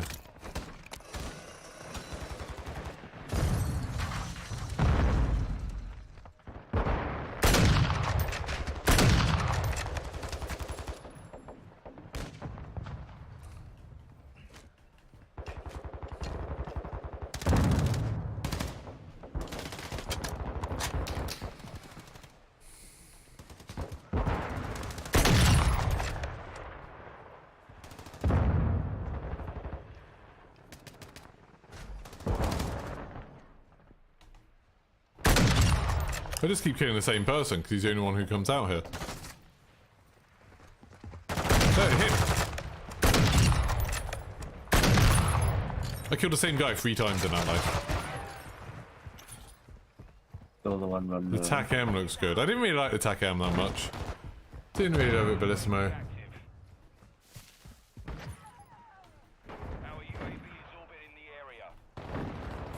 This sniper seems okay. Like, this definitely seems like I could imagine using it in Warzone. That person was right in my face. I hate it when you're zoomed in and then someone's like suddenly fills up the entire scope. Sorry, a hit marker. Okay, I hate the sniper now. Who gets hit markers with a sniper rifle?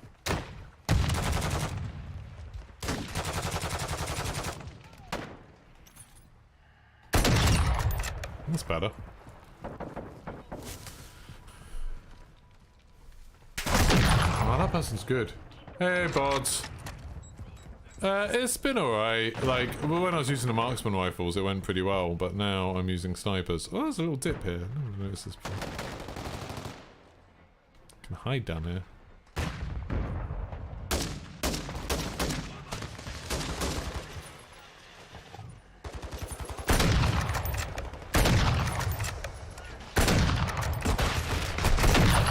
Ow.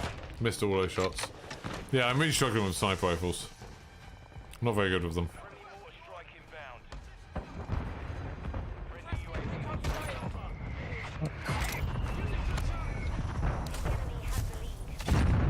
Hey!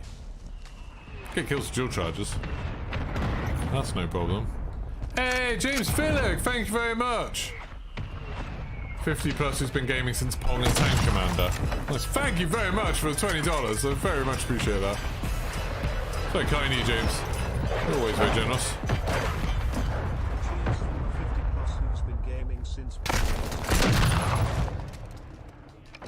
Might have takeaway tomorrow. Well, actually, no, we'll probably go out for food if we're going to the cinema. So that'll pay for my food tomorrow. If we're going to Wetherspoons, it'll pay for my wife's too. Spoons. I've become kind of addicted lately to Wetherspoon's apple crumble. It's so good. It's so good. Especially now it's like the right weather for apple crumble.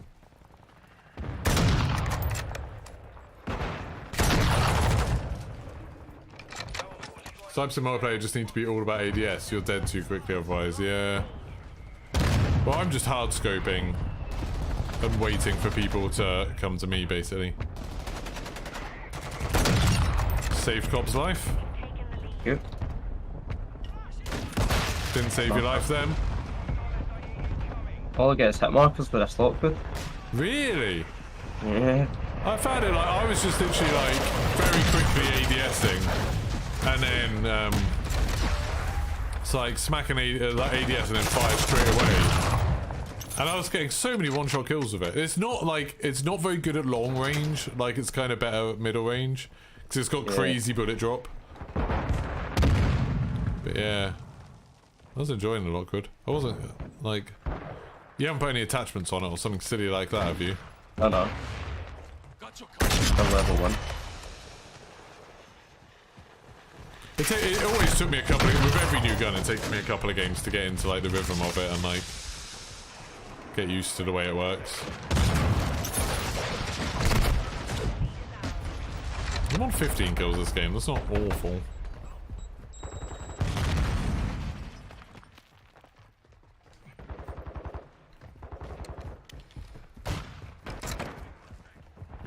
Speaking of cinema, do you think the promotion for this Wakanda movie has failed entirely? Yeah, it's definitely not had the same kind of hype that other things do. Like, I haven't seen stuff on YouTube or anything for it, which is kind of surprising. I'm hoping it's because there's some, like, it's super shocking, it's got lots of twists and turns, and they didn't want to spoil too much of it. I mean, I feel like with the Marvel films, whatever, it's going to make, like, you know, an insane amount of money, isn't it? Oh, that was a good shot. Oh god, that was a bad shot. Cinema's now such a waste of money. It's better to sit at home in your own comfort around a 70-inch TV and buy a movie off of Sky Cinema instead and get a takeaway.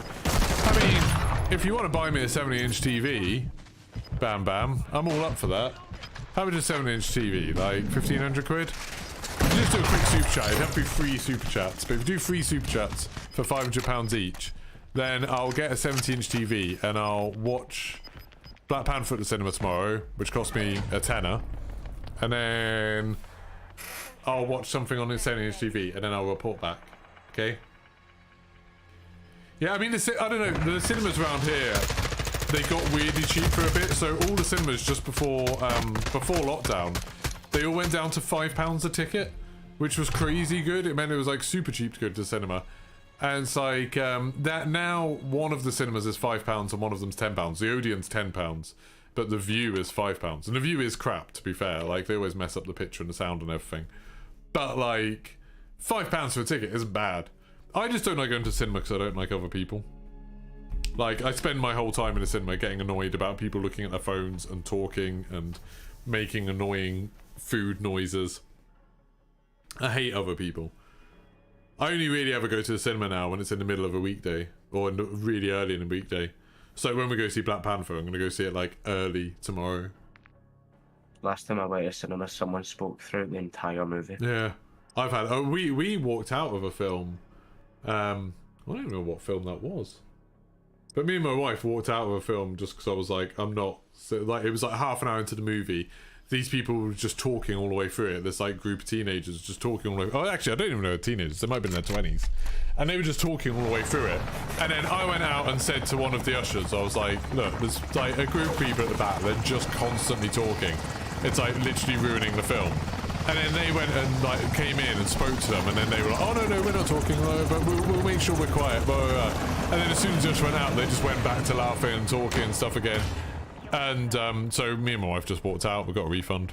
So I'm not trying to watch film that, but it meant it kind of ruined the first part of the film for us because we then when we went to see the film again, it was like we'd already seen the first half an hour of it or so. It was very annoying. Someone just fired a grenade launcher. Me? Really? Mm-hmm. I thought you were using a Lockwood. Yeah, I've got an M16 Lockwood plus. Oh, I see. Just two of the ones I'm leveling up. Throwing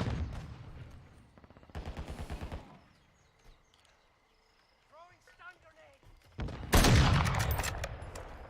Decoy out. Someone's hit good, barely any people go. Yeah.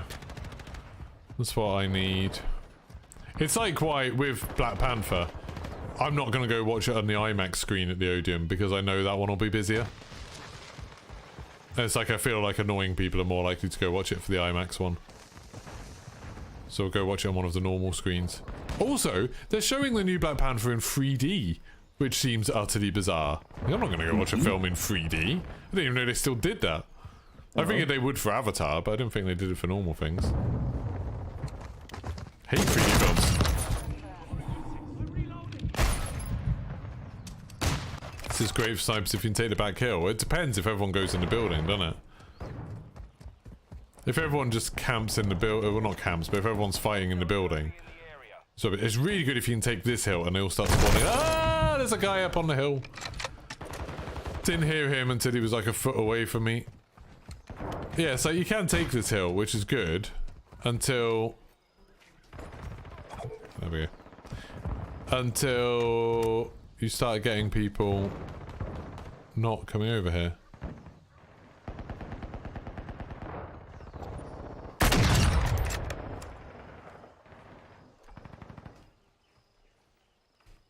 Enemies deployed a counter UAV. Fast hands online. Enemy UAV. Now, other people are the worst. Yeah, sucks.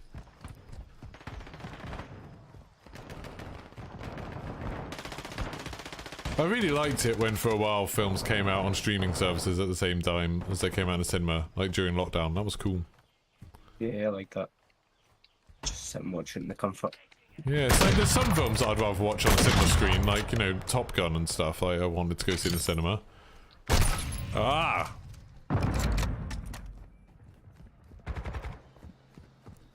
I think you're wrong, Bellismo. I'm not having a good time with snipers on this map. Come on, go for it. Why? How'd you know I was there? I just hate using snipers in 6v6. It's just miserable. Like going to aviation, don't mind. Yeah, I might do after this one. I kept forgetting, to be honest.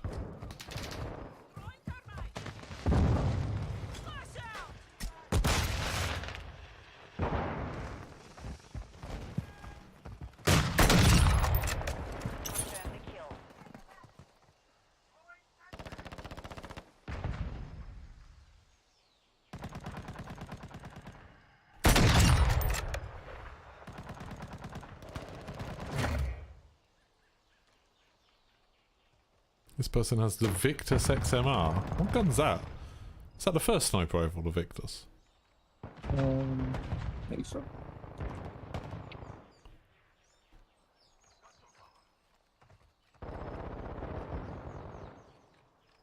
Swapping mags.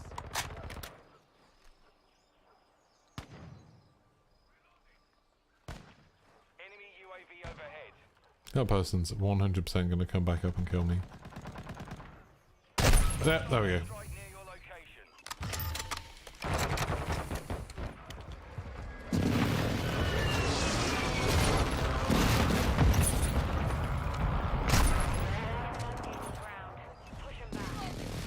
Oh, they're up on that side.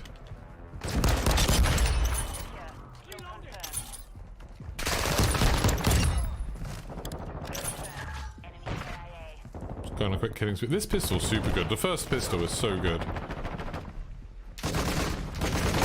I've actually not done any questions. Good. Civil servants have voted strike. Yeah. Expect everyone to go on strike at some point. Enemy counter UAV is I active. saw the nurses were saying they were going to go on strike. So good for them. But the government won't care. The government's already kind of made it clear they don't give a shit if people go on strike. It's almost like it's just irrelevant to them.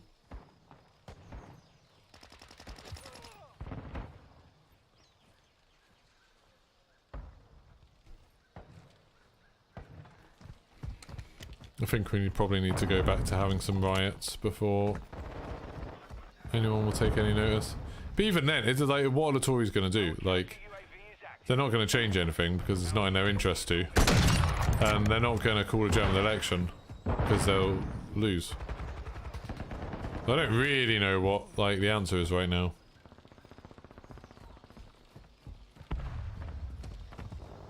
It's like we have a government that knows that they can't do anything.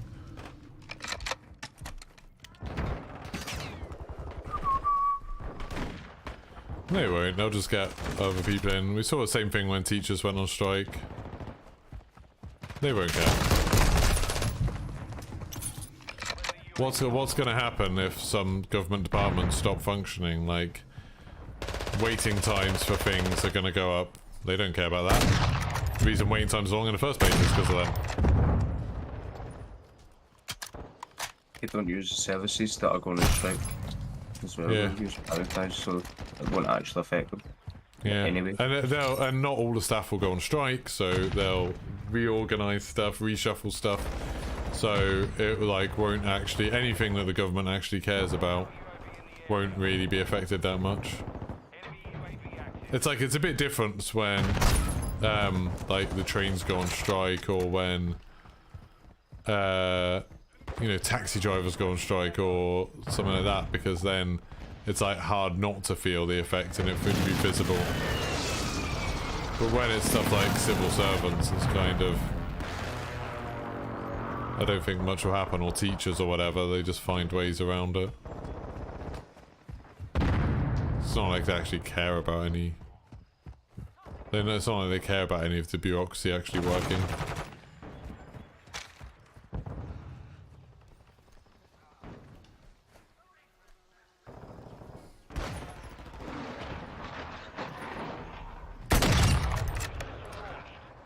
Bloody comeback kill.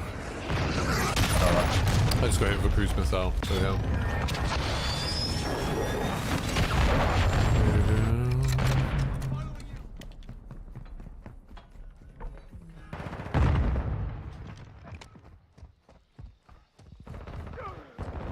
Yeah, unfortunately I don't think any of these strikes will do anything other than like encourage other groups to strike.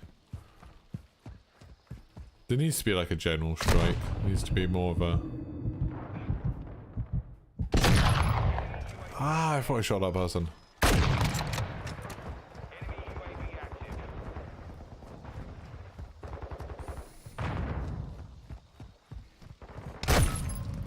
Do you not think, Ashley? I feel like it would. I feel like if...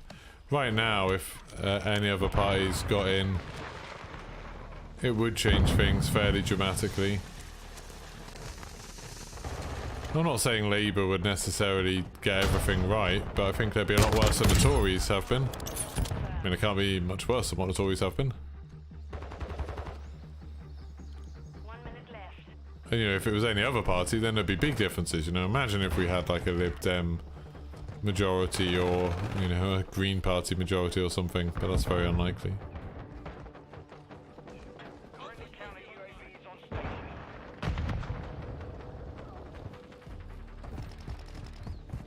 Unfortunately, that kind of apathy of just being like, oh, well, nothing's going to change even if someone else was in charge. That's why the Tories are in charge, because people think like that. That's why the Conservatives can still win seats even though they've been, you know, literally doing things that are illegal and lying, and we've had like 3 prime ministers in as many months, and we've had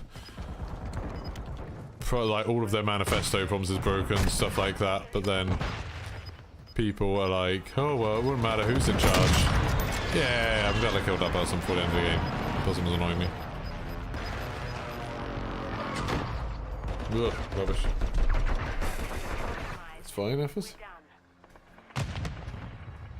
Labour would take us back into the EU for a start.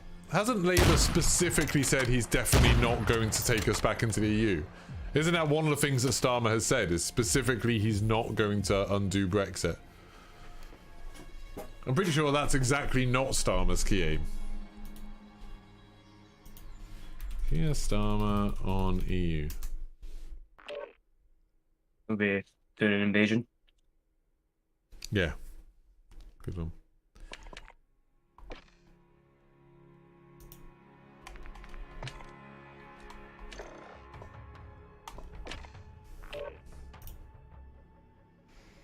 Starmer ends Labour silence on Brexit, but as he rules out rejoining the single market.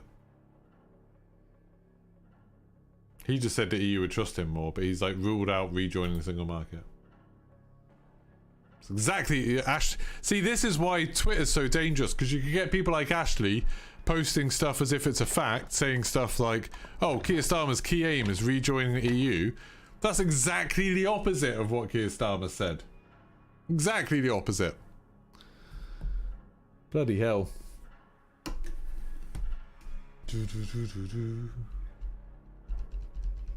It would be much better if someone would bloody take us back into the EU, but all of the major parties are too scared of annoying their voters that voted to leave. they want to, like, if you want to be able to win votes off the Tories, unfortunately you've got to pretend like Brexit was a good idea so they don't feel stupid. You can't be like, look, you idiots fucked us up so spectacularly, we need to go back on all of those things that you decided. That isn't a good way to win someone's vote, sadly. It's true. As I've said though, the government say one thing and do another. But Keir Starmer isn't in the government. What?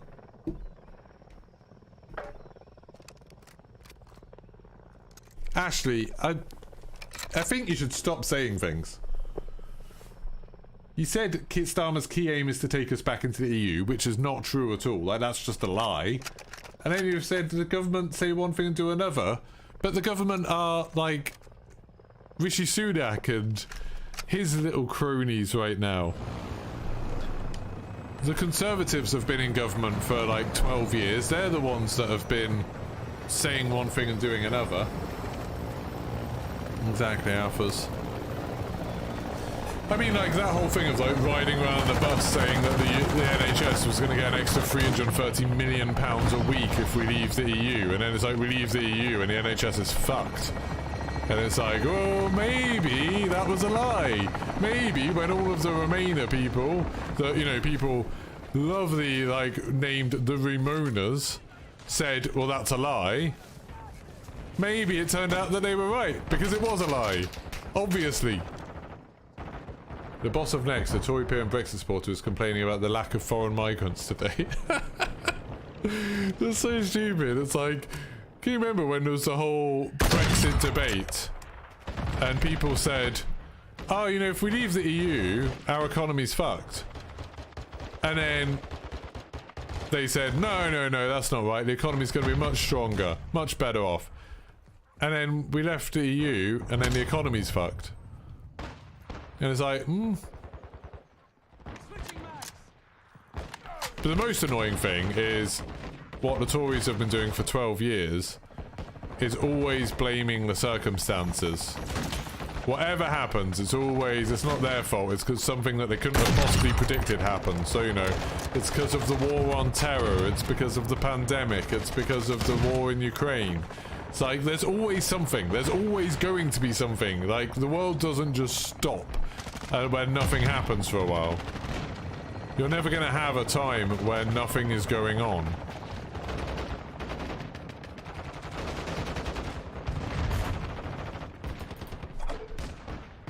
But that's not even true, Convict. Even for Tory donors, there's still terrible things happening. Like, their businesses are struggling, like they was just saying about the boss of Next. Like, their businesses are struggling because they don't have the migrant labour they wanted. People have been losing their homes in Spain and their homes in, like... Oh, goddamn, that took me way too long. It's like... Brexit screwed over everything for absolutely everybody. Literally the only reason we did Brexit was so Boris Johnson could get into power. Like, that's the whole reason Brexit happened. It's like, they decided that they wanted to do something that would make it look like they were in touch with what real people wanted, and they knew it was a bad idea. They knew that Brexit was going to be a disaster. They wanted the election to be close, and they wanted to lose. I 100% believe that Boris Johnson and Nigel Farage wanted to lose that referendum. And then, unfortunately, they underestimated people's stupidity in believing all of the bullshit they were saying. Like, what Boris Johnson wanted was for him to say, like, to lose narrowly, but then have the support of all of the people that wanted to leave, as well as other people who like him because he's, you know, a lovable buffoon, and then he could ride into Parliament. And you could tell that, like, as soon as they won the referendum to leave, like, suddenly Boris just disappeared out of the public eye and, like, said that he didn't actually want to be Prime Minister after all, and, like, but, like, backed away from any kind of responsibility for it for a while because he knew what a disaster it would be. He's not stupid. He's like a criminal, but he's not stupid.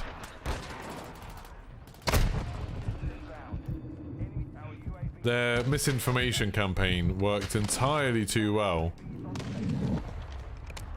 which is very sad for all of us. Someone has been shooting me for like hours now, it feels like.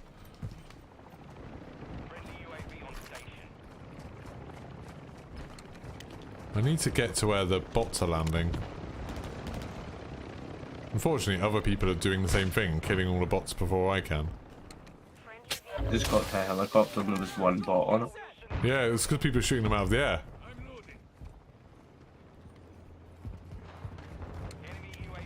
Like, you can't get close.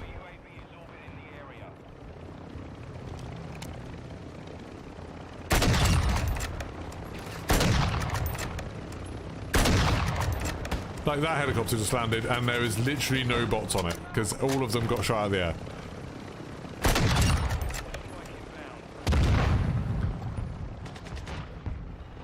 Like, people are just destroying the bots. It's quite funny. It wasn't so sad.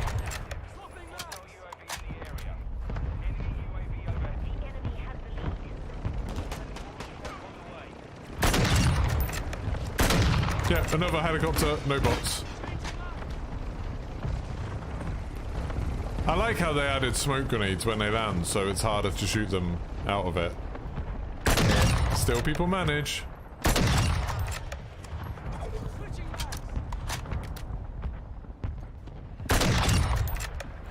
One nice thing about this sniper rifle is it has a lot of ammo.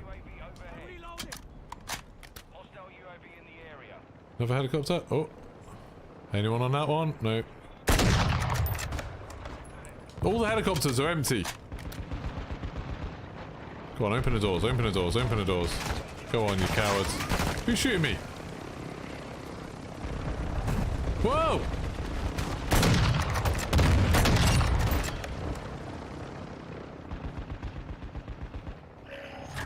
Oh, I'm level 7 with the sniper rifle now. This is definitely going better for me. Leveling wise.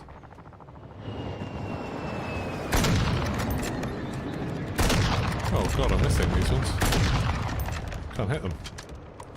Oh, another helicopter.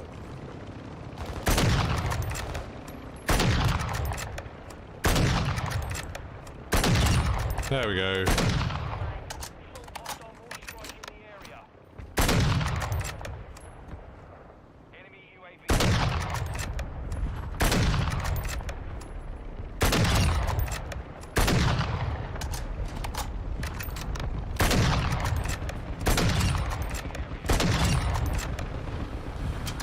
I'm running out of ammo.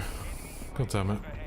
Don't suppose you've got any ammo have you and you fancy coming over here? Are you number 3? You're near me, I just got no. No, I'm number 1.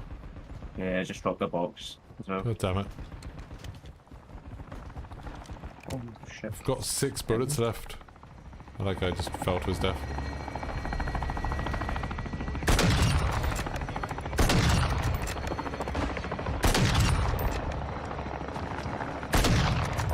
The helicopters literally can't get a single person landed. It's very funny.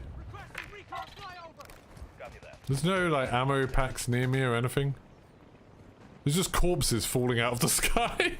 There's like, literally all the parachuters are getting shot before they do anything. It's very funny. Right, well that's all my ammo gone.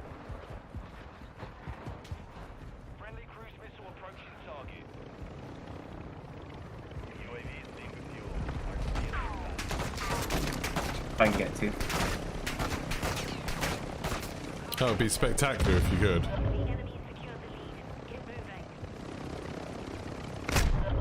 Oh god, I'm getting actually shot by... unlimited tech sprint. Are you doing the melee thing? I'll do some pistol leveling while I wait.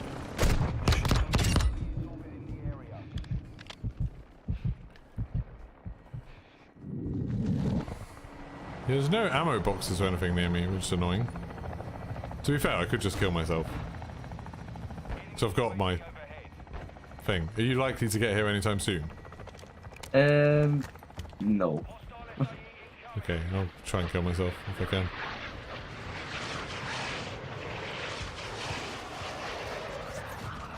I don't actually know how I'm going to kill myself, but I'll find a way. Life finds a way.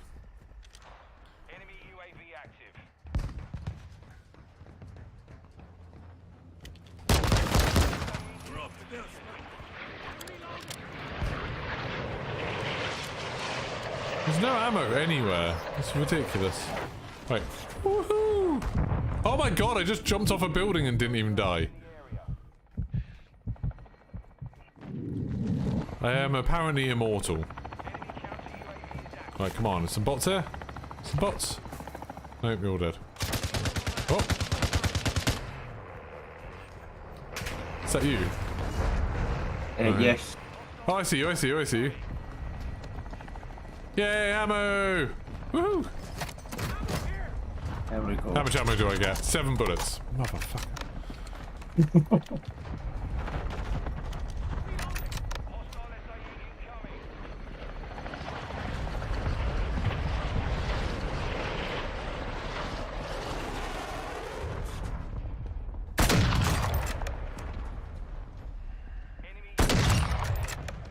And it took 2 bullets to kill that guy, because now I've got armor on. I don't know what the enemy team's doing, but they are not trying very hard to win this. I mean, well, they are winning, but like, they're not trying to stop us from killing bots, that's for sure. Oh, I killed a player. Nice.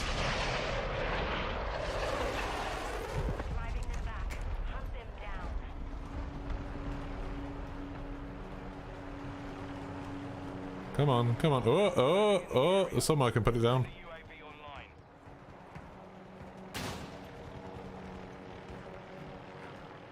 Oh, oh, oh. There we go.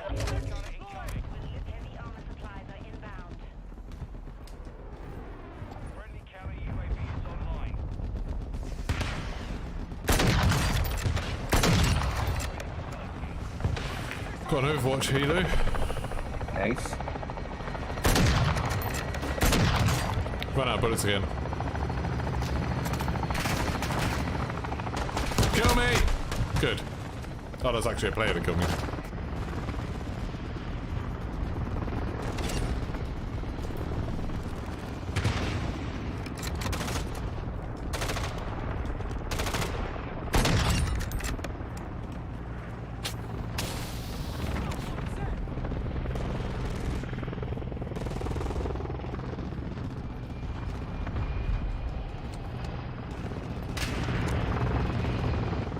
Where are the enemies dropping now? The enemy helicopters.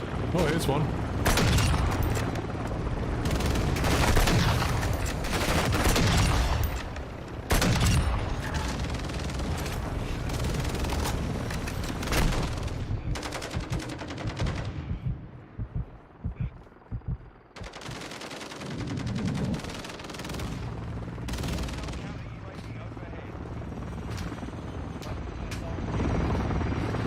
Whoa! My Overwatch helicopter just came and landed next to me. What? It's like literally driving along the ground.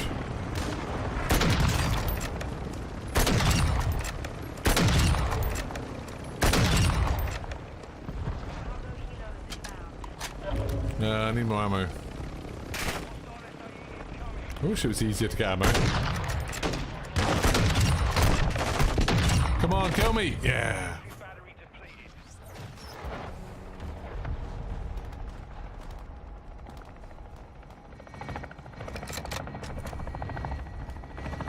There's a proper economic argument happening in my chat right now. I'm all here for it.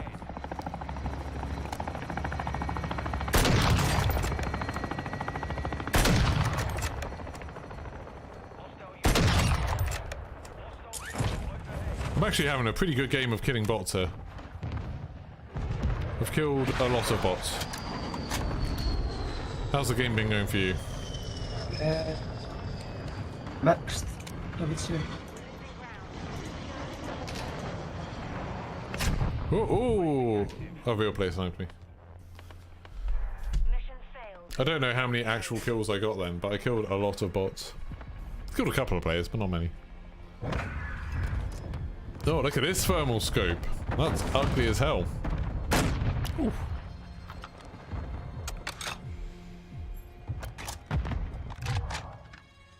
It's not really changing the subject that far, is it? There we go. I got 4 kills and 4 deaths. But I killed a lot of bots.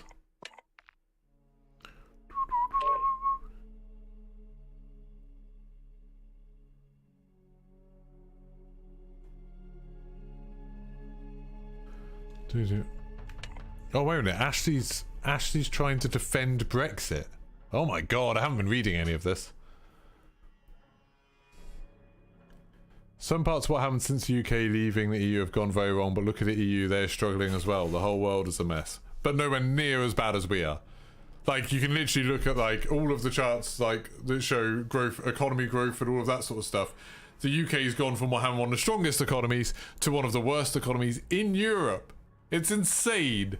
Like, I know, like, I heard this a lot from my parents who were like, oh, well, yeah, you know, it's like, it's bad here, but you should see what it's like in Europe. Like, they've got all of these terrible things happening. And then me and my wife went to, like, we did a little road trip where we went to France, to Belgium, to Holland, to Germany, all these countries where my parents were like, oh, everything's terrible, food's super expensive there, fuel's really expensive there. And then we went to all these countries and it was absolutely fine, like, everywhere. Like, food was normal prices, fuel was normal prices.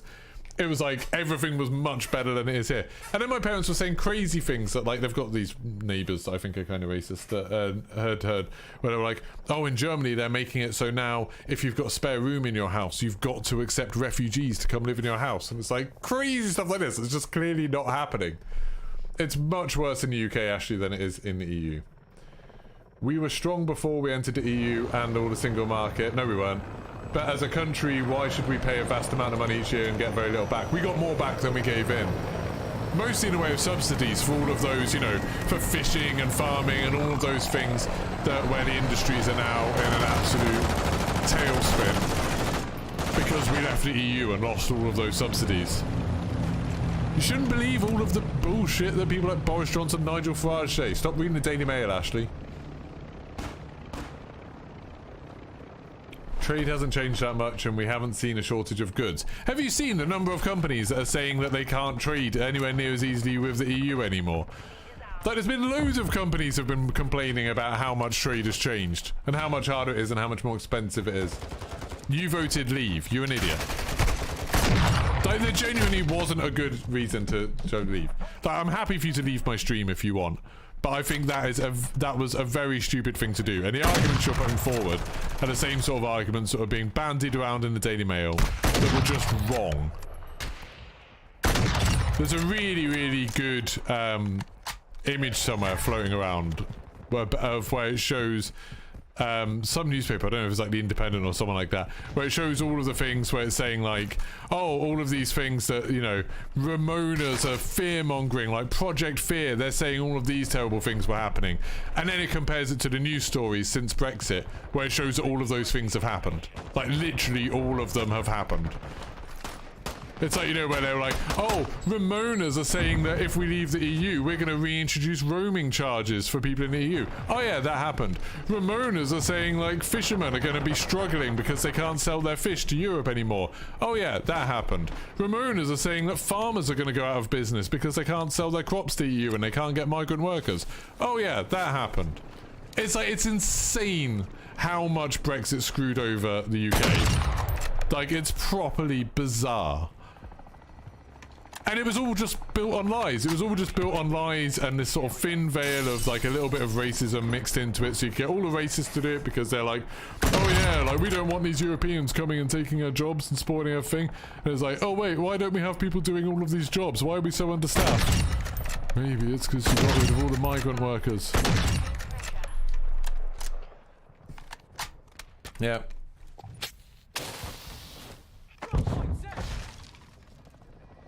Farmer News complaining his funding was being cut after voting for Brexit. It's ridiculous. Yeah, like, I mean, all of those news stories were very funny. Where there was people saying, like, oh, like, I voted for Brexit, and now I can't, like, I can't go and live in Spain. Like, I'm losing my holiday home in Spain. Like, who knew this was going to happen? Look at these big queues to get into holiday destinations in Europe. Like, yep, that's exactly what we said was going to happen. Exactly. Brexit's the worst thing that's happened to the UK in my lifetime. And it's crazy that it's something that people voted for. Like, if it was something that some, you know, corrupt government did behind people's backs, that would be one thing. But the fact that they just told people blatant lies that were very easy to disprove, and people just lapped it up, it's insane. And now, the fact that there's still people who are like defending Brexit as if in some way it wasn't a disaster is crazy to me. Like the fact there's people looking at everything that's happened and looking at how badly things have been going in the UK and how there's people like now like everything's understaffed. The NHS is on its knees. People are struggling to afford to pay for food and heating. And then there's people being like, oh yeah, but it's because of the war in Ukraine, really. It's like, no, it's fucking not. Just so stupid. It's like, do they just think it's a coincidence that all the things that people who voted Remain were saying was going to happen happened, and they're saying like, oh yeah, well, you know, it's happened because of Ukraine stuff. It's like, what, did all the Remainers just sort of predict that this was going to happen? Predict that we were going to have like a global pandemic and a war in Ukraine? No, it's just that this was going to be the result of Brexit. Just, it makes me so angry. Brexit makes me so angry. And think of poor people like Cobb in Scotland, where Scotland hasn't voted in a Conservative government, ever. Scotland hasn't, like, didn't vote for Brexit. You literally, as a nation, voted no. Yeah. But still get pulled out of it. You got pulled out of it because people are like, oh, we're stronger together. Like that whole stupid campaign with the Scottish referendum where people were like, oh, you know, the UK's stronger together, you don't want to divide nations and stuff. And then doing the Brexit campaign and being like, oh, it's better if we go our own way, we're stronger independent. It's like, what the shit? Oh, people fell for it. Such a slap in the face. That entire period of time. So bad. It makes me angry. Yeah. And then for Ashley to be in here defending Brexit, like what the hell, man? The food and heating isn't down to the EU, I will agree, as the EU is suffering the same. The EU's suffering a lot less than we are. Don't get me started on Scottish independence, just listen to the SNP. What? What do you mean listen to the SNP? What, listen to them when they're arguing that, you know, it's kind of unfair that they're being governed by a government that they don't vote for, that the people don't want, and being forced to do stupid stuff like leave the EU? What's wrong with that, exactly? This guy, I mean, fucking hell. What did you walk into, Maida?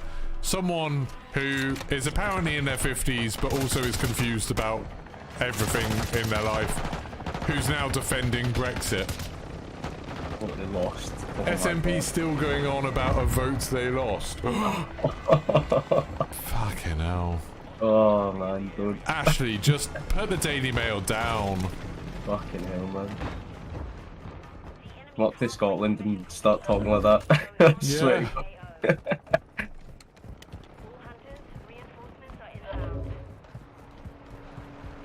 Fucking hell. Like, we get it.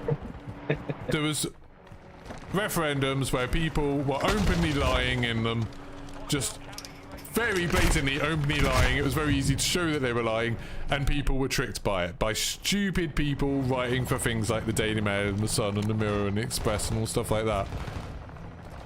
But then to be like, oh, well, they lost the referendum, so they should shut up about it. It's like, absolutely fuck off.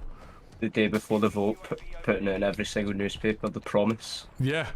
This big promise that we're going to get more rights and all that. And it didn't happen. Govern ourselves and then lied to. Straight Yeah. after. The opposite, we get pulled at fucking EU.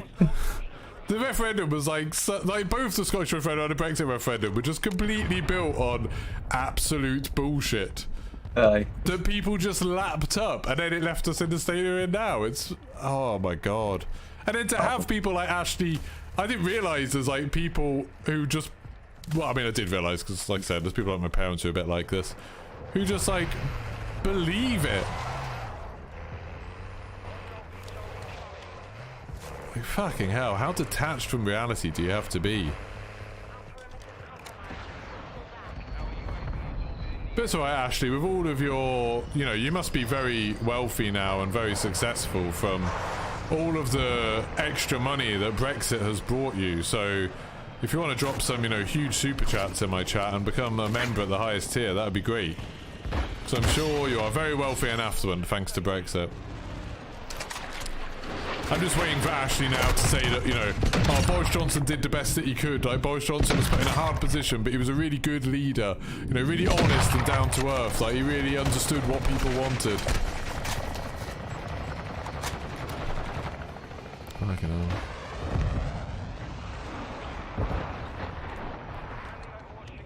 Hey, Ben! You were so confused over the Brexit vote, you didn't vote at all. I mean, I can understand people being confused because there was so much misinformation, but it is upsetting when people didn't vote. Because it was so close as well. The fact that it was like, what was it, 52% of people voted for Brexit, and then 48% of people voted against. But that wasn't like 52% of the population. It was 52% of the third of people that voted. Like, only a third of people actually voted. So it's like basically 15% or 16% of people in the UK voted for Brexit, and then that meant that we all get fucked over by it. So bad. And then there was like Nigel Farage going on before saying like, well, if like the Remainers only win by 52%, I wouldn't consider that like a legitimate win because that's too close, you know, that's too close. We need to have another referendum. And then they win by 52%. And they're like, oh yeah, well, like, this is what the people want. We can't go back on this. Like, people have decided. It's like, fuck. Oh my goodness. I was wondering why my chat was kicking off so much. I wasn't reading it, but I was seeing all of these posts, and I realized why. It's because someone came in saying something so unbelievably stupid and then sticking to their guns rather than just, you know, either listening or shutting up and leaving.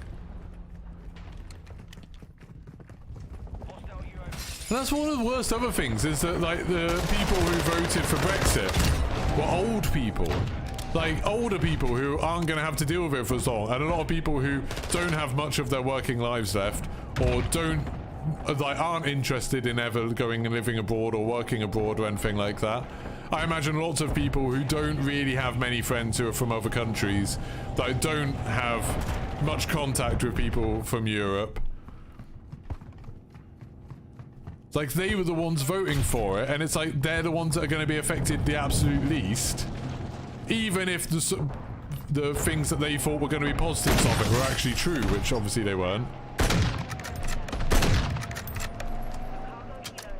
Oh my god.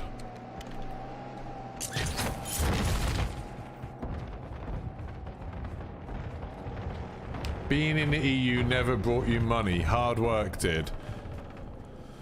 Right. It'd be really funny if we were like, what industry are you in? And he's like, I'm a farmer.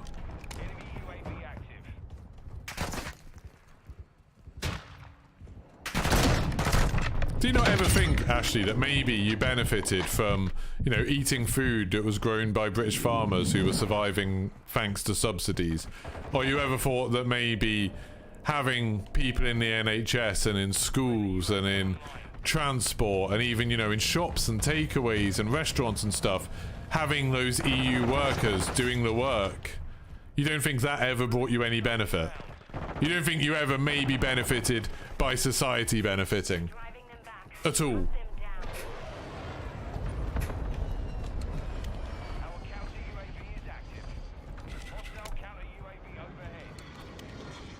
No, it's fine, Affers. I want the Ashley person to... I mean, he's not going to admit he's wrong, is he? Because that's like something that seems to be completely incapable of people that voted Brexit.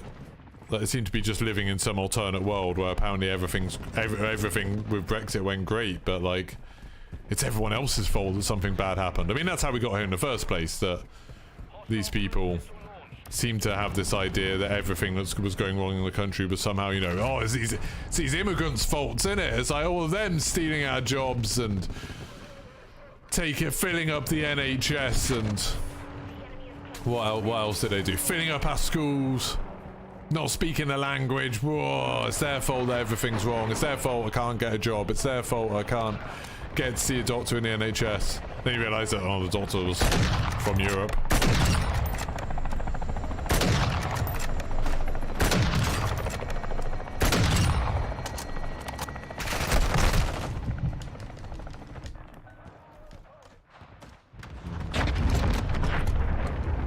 sort of thing about Modern Warfare FC. Messi, Pogba, and Magapi as characters is one crossover too far. What, like John McClane was fine, but footballers, absolutely not. You would admit a few things are wrong. Yeah, like, I mean, there's a few things, like, the NHS is fucked, there's the longest waiting lists anywhere in Europe. People can't afford to eat or, you know, house their, heat their homes. We have nurses who are having to use food banks because they can't afford food. But it's just a few things are wrong. It's just a few little problems. I'm sure it'll all work out. Don't worry, Rishi will look after us. He understands normal people's problems. This is the man who was joking about not having any friends who are working class. He'll definitely work things out for everyone. A few things are wrong, you know. They can be sorted out of the right government in charge. But you said earlier, actually, that no one could get it right because all the governments are the same.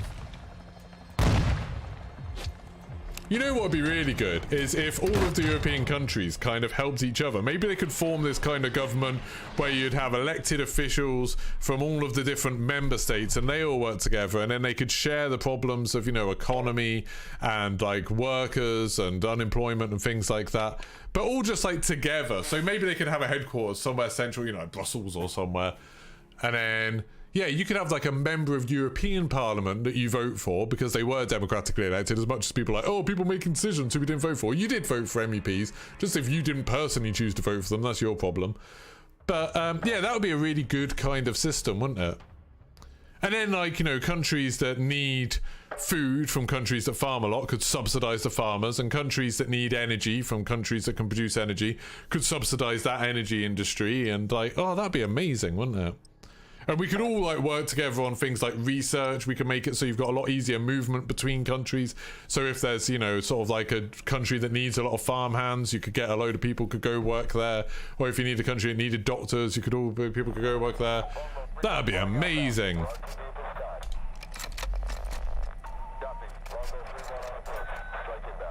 Yeah, like a large cooperative group, like a union. Yeah.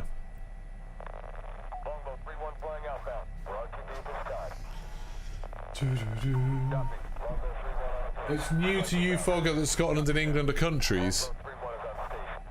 No, it's just the definition of what's a country is very confusing. The United Kingdom is considered a country. England and Scotland and Wales and Northern Ireland are considered countries.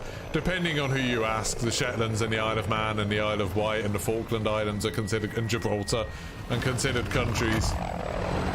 It's just a confusing language thing. In practice, it doesn't really make any difference because internationally, you only really need to worry about the UK. And then within the UK, then you worry about like England and Scotland and Wales and Northern Ireland.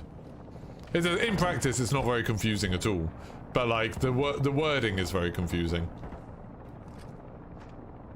It's kind of the same thing as, you know, in America, having like, oh, you've got the difference between the United States of America, and then you've got like the States, but then you've got Puerto Rico being a completely different thing.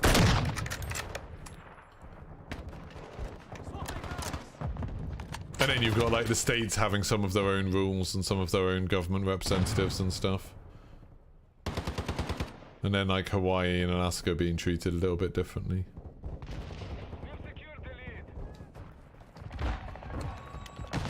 There's lots of good YouTube videos on it explaining what's the difference between England and Britain and Great Britain and the UK.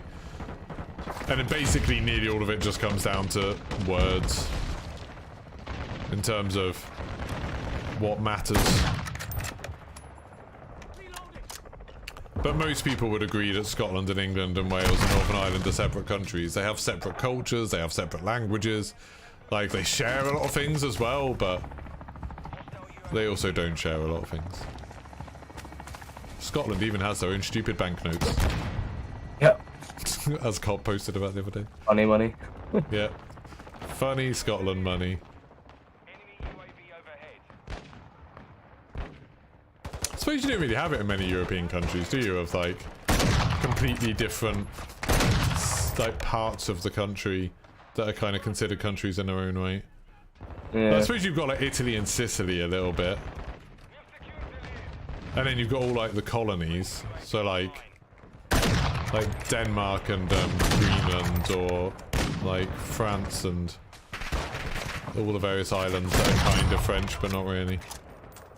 The enemy is falling back. Don't let them. Enemy UAV active. I really hate how you can't actually see people who are over there unless it's a real player. It's really annoying. Oh yeah, that's it. Just walk right in front of me, bot. See if I can.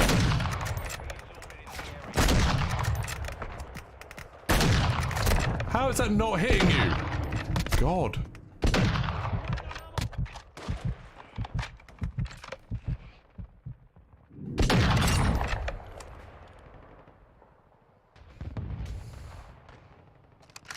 Could get some ammo.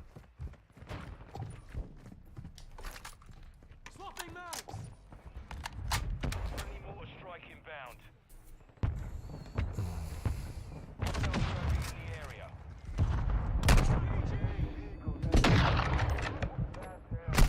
Ah, you got there.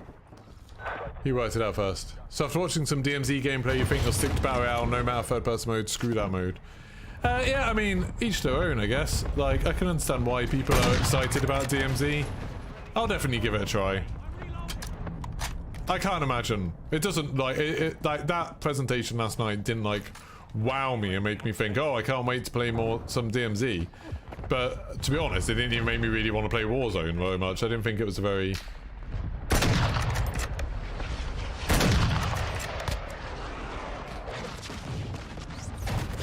I didn't think there was anything about it that made me really...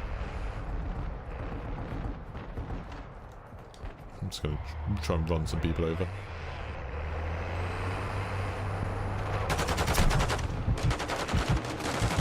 One more level for this M16. James, you're getting into semantics again. This is like something that I strongly, as when I was an English language teacher, I strongly I have strong opinions about. That saying something like, oh, the US isn't a democracy, it's a constitutional republic, is only kind of right if you're talking in certain contexts, isn't it? So if people are talking about, oh, but the US is a democracy as in people vote for things, people vote for their government, then it's kind of like, you know, that's what most people mean when they say a democracy, and then it's right. But if you're talking about the exact system of government, it's like a constitutional republic or whatever, it's like, that's also right, just in a different context. You know, it's a different conversation. And the trick of language is generally to work out what people are on about. And most people, when they're talking, when they say democracy, they mean people vote for their leader. Or vote for various important decisions within the country. It's the same thing as like when people are like, oh, but you said decimate, but you don't actually mean killing 1 in 10 people. It's like, no, but you know what they meant when they said decimate, didn't you? You understood what they meant from the context of the conversation. I hate that kind of pedantic stuff. It's like, people are like, oh, he said I was literally on fire, but he wasn't literally on fire, he was figuratively on fire. It's like, yeah, but you knew what he meant. At no point were you like, oh, are you actually on fire? Context is like by far the most important part of language, and it's the bit that pedants completely ignore.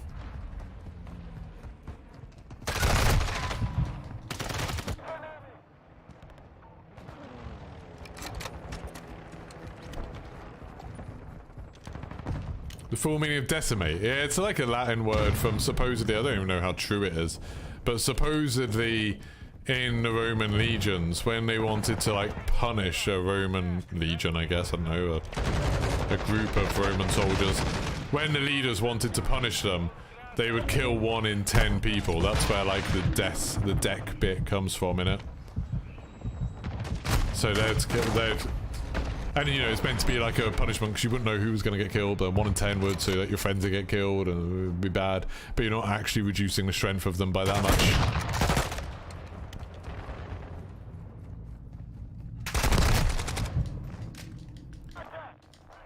It does make me wonder why other words didn't get widespread use like that, like, you know, defenestrate. Why is that still only used to talk about throwing people out of a window?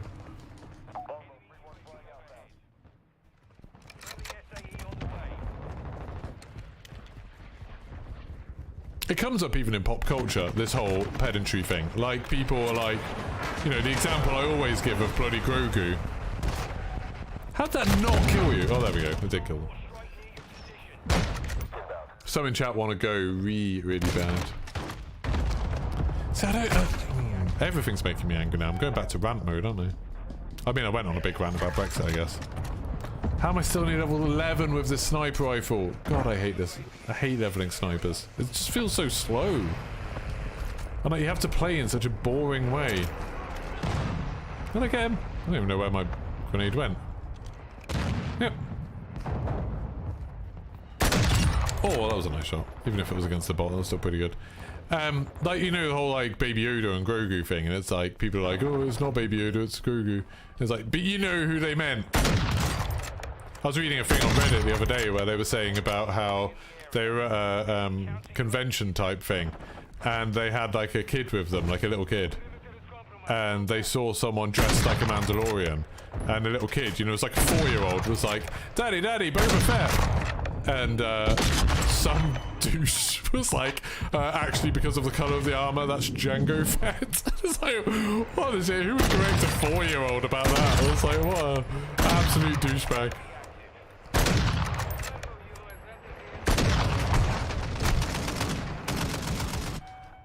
Sounds like I could use a Jaffa cake. No, I've had too much sugar. I've had a tea cake and some Cocoa Pops this morning. Shouldn't have any more sugar.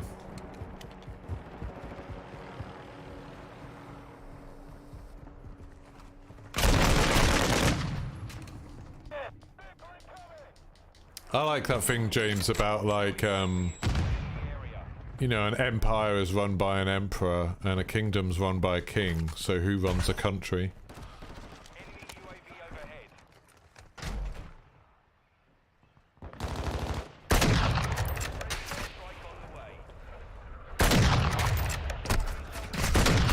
How am I not hitting that guy?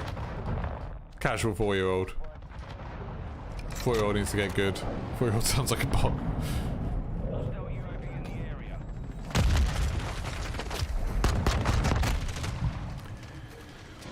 There's a load of sneaky people just on the water's edge between like the water and the wall. It's really annoying. Yeah. You just killed 2. And there's a third. I feel like they're using tactical insertions. I kind of hate this map. Like, I find it so hard to like get in a good position to kill the bots or anything.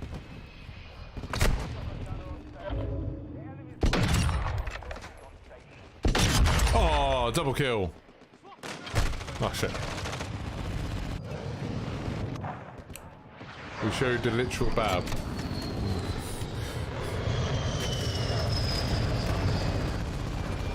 Any trips or vacations planned? I've been to Disney recently. Yeah, I was in Disney World a couple of weeks ago. No trips planned. We did have LA planned for February, but we cancelled that. We might still do it, but probably later in the year, next year. Like for when Nintendo Land opens. Want to go back to Japan at some point now that's open again. Want to get there and do Nintendo Land there, like do USJ, which we've never done. We've never been to Osaka. But we don't know. I still kind of want to go to Dubai and Abu Dhabi. Oh god. Oh god, that stuck me. God, his Semtex went right through me. That was weird.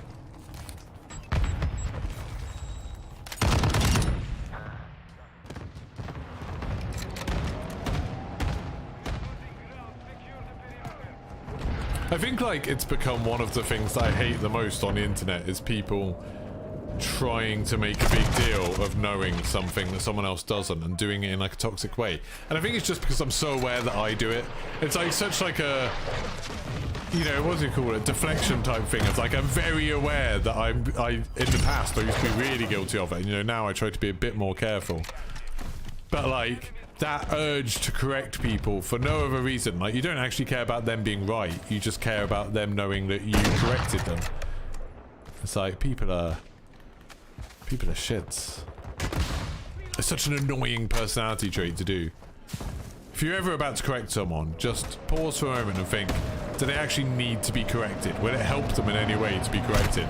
Don't be one of those douchebags who's like, oh yeah, well then they'll know in future and they won't make the same mistake. Like, you know what I mean? Does it actually matter? Like people who get pissed off at me because I don't pronounce TH properly.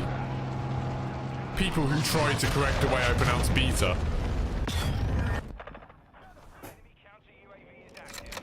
Was it annoying troll was laughing at the way because I said DMZ instead of DMZ. It's like, who cares? Literally, who cares? It doesn't matter. It doesn't matter at all. Oh dear.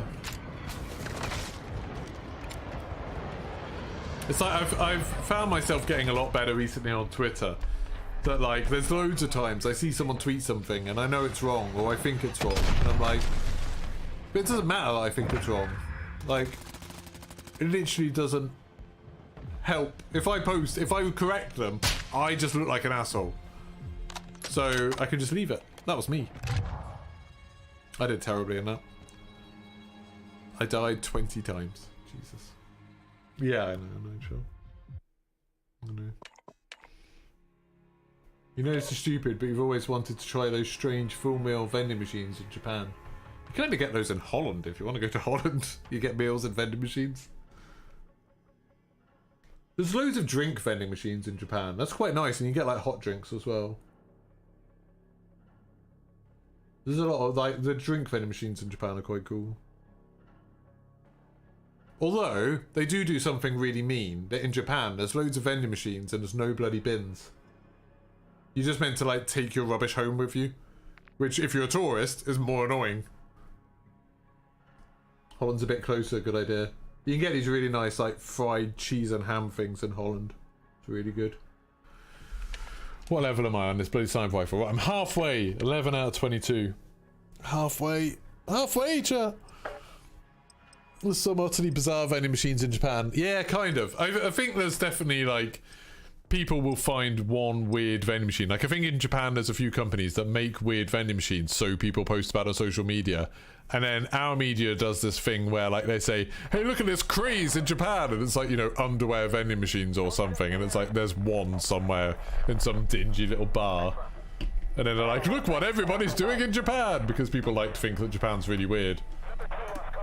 One of the like most surprising things about going to Japan, or at least, you know, I've only been to Tokyo, it's going to Tokyo, is how utterly normal Tokyo is. It's just like a very normal place.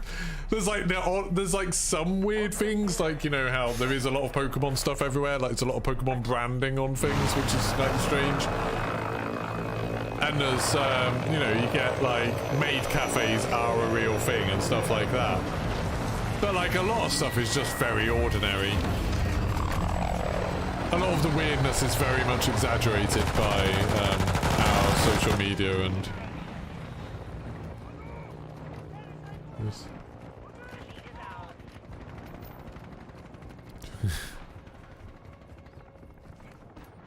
It's like how you get stuff like that robot restaurant in Japan. It was like a nightclub type restaurant thing with like big shiny robots and stuff. And people act as if like that's what, like that's a... Why'd that person just disappear? Oh, they timed out. People just act as if that's a normal thing, and it's like there's one of them, and in Japan it's famous for being weird. It's like literally in the most touristy area of Japan. I just got killed by a bot. LA has the same kind of outsider misconceptions. You know what my biggest misconception was before I went to LA? That you'd be able to walk around and it'd be nice. You can, eh? Bloody can, eh?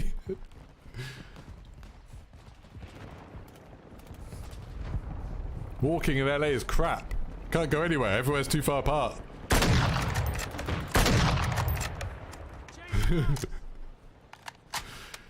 So when, like, because I'd been to LA as a kid, because I used to have some family that lived there. And then I took me and my wife went for the first time like 2 years ago. Oh my god. I've got killed by bots twice. Jesus Christ. Having a bad time now. I'm like, I can't use the sniper rifle.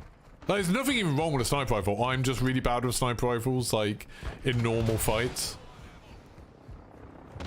Yeah, so it took me and my wife went to LA, and then Like, she wanted to do the stuff, you know, Sunset Boulevard and the Chinese Theatre and the Hollywood sign and Santa Monica Pier and stuff. And I've just, every time I've been like, I really kind of don't want to do that stuff because it's like a massive pain in the ass getting there. Because you've got to like rent a car and then you've got to find somewhere to park.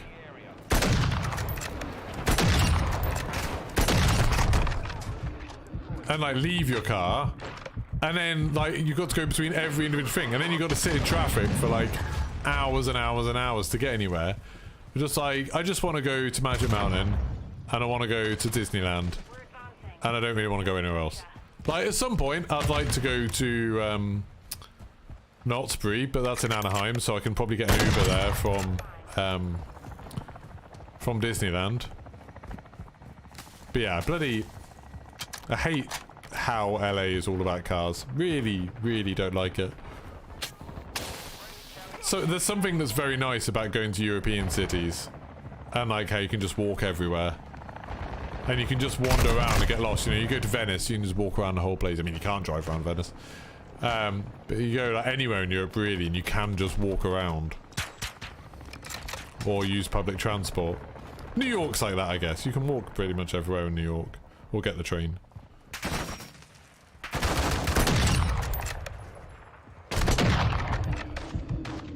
This game is not as friendly to me. I got killed by a bot. Again, that's 3 times in this one game.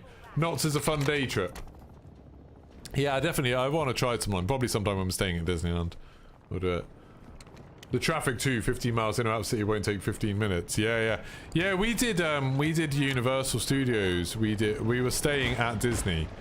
But we did Universal Studios and we did the VIP thing. And you had to be there by like 9 AM or something, or 8:30. And we left literally like 2 hours to get from... Well, I knew the traffic was going to be bad. And I think we left like 2 hours to get from Anaheim to Hollywood. And it literally took 2 hours. And that is not a long distance. It was just the traffic at that time of day was so awful. Like we were very nearly late. God, that sucked. Oh my god. How do we win the Burger Town skin? Just before I end tactical, I'll just put it up on screen and whoever gets it first gets it, that's all. James, you're not Cornrow, are you? Are you Cornrow, Wallace? I feel like I might have asked you that before. Sorry, there's someone called James who lives in LA.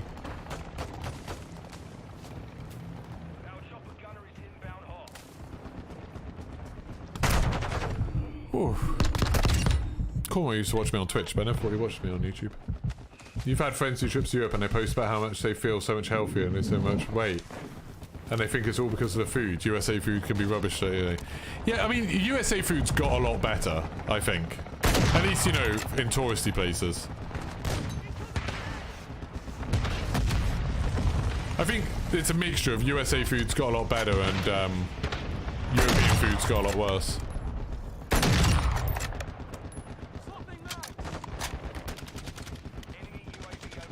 But like now, it's like quite easy in a lot of places in the US to get like a lot of like decent, you know, salad type stuff and to get like poke bowls and to get sushi and stuff. Like all that stuff feels a lot easier now. Oh, what the hell's going on the other side of that fence? No, you're not. Okay, no, there's a Treyarch developer called James, who used to watch me a lot on Twitch, and I think he lives in LA. I'm not sure actually if he lives in LA. I don't know where Treyarch are. But yeah, he, like, that was all. I just knew he was called James and I thought he lived in LA.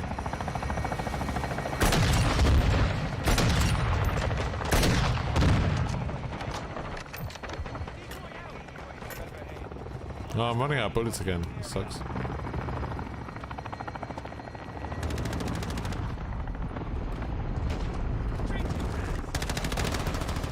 I do like this map for killing bots. It's one of the better ones.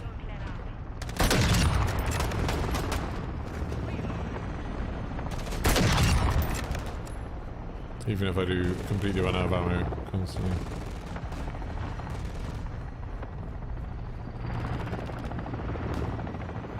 Someone's got a big chunky helicopter. Right, where's that bloody counter UAV? I don't think I even shot that. Oh, there's another counter UAV. Where is it? Where's the counter UAV? Oh, there. I see. I hit it, but I didn't kill it. If you can hit that counter UAV, that'd be great. Yeah. Try to find it. Okay, I got killed. Don't know who killed me, actually. Oh, an actual player. Be a bit careful of that.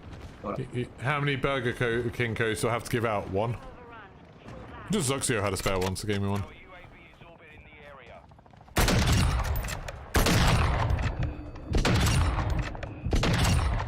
Oh, I just killed 4 hostile bots really quickly. That was satisfying. Why have I got 4 bloody messages on this? What are those ones? Are those Burger King ones? Fogger, that you just sent me? I think Fogger just sent me 2 more codes to give out. Now I've got 3. Nice, we've got 3 codes to give away. That's exciting. Where do we enter it? You don't, I'll just put it on screen. I'll put them on screen at the end of the stream. Now I've got 4, now I've got a few to give out. I might give some out a bit earlier.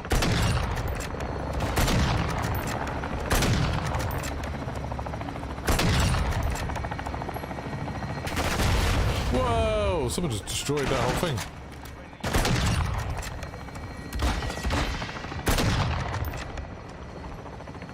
God, I can't see anything. Did I put another flare down? No. Need to do that. It's good because I'm about to run out of ammo again.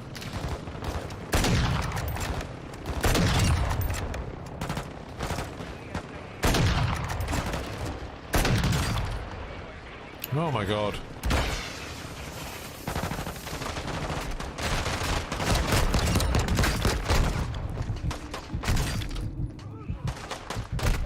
Trying to beat the bots to death. What is the process? I put it up on screen and then you try and enter it as fast as you can.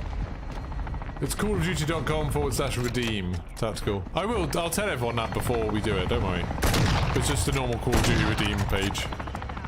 I'm not doing anything weird with this one. There's no weird page to sign up for or anything. Don't worry, I'll give you plenty of warning before I do it. It's just I wasn't going to do it till the end, so I thought I only had 1 key. But then Fogger has come through with a bunch more. Because he's very generous and everyone can say thanks Zuxio and thanks to Fogger. Because they're the ones who have actually got these codes.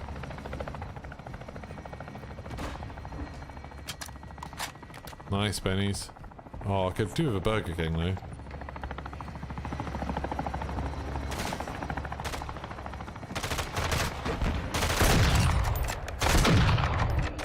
Oh, this is gonna kill me.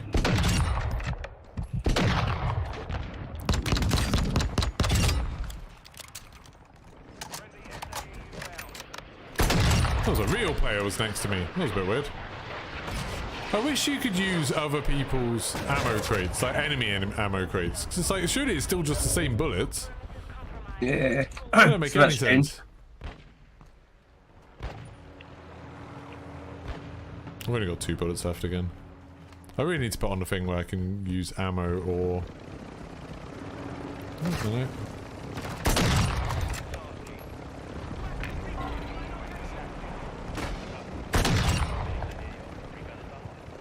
I killed Gareth, apparently. How did I kill a player? He was on a helicopter. I wonder why the UK never did a promotion. We still might, like, maybe just like, oh my god, what happened to my tactical? Oh no, my tactical insertion went. Oh, I didn't put it down. I don't know, one of those 2.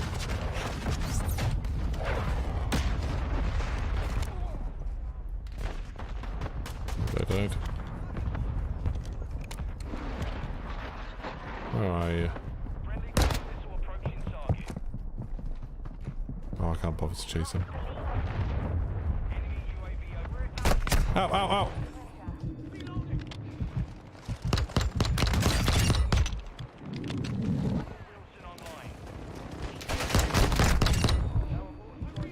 It's crazy when you manage to kill a player with a pistol. It's like, what are you guys doing?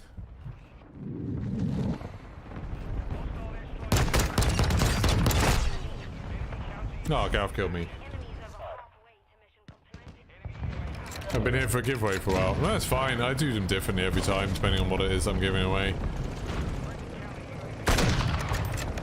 I just don't want people to think that I'm going to do it in some secretive way where they're not going to be able to do it. Like, don't worry, I will always tell you how we're doing it.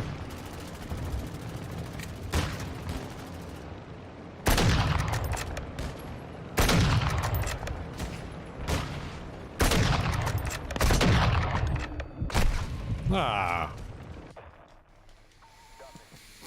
I should probably go and try and get over there.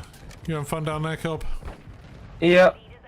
Just running around the Wilson, destroying cars. That was fun.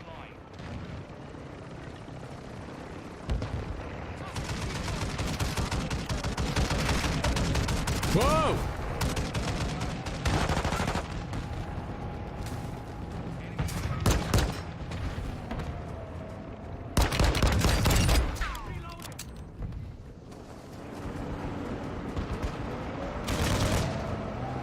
Well, there's tanks everywhere, but I think they're friendly tanks, but I'm not 100% sure, so I'm a bit scared. Right, got a tactical insertion down.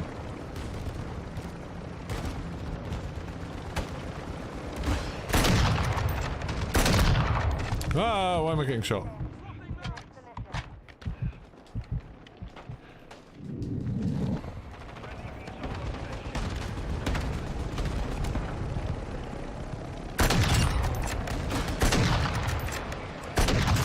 Oh. You right? Okay. Teammate just get crushed by a helicopter. Oof. It's not real. It's weird because the helicopters are all controlled by the AI. Yeah. They did kind of just drive into it, but... Our team's getting too good at killing the bots now. It's like I can't literally... Like, there's tanks and stuff killing all the bots.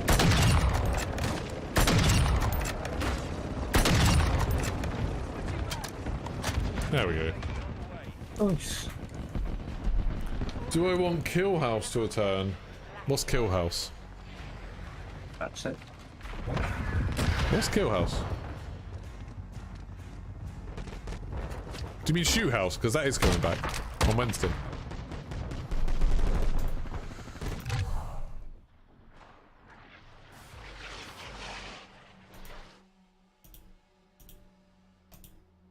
Oh, it's a COD 4 map. I don't remember it. I played COD 4 in a long time.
Papa John's finally got back to me.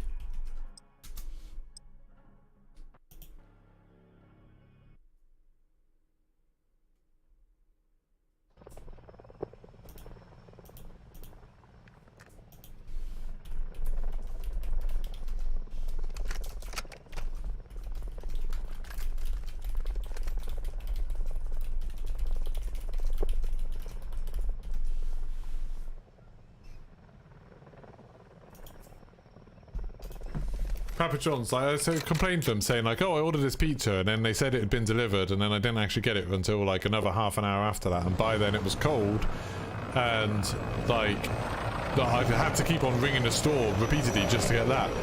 And then they just finally emailed me back saying like, so can we just get some facts right before we come back to your resolution? Number one, did you contact the store after you received the pizza? And I was like, no, because they obviously knew that I'd got the pizza, and I was hungry, so I ate the pizza.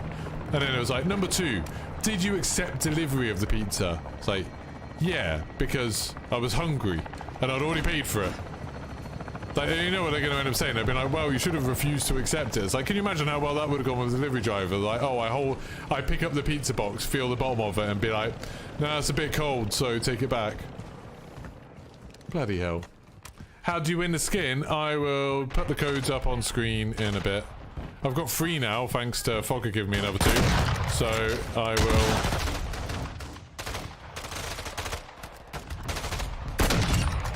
I will probably do one after maybe this game, or...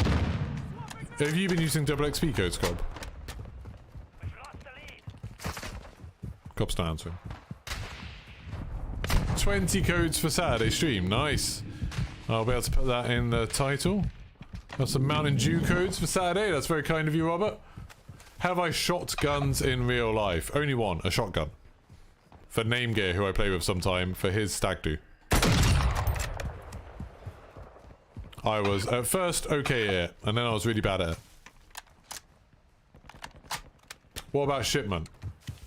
I'm sort of a bit annoyed Shipment's coming back, but I don't really care that much now. I'm glad it wasn't there at launch. Because otherwise I would have just spent the last like week just playing one map over and over again, which would have sucked. Because I've got no self-control.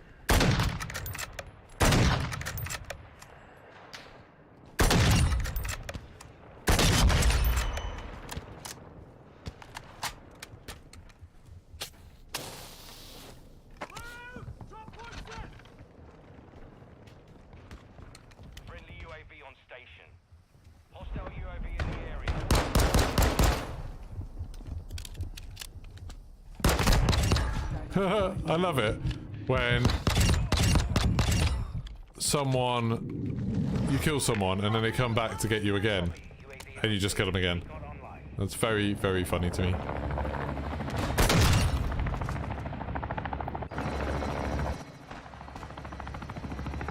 Shooting guns are fun. Yeah, it was okay. If like it was like an easy thing to go do in this country, like to go down some sort of range and do it, I probably would. Bloody hell. The enemy have taken over the interest bit. Like, yeah, if it was like a really easy thing to do here, I probably would do it sometimes, but I don't know, it's a pain in the ass here.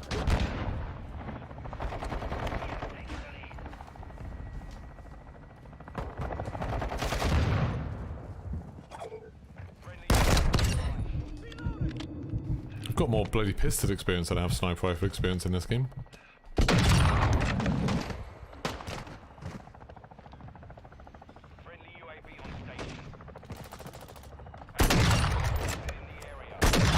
Oh, that was a good double kill.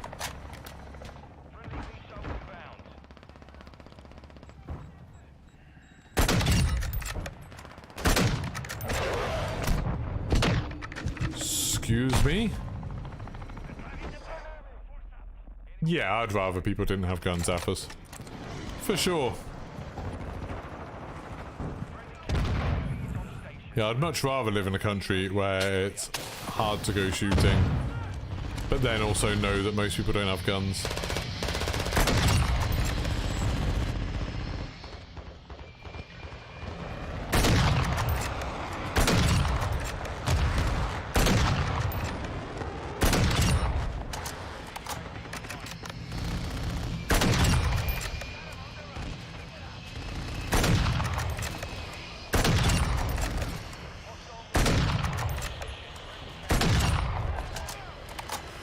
Getting quite a lot of bot kills now. Now.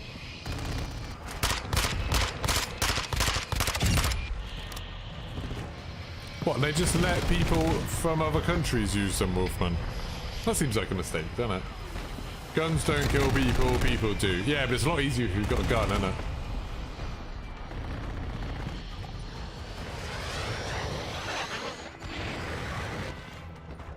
It's like saying cars don't kill people, people kill people. It's like, if someone runs me over and they're not in a car, I think I'll be a lot safer than if they are in a car.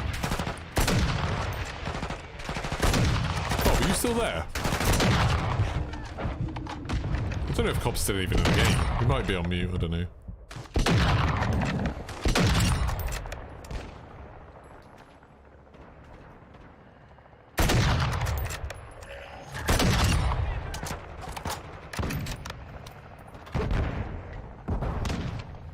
I do always worry, like, well, I say always, I've never been to one, but I worry about the idea of a shooting range, that someone, like, in the thing next to you could just go crazy and shoot you. Hello, sorry, be back. Nice. I'm just mowing down bots, it's crazy how many bots I'm killing here. Found a good little spot, really. I mean, I am also out of ammo, yeah, again, but there's an ammo box near me this time, so that makes life a bit easier. And there's a sniper trying to kill me, but he's not doing a very good job. Where are you? Oh, there you are.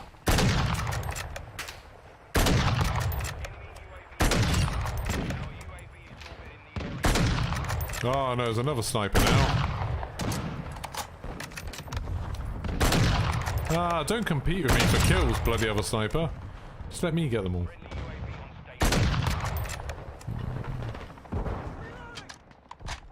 The staff are armed to the teeth. Yeah, but I don't care about whether the staff can get revenge on me.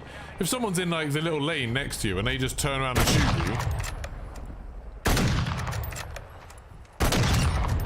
I'm surprisingly less fussed about people getting vengeance on my attackers than the whole getting shot. You're not in my squad anymore. Yeah, I get kicked for an activity. Oh, I see. Do you mind if I finish this game? Oh, yeah. It's not too... Right on.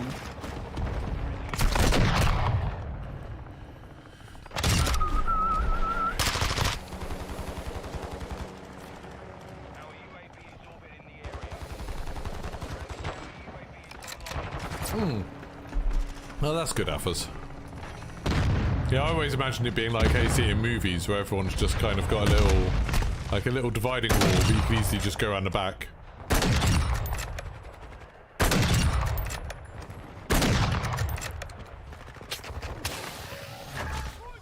Level 17 with this gun, not too far off now.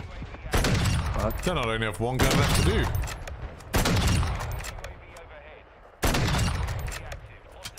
I'm getting a lot of levels on this one. It's good. Oh, hello. People are dying behind me. Why are they dying behind me? Oh, there's a guy up there. Okay, he's going to shoot me in the back at some point, but...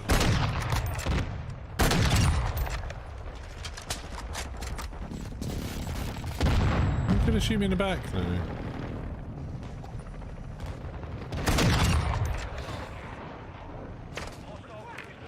Another 4 to level up in a week's time. No, there's only 2 guns coming out in a week. We have to wait another month for the other 2.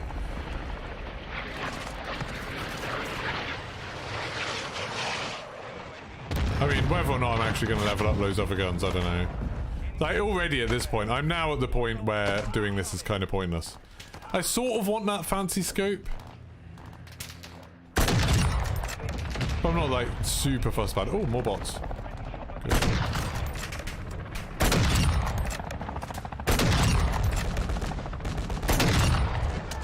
Getting quite a lot of good shots now. I'm getting a lot of good sniping practice. I say as I miss horribly. Oh, I thought he was moving. He stopped moving. Okay. Ah! Am I going to end up going for the Orion camo? Probably not the Orion. The Orion one, don't you need like 1,000 kills or something with each gun? Like, that doesn't seem likely, does it? For now, I'm just leveling. Oh, the game's getting laggy.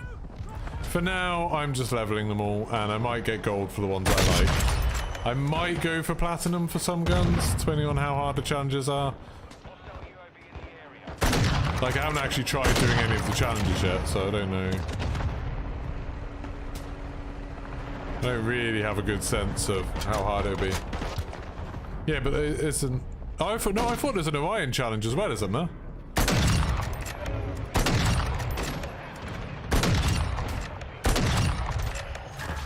Level 18, 3 more levels. I thought there was an Orion challenge as well. I've heard people say you need 1,000 kills of each gun. I don't know if they're lying, but that's what I've heard. Oh god. Oh, I see, okay, no, that doesn't matter then.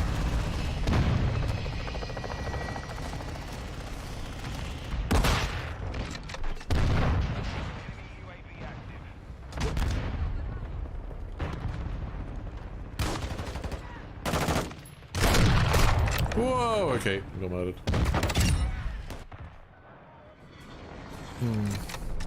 I did wonder if we had to get 1,000 kills and everything, how people were getting Orion already, because it feels like that's such an insane amount of time.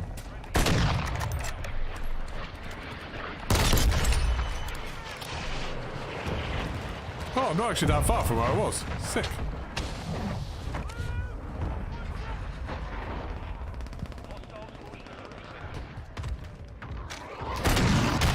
Hey, who's the cell? Platinum's just long shots, they'll happen organically in Warzone. Nice.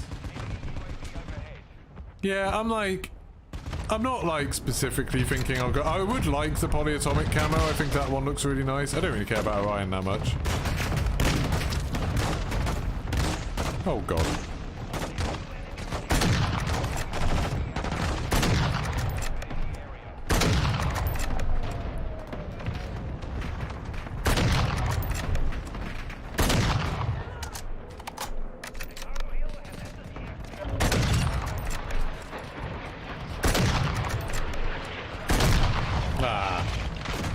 What, and the 6-hour stream's still going? Yeah, I decided to finish this gun too.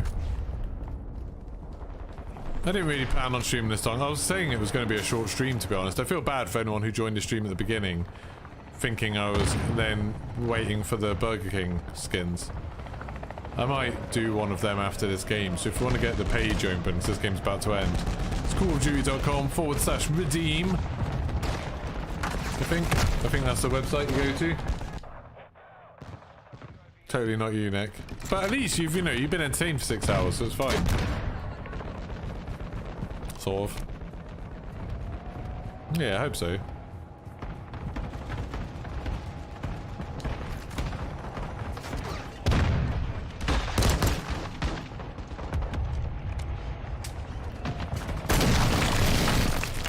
Hey, I was the best player in that game. With my sniper rifle, 157 team score. That's pretty crazy. I got a lot of levels there. I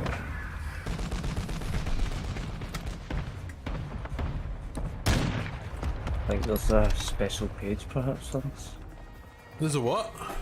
Maybe Special a page? page. I was told by the person that gave me the first code that it's just a redeem code. So, I don't know. Try it where you want. If you can find a special page, find a special page. But I think it's a Hungry Jack's code. So? There's BK redeem. BK redeem. So apparently there's that one that Cobb just posted. You could try that one if you want. Well, I need to back out of this. BK callofduty.com. Although, but this isn't a Burger King one. Oh, two of them are Burger King ones, but the first one I'm going to do is actually a Jack Links one. Okay. I think you can do a redeem, but okay. Wherever you want to do it. This is the code, okay? So, I'll give people a minute. I'm going to put an ad on and go to the loo so you can get ready. Then I'm going to put the code up in a second for the first one of these codes. This one is Zuxio's. So, if you want to get ready, make sure you're on the redeem bit, ready to type it in. This first one is Jack Links here. But I'm back in a second.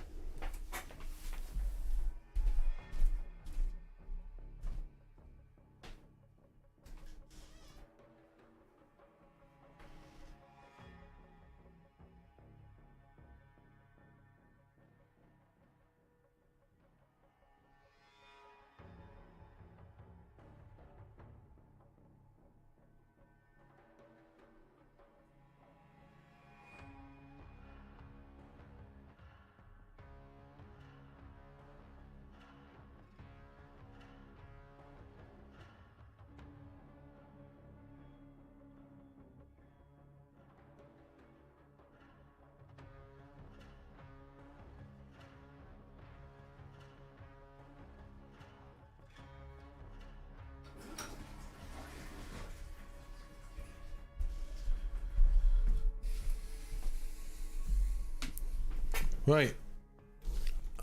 Let's go. So this is the first code. You ready? I'll put it up in 3, 2, 1. There you go. There's the code. Tell me if you managed to get it. Some people were saying apparently with the some people did some testing And with the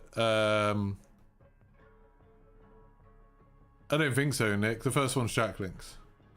The first one, that's why I'm saying you. But if you do it the Call of Duty Redeem thing, I don't think it actually matters. I honestly don't think it matters. We've got 2 more codes after this.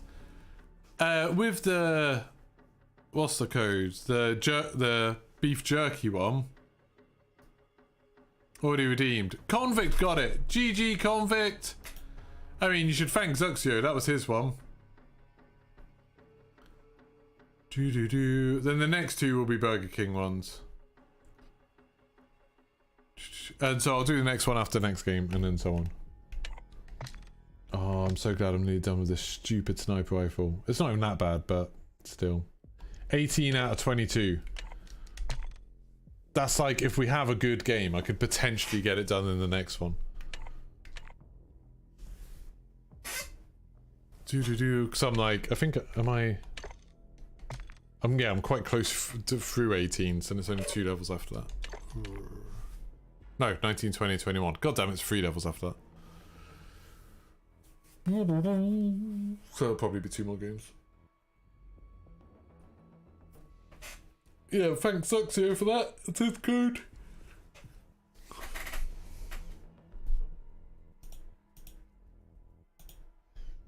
I'm just about to finish the Lackman battle rifle. Hey. Move on to the SO 14. Did you finish the M16? Yeah. Oh, good. Yeah. That was not too bad. I just paired that up with something else that was terrible, so it was kind of balanced out.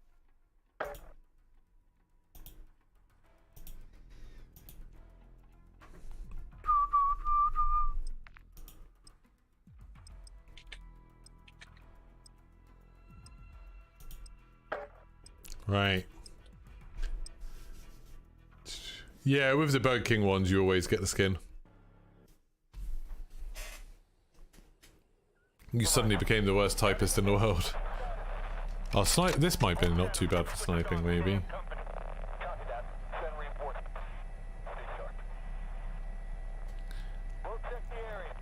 Do you know where the tunnel is on this? Apparently there's a tunnel that goes underneath the whole map, but I've still never seen it. Tunnel? Apparently. No. I've never found it. I don't know where it is. I've got no idea what it looks like, where it starts or anything. If anyone in chat knows where it is, let me know.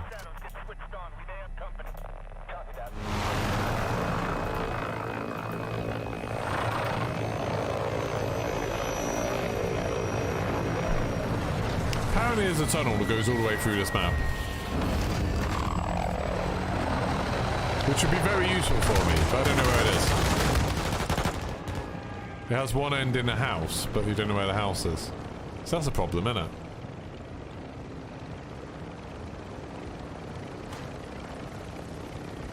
People are saying Westy found it in one of his streams, so maybe I'll have to ask him sometime. It's like, I don't know where it'd be. It's not in this house. I'm gonna check all the houses. Yeah, so. I think it'd be one of the bigger houses, but I suppose it could be up on this hill, maybe. Is that the last one I already checked? Oh, you can't go up there. It could be in this building. Oh, this is cool. I've never really noticed this place before. What's on there?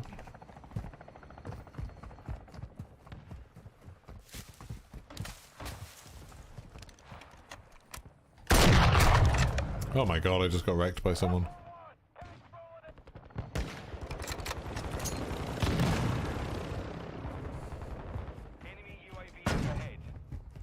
The tunnel by B is super short. Yeah, I've seen like really little tunnels, but I don't think that's what they meant. I thought it was one that's like the whole length of it.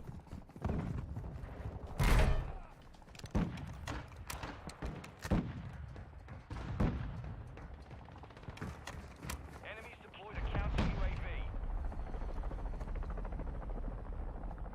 Enemy UAV active. Oh. I think I found it. Hostile UAV in the area. There's like a big drop inside one of the houses.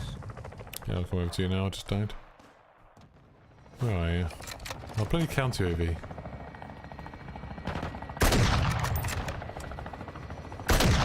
Wait, where are you? Oh, you're on the other side. You're on number 2. Coming to you, coming to you, coming to you. Right. Yeah. Oh, cool. Oh, yeah. That's cool. Try not to die on the ladder. Whoa.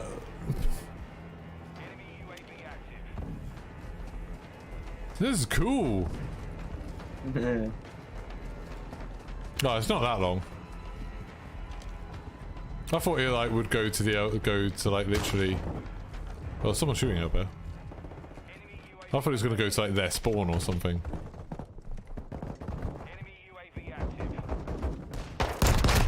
Someone upstairs with a pistol.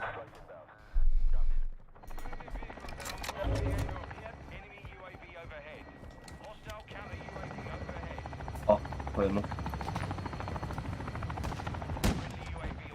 There is another one, a long one. Moonbite, saying things like it's in the house, the building you were looking at is not helpful because there's like a million buildings that I've looked at. That's the Shore B one, so apparently there's a much longer one somewhere. Okay.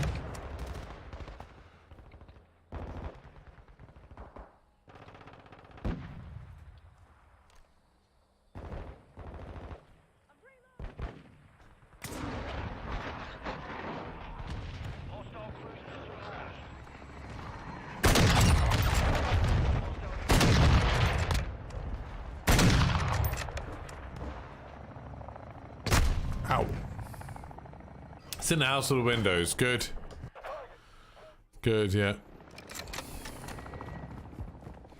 Just need to go in that house with all the windows and, you know, the walls and stuff, and it's in there somewhere. Here's one. I think this is one he's talking about. It's just here. I just happened to spawn right in front of it. It's the Mercado de Medianoche.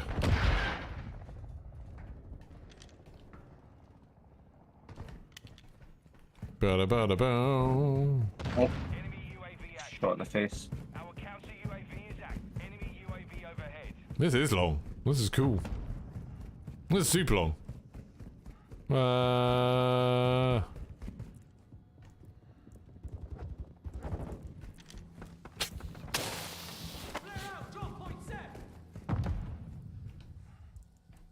Found some drugs. This is super long. Can you see where I am on the map? Oh yeah. That's like, this is where the exit is. Right behind them all. Yeah. It's all good. Oh, what happened?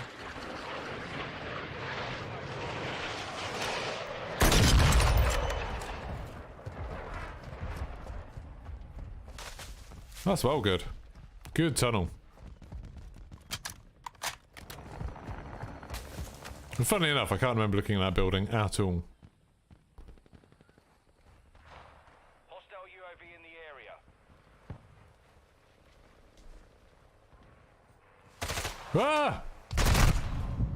Hostile soldier got killed by a bot. Bloody hell. Is it the exit or the entrance and you went in the exit? Same thing. What? Don't confuse me. You don't know what that building's called? Well, it's just it's the building I was looking at.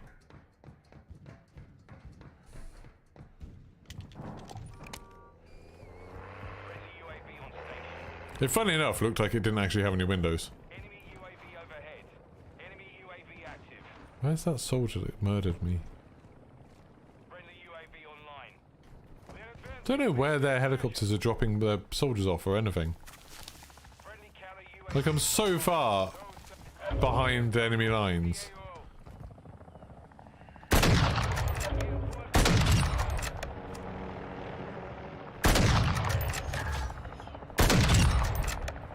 Level 19!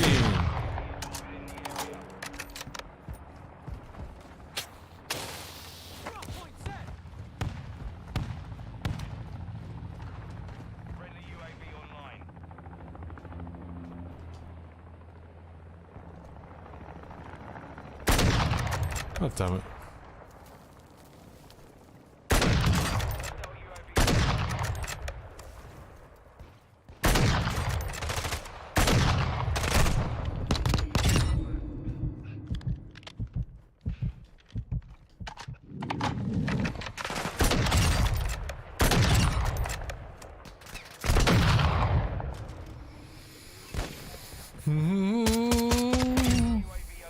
Right, so 19, and I've got to get to 22.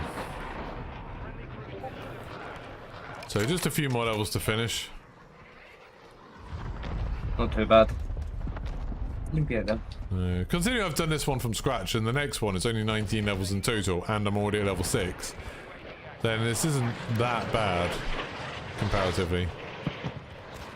Oh, that was a nice shot.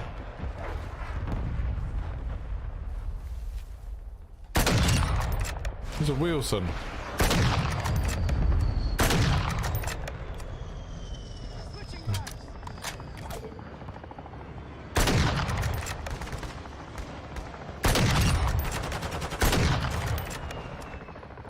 Man, I would not want to get on this rope. Everyone's dying.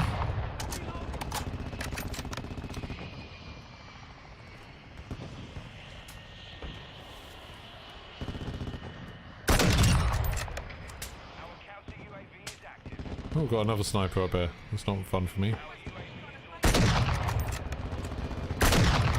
Good, I'm shooting AI now that I can't see.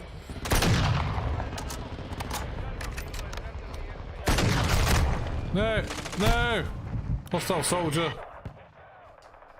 I think I forgot to put a thing down, didn't I? Yep. If you come with me, I'll show you where it is. It's over here somewhere. Where are you? Oh, you know, you're number 2. I don't actually know where you are.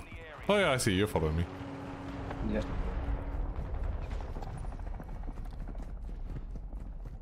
So it's this one with the blue stars and stripes around it. Where are you? Mikado one.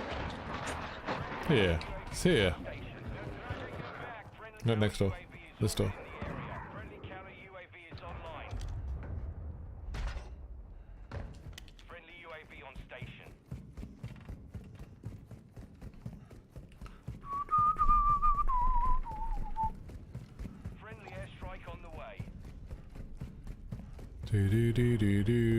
This is cool that this exists. I hope there's stuff like this in Warzone. It'll be real fun.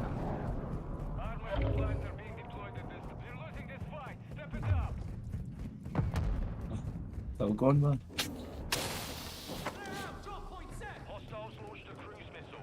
There's a lot of AI just outside here.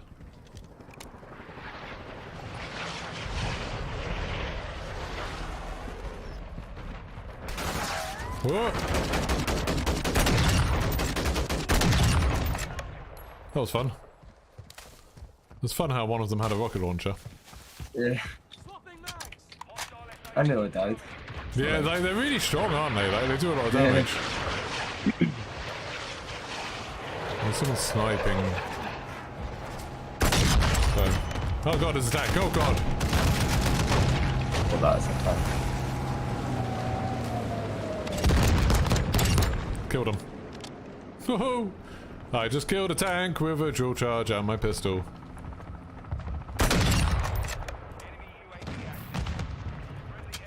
How are you all the way back there already? Did you die? No. Oh, what, you just crossed the border again? Yeah. That's pretty good.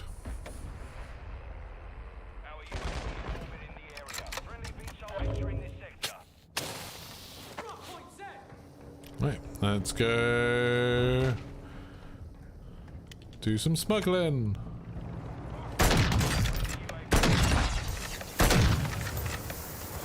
So much smoke. Oh my god, hostile soldier. Bloody hostile soldiers. It takes a lot for Squiz to say that something I did was pretty cool. But that tank was pretty good. Dual charge and pistols, all you need.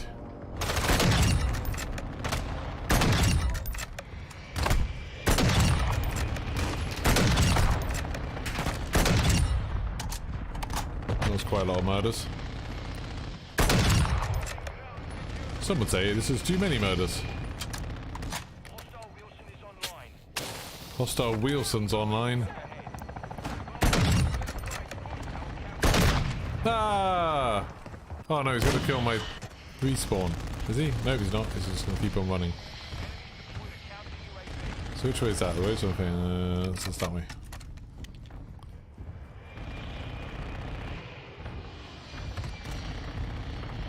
I don't know where he went.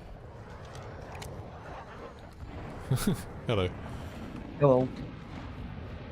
Friendly UAV on station.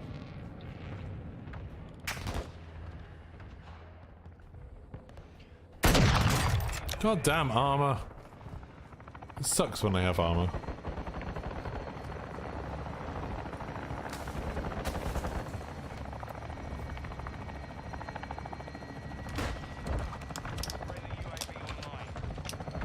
That's a mistake. Probably. There's people getting dropped off behind me. Ah, I'm scared. Got it.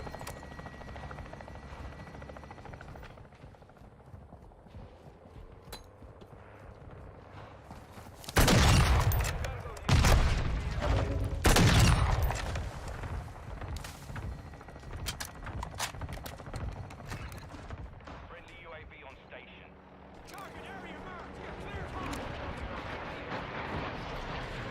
Why are those not stairs? Ah. Well, I did alright. You dished out your fair amount of confidence in other streams. Yeah, I get it. I get it. Right, I've got 2 more codes now, so these ones are from the Burger King redeem page. Okay.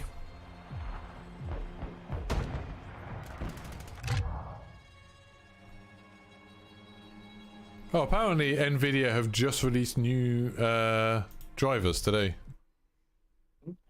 I just got told by Activision. So, we've got 2 more codes. So this is the next code. Get ready. I'll play an ad again, and then we'll put it live as soon in like a minute. Give people time to get ready, get the right pages up.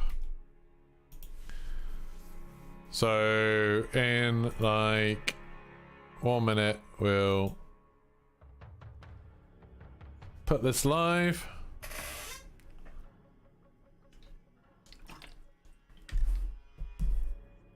I played an ad and I don't know. Can people tell me if you're back from an ad? If you get back from an ad, can you tell me and then I'll put it on?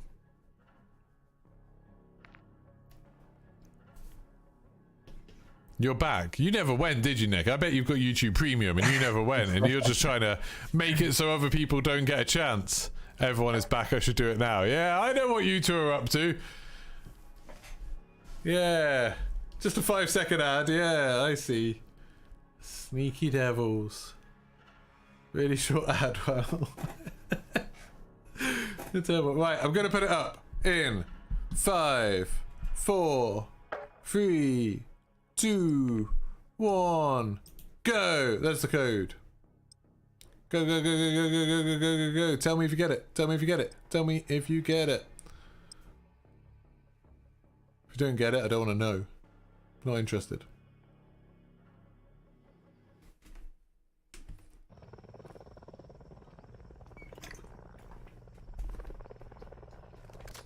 Someone else got it. Okay. Let's see, I got 1 more.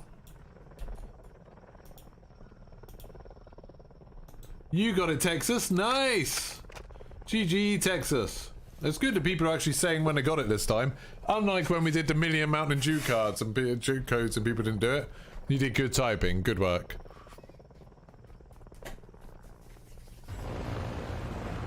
Right, how many more levels do I need? Oh, yes, I'm on the last level! The last level of this stupid sniper rifle. Which is actually fine, and it's really easy to use, but I'm just annoyed about it. Oh, we're on this side. Oh, I'm not used to being on this side for trying to... I don't know where the bots spawn. I don't know where the helicopters drop off. Pick up some ammo on the way. Then I can start leveling the next one. The next one's already on level 6, so... And it's only got 19 levels, so it's not too bad. I don't know if I don't know. I could do the next one today, and then we've just done all the sniper rifles, but that means...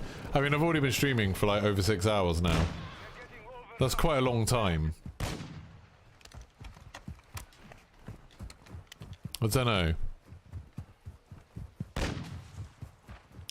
Should we start doing a streamathon and say, you know, every time someone becomes a member, I stream for another 10 minutes? That's it. Yeah. Because I'm not actually that tired. I do kind of want to play God of War, but I'm not that tired.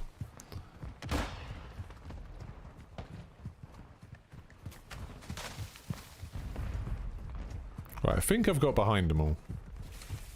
Yeah, don't spoil anything for me, Nick, or I'll literally ban you into the shadow dimension. I'll ban you, but in the way that you get banned in that Black Mirror episode, White Christmas, where no one can see you. Your family won't even remember you.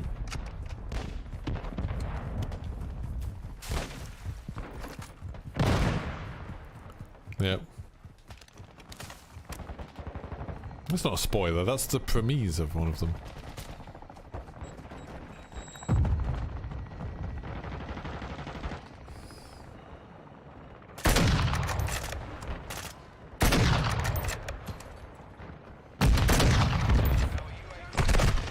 Oh my god.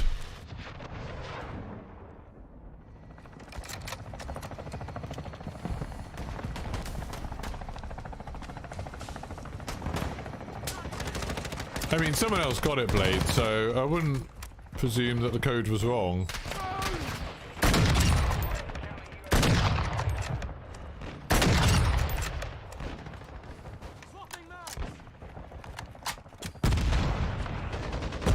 Ah, I'm blind! God damn it.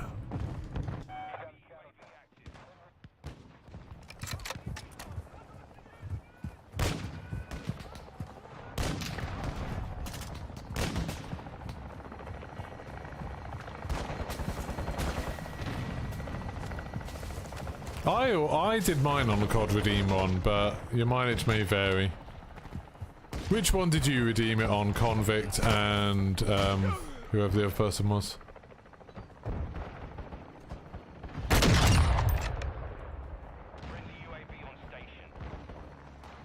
People who managed to get them, what did you do it on?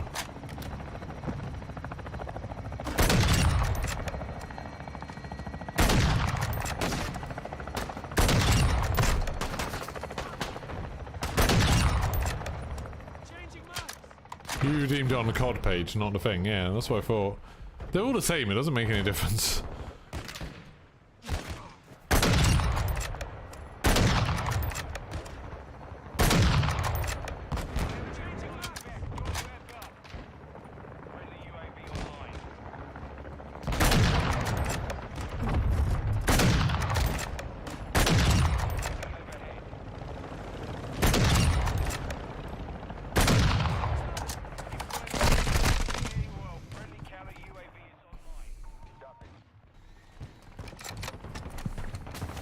Yeah.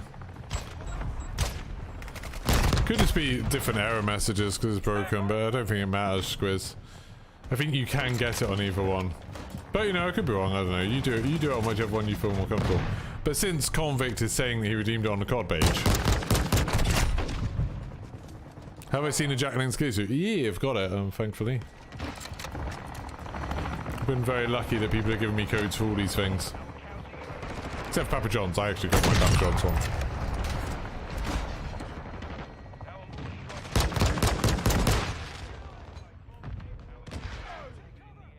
I feel like they've sped up the bots a bit. Oh, that bot just disappeared, that was weird.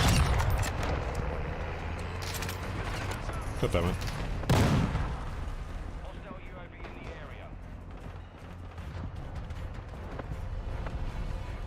Just ran into a car thinking it was a teammate.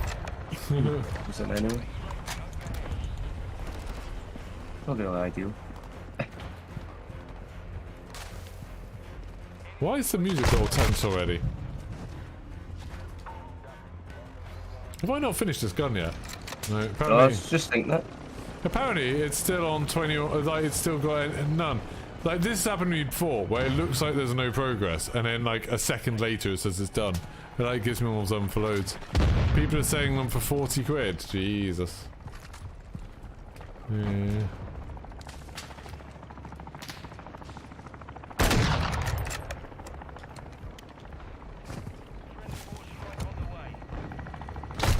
Ah! Friendly counter UAV is on station. Friendly UAV online.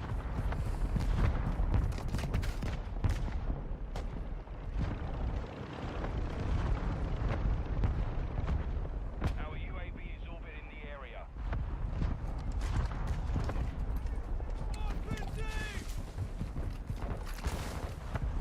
So I'll give away the last code. Well, I'll probably do it at the end of stream, but it just depends whether I'm going to end the stream after this.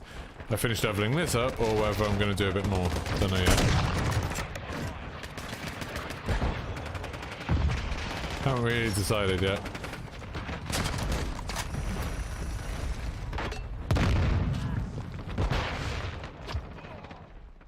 Friendly UAV online.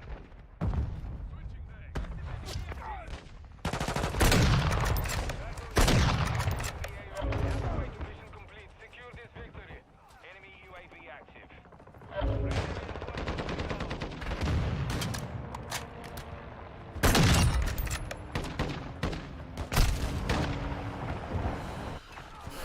Yeah, people are very silly, Affers. Well, to me it seems silly, I don't know. People can spend their money on whatever they want. If it's worth it to you, then that's fine. But I wouldn't pay 40 quid for one. Personally.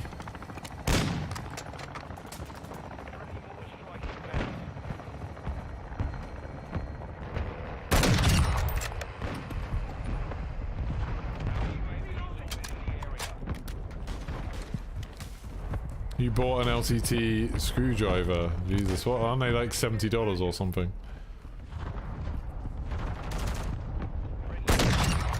With that, I always just thought, you know, my screwdrivers that I have work fine. Our UAV is orbiting the If I needed a new screwdriver, I can imagine considering it. Then I can also imagine being like, whoa, that's too much. What, oh, what, after shipping and everything? Oof. I do that sometimes when I buy things, so just sort of try not to think too much about how much it actually cost. Like, you know, people do things like trick wives or whatever into thinking how much something really cost. I think I do that with myself.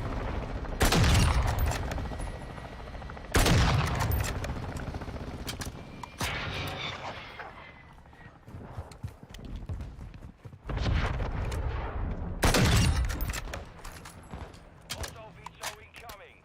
Your tactical insertion was destroyed. No. Enemy UAV active. Oh my god. A whole army of bots just landed on my tactical insertion, destroyed it, and then absolutely obliterated me. I leveled up my P890 to level 12.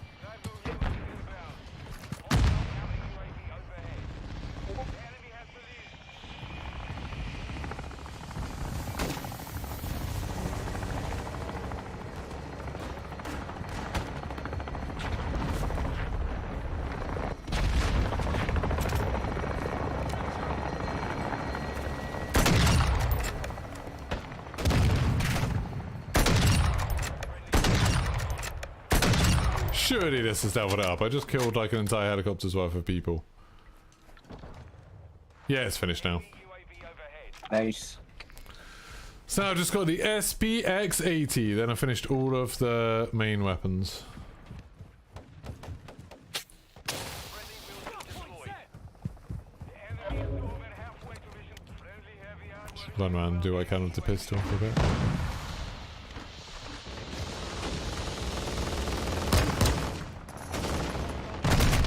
There we go. Not much. On station. Right, now I've got the last one.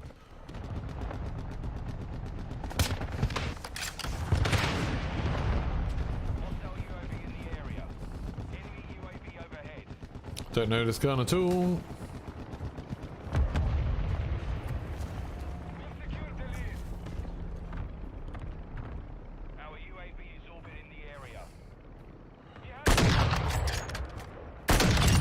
Oh.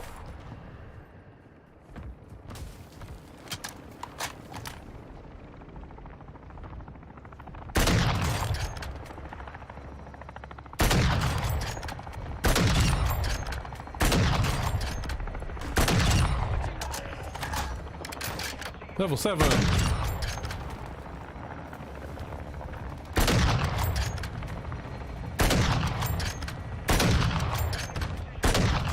Okay, I need to work out how to lead this one. This one comes with a lot less ammo, so that's going to be a problem.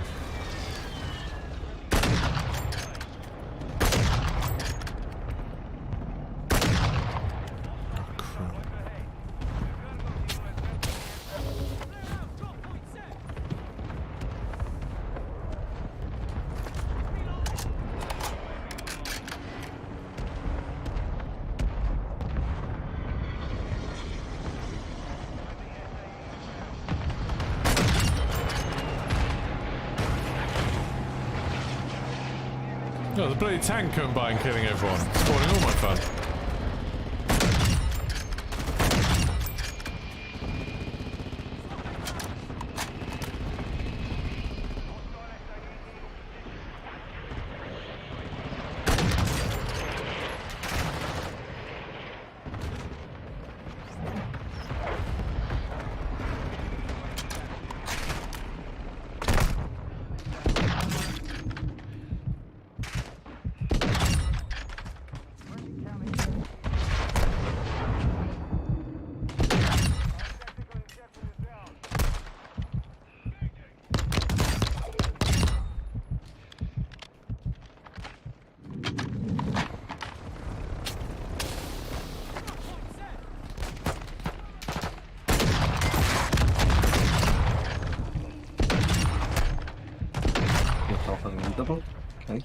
Yeah, I've killed quite a lot of people. Bots, but still. Hey!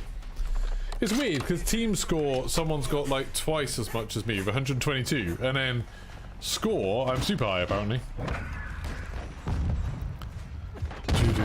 Yeah, this sniper rifle seems a little bit better than the last one. I don't know.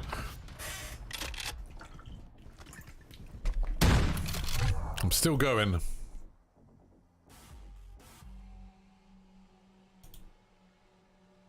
I'll be on all day anyway.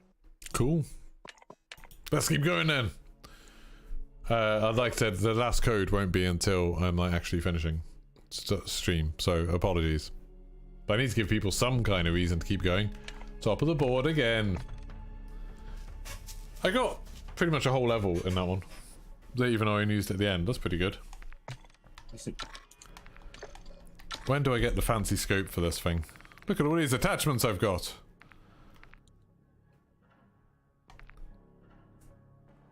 Oh, that's that. I don't know when you unlock that one. The Raptor FVM40.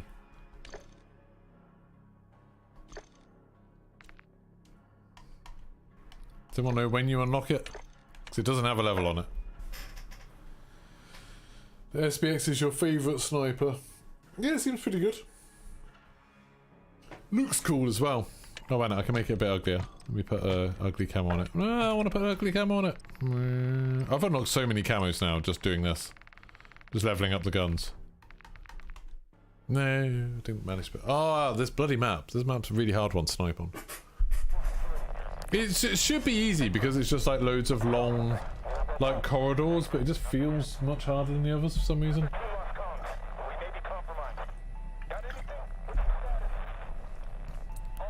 I don't want to spend more money on a screwdriver, Wolfman. Not at all.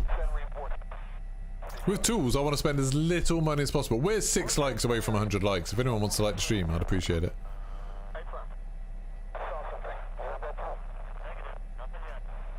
Studio Ghibli are doing something with Lucasfilm. What? That's interesting. Is there going to be a Studio Ghibli Star Wars thing? That'd be cool. Someone just started following me on Twitter, and it's like they've got 113 followers and they've got a verified checkmark. Now I'm immediately suspicious of anyone like that. If you've got a verified checkmark and you've got less than 1,000 followers, I think something's wrong. I think you're up to something. Whether that's unfair or not. Come on, Moto Po. Let's go. How are we able to get this Burger King operator? Heard him say something about the code to be given out. Anything else you should know? No, we've given away 2 codes already. We've got 1 more code to give away. I'll do it whenever I finish streaming. I was going to finish streaming about 4 hours ago. I don't quite know when I'm going to stop. Probably when I finish leveling up this gun. Ow, ow, ow, ow! And you decide to pay $8 a month. Yeah. You know, people like say they're going to boycott stuff. Like this Twitter checkmark thing is like the easiest thing in the world to boycott, and people are still like, oh no, yeah, I'll pay for that because I want people to see my replies on Twitter.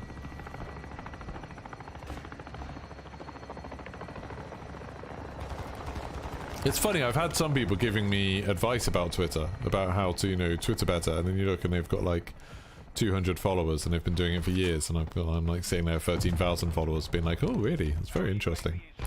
Thanks for all the advice. I have kind of peaked with my followers, to be fair. I'm not getting any more followers, I'm losing followers steadily by posting stuff about how much I love skill-based matchmaking. That's probably a mistake.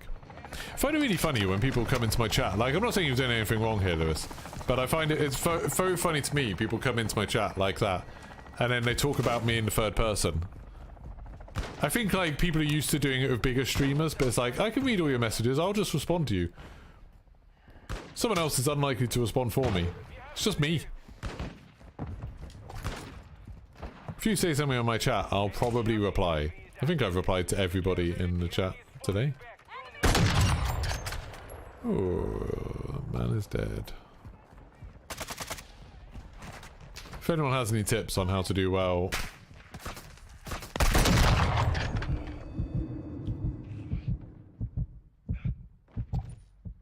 Ow. With snipers on this map, please let me know, because I don't know how to do it. Don't know where the enemy helicopters, where's a good place to shoot them. I know this corner isn't too bad. Like, you can kind of chill just here. And I might just kill that guy. Is that going to kill him? No. Shut this door. This isn't too bad, as long as they don't push up too far. Because I can shoot people as they come around that corner. Oh my god, stop!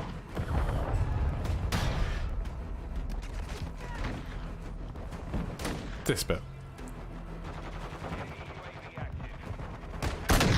If I actually remember to shoot, which I forgot then. Oh, you're gonna come around the corner? Oh! Oh, everyone else is killing them. Ow, I'm dead. Aim for the head. Yeah, good one. There's a couple of balconies that are good because most people tend to look at the ground or roof. That's a good idea. That's a good tip. Can you tell me where one of these good balconies is, please?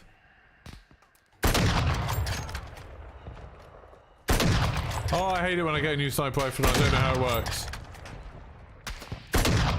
I don't know where I'm meant to be shooting. Oh, there we go. Oh yeah, god, this has a lot of bullet drop. Now I know where the bullet drop is. I thought for some reason this sounded like a super powerful gun, so I was like, oh, I'm not gonna need any bullet drop. There's a ton. That was a good shot. If I do say so myself. And I do.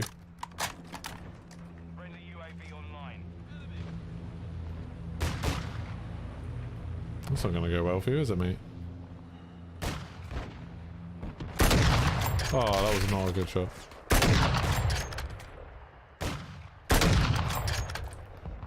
Well. Line of buildings on the centre right, probably second or third along from the spawn. There's a really good one up there. Okay, I'll go have a look in a second. Go away, truck. Wait, is that a bad truck?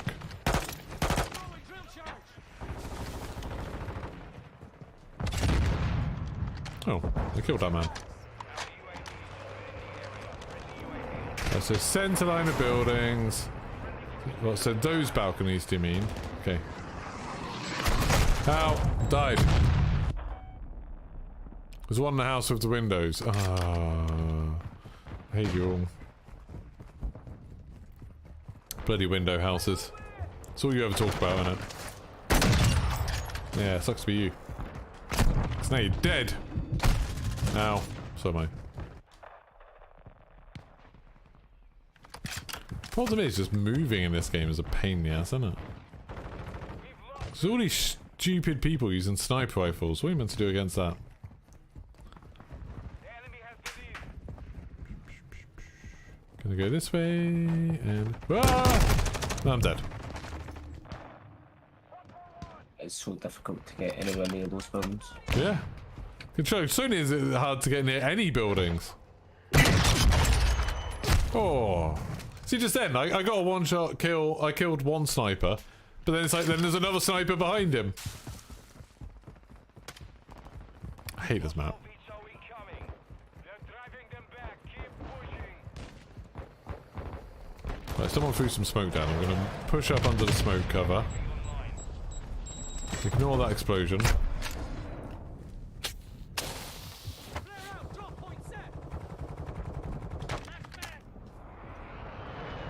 If I get shot from here, I'm gonna be pissed.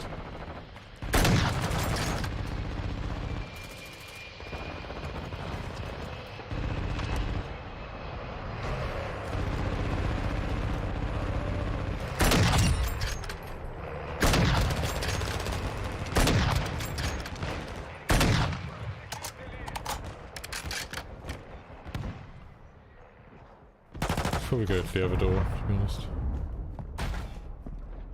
Oh, these balconies. I see what you mean about these balconies. Yeah, that's probably a bit better. We've lost the lead. Could go up to the next floor, maybe.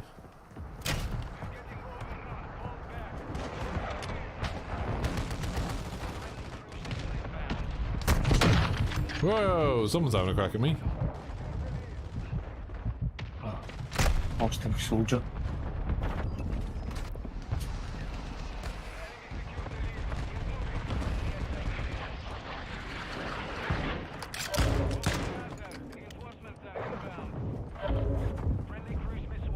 Oh, armored soldiers.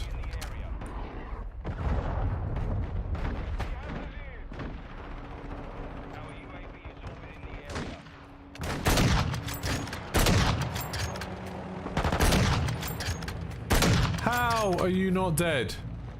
There we go.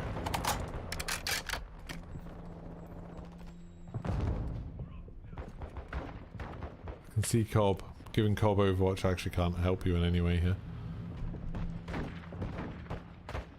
I can see people are dying all around you, so that's not great. Ah, oh, someone out there, but they just got shot.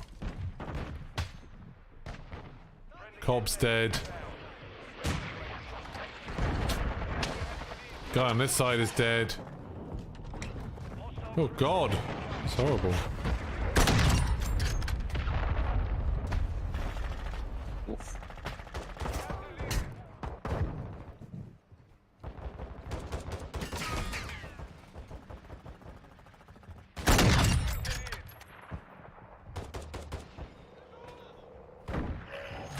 Is it too much to ask? I just want somewhere safe that I can snipe people without them being able to see me. Is that really too much to ask? This balcony's pretty good, actually.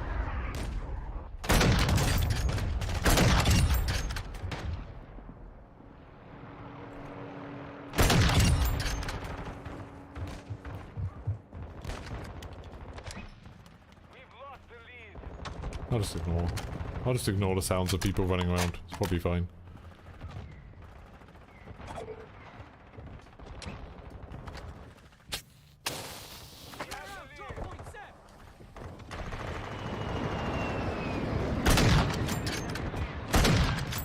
Why can't I hit any of you?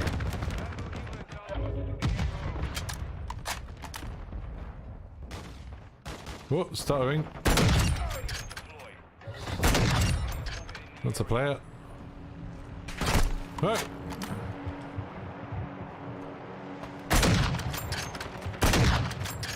Ow! God damn it.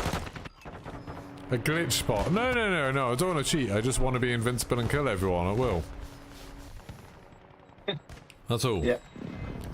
But I want to do it above board. I just don't like how in some of these spots enemy players can see me and kill me. Like, I find that a bit unfair. Did I stick that on him? I don't know. Oof. Those two had a bad day. I think there's people on the roof of this building.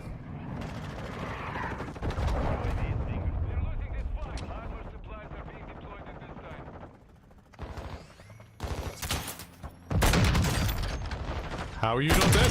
Thank you. It's like, oh, it's not a big injury. I just shot him in the spine with a bloody massive sniper rifle. No, but this balcony is definitely better than most of the places I've been here.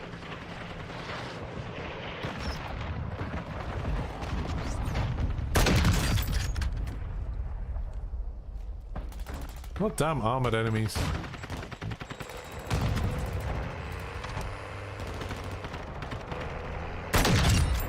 Oh, there's a player.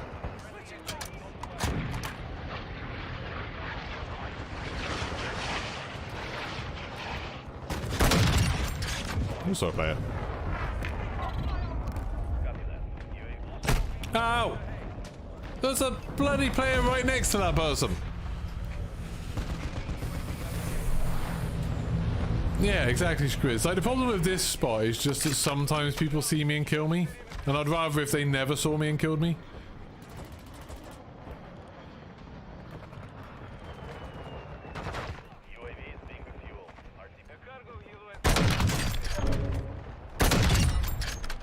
I feel sorry for these people that parachute in and then immediately get killed.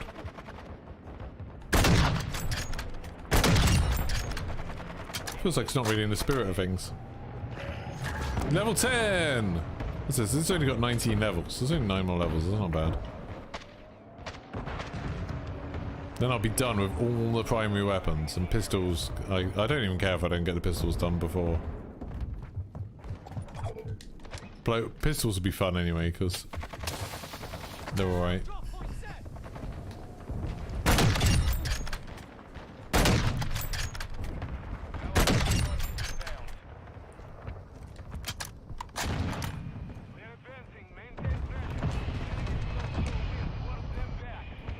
Why does the AI do such weird stuff? Like, just like climb all the way up to roofs and then immediately jump off the other side.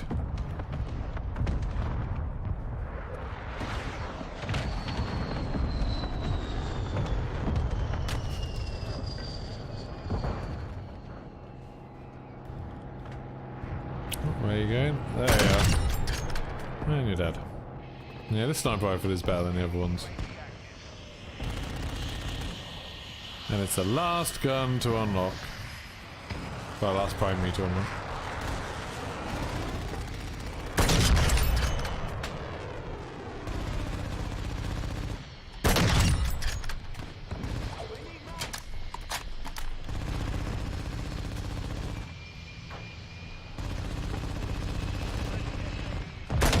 Oh, bum. Oh, hello. Yeah, I see ya. Trying to be tricksy.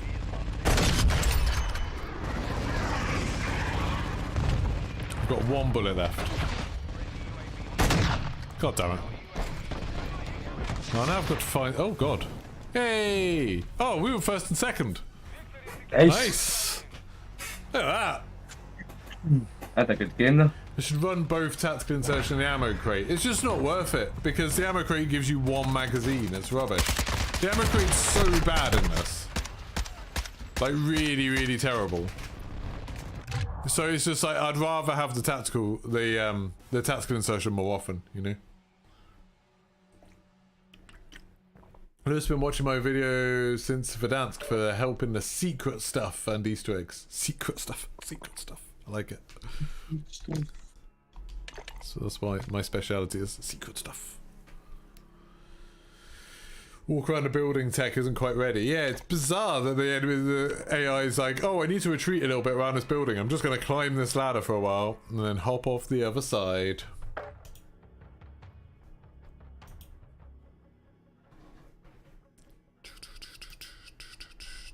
What am I being invited to by Ubisoft? Hope it's nothing NDA'd, otherwise this puts me in an awkward situation.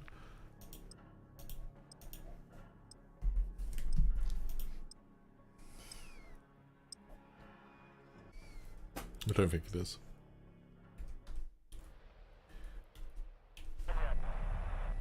Number 2 lost comms. We may be compromised. Got anything? What's the status? No, I didn't. What? Oh yeah, no, I did. Shadows get switched on. We may have company. No, no. Copy that. Send reinforcements. Stay sharp. We'll check the area. I'll pull security here. Boop. Hey, Prem. I saw something. Where about home? Nothing yet. Number 2 lost comms. We may be compromised. Got anything? What's the status? All shadows get switched on. We may have... Oh, this is cool.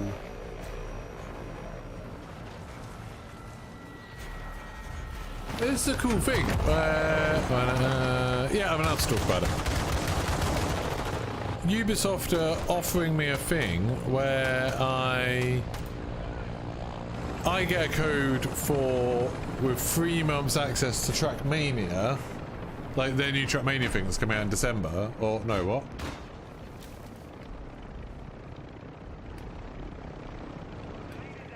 Some Trackmania thing, and then I can share a VIP key with all my viewers, and then that lets them play the game and for free and challenge my ghost times. That's cool. Oh, that's so cool.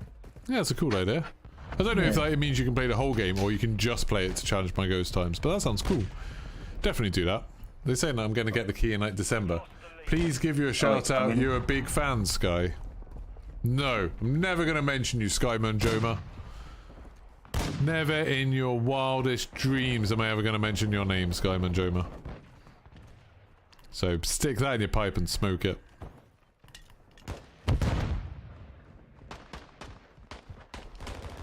I don't think you are my biggest fan. I don't know who my biggest fan is.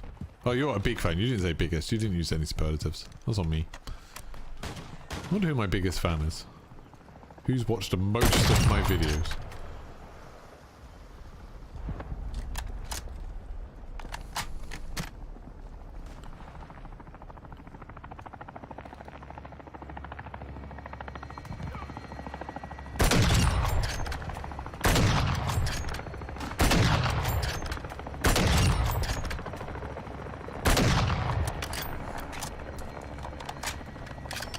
Hello, Chris. How's it going?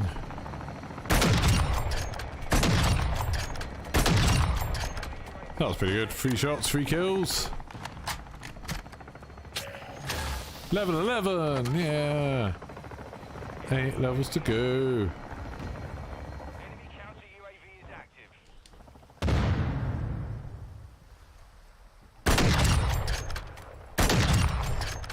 I think even better. I think there's ammo in here. Yeah, here. Wink. Go back to my boat. Did you already miss the Bug Town? Nope, we've got one more to do. We ended up having 3 codes to give away thanks to Fogger giving us 2, Zuxio giving me 1. So we're gonna have more, no, 1 more code to give away. I'll do it at the end of the stream. So basically whenever I finish leveling up this gun, it's the last of the main weapons I need to do. Hostile UAV in the area. So once I've leveled this up, then I'll give away the last one. Taking the lead. So it's like you've all got a reason to cheer me on getting leveling up, because then you get to go quicker. The lead is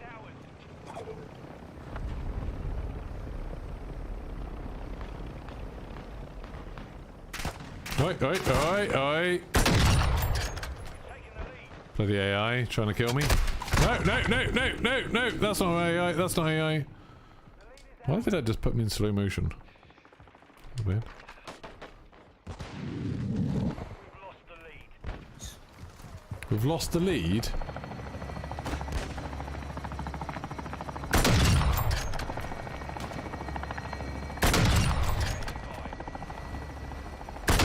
Oh, shit.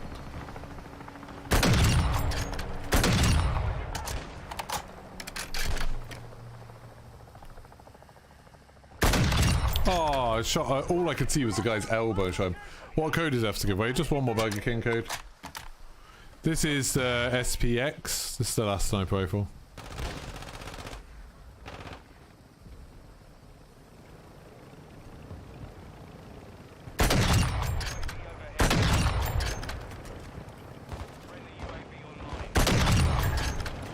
Level 12! Leveling this up quite quickly now.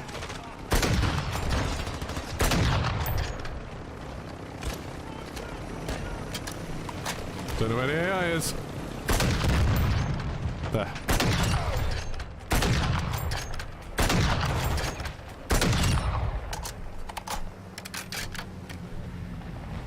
That helicopter landed like right next to me. That was a little bit scary. Oh, he's dead. Oh, no, another one.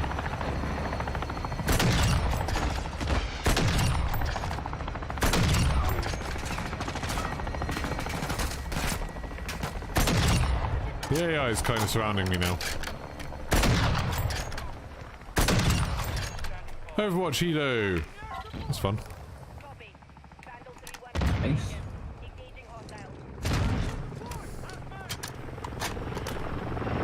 Yeah, they keep landing helicopters right next to me, which is fun.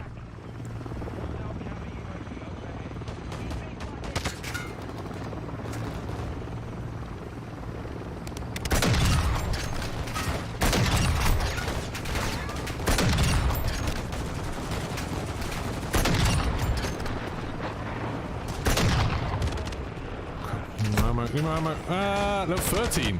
I'm leveling up super quick now.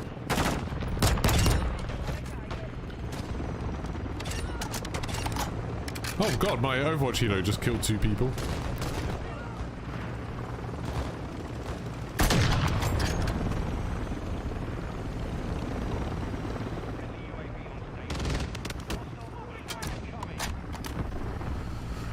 Hey, again, lots of levels. Ow, ow, ow, ow, ow! Why am I getting shot? More importantly, who am I getting shot by? Ow! God damn it! A player finally found me and tried to end my reign of terror.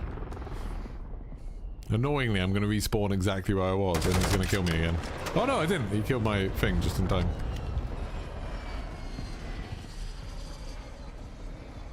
Oh, I'm going to go straight back there.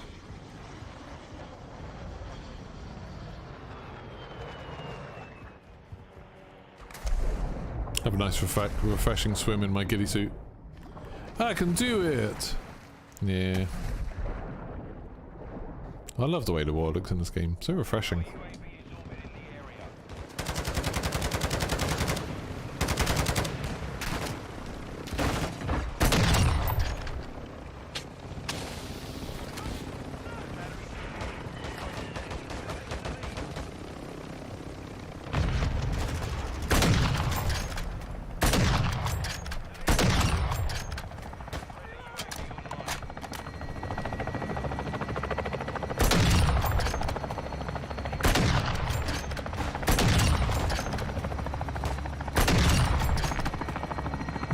Cartwheeling out of the helicopters, I just killed them.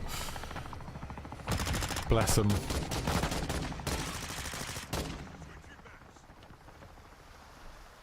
Oh, you coming to steal my spot, are you, Cobb? I see. Yeah.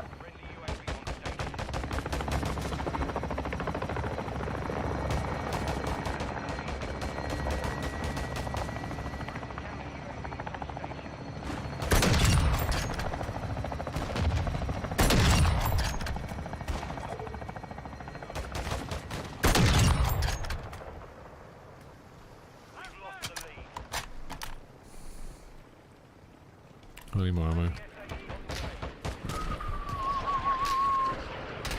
Ah, Cobb! There's people over here. There's people near you.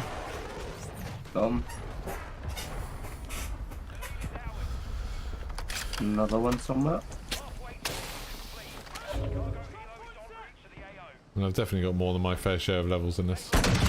Oh!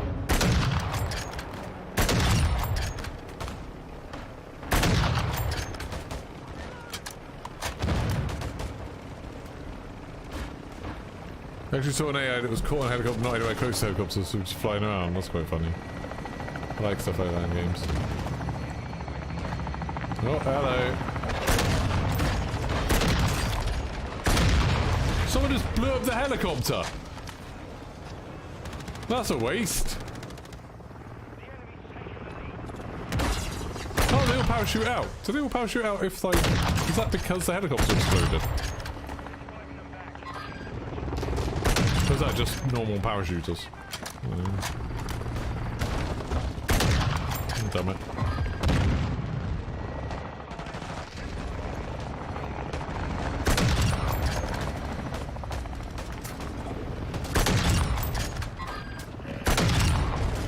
Level 14.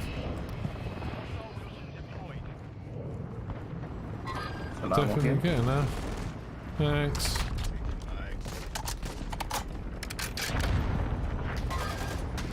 Okay, you. Oh, getting shot, getting shot, getting shot. Oh, that guy's dead.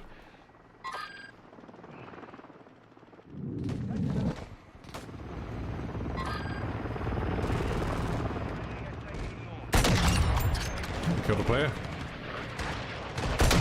Super fun when you think you're fighting bots and then you get player kills. Just got 3 player kills in a row. With 3 shots. Nice. They're just as easy as the bots, but the problem is they will come back and they'll remember me. Whereas the bots won't.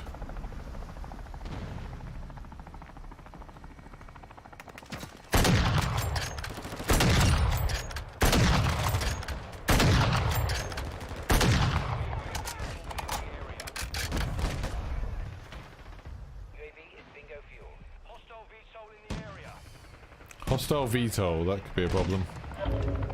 Might need to deal with that quickly.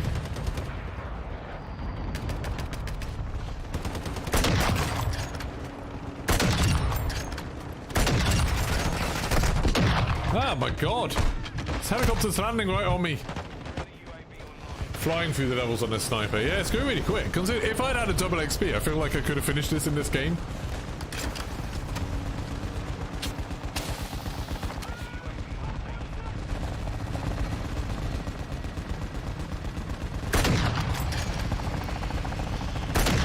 It's a shame you can't, like, shoot the pilot out of the VTOL.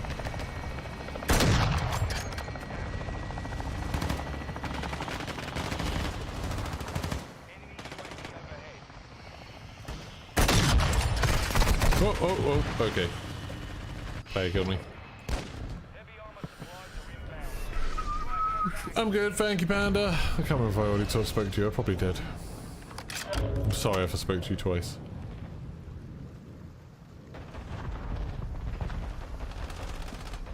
I know that's not what you or indeed anyone else would want. Come on. Oh. Come on. There's some more helicopters with people in.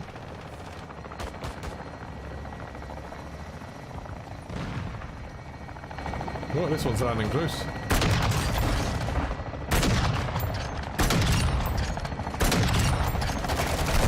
Ah! Someone finally came over and absolutely murdered me. I mean, I'm on 99 team score at least. That's pretty good. There's like a load of people up there.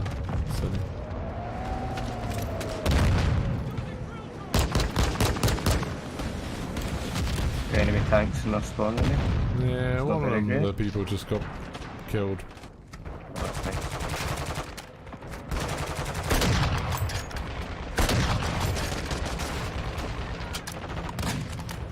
To be honest, I'm just trying to get back to my little boat. Might steal this kill streak just in case it's like something good. Barnabo, how's everyone doing in chat? I got a cruise missile. That's rubbish. So.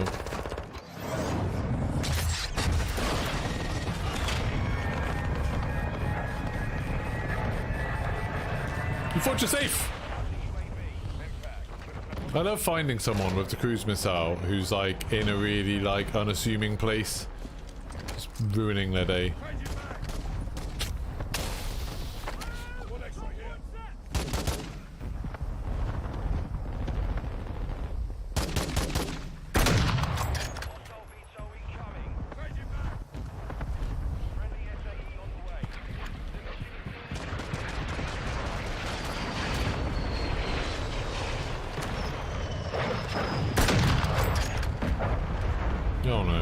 hurt someone but didn't kill them. That's gonna get them to look this way.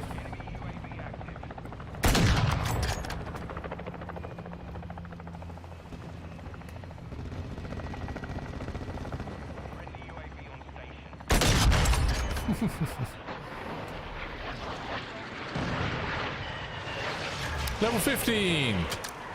I've really flown through these levels. I feel like I've gone through like 5 levels of this game.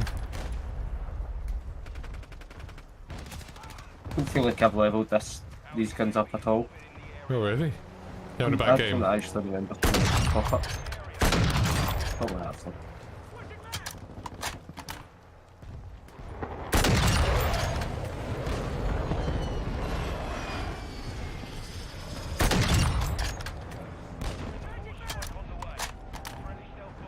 Well, I think there's a tank coming down the beach. That's not perfect. Ooh.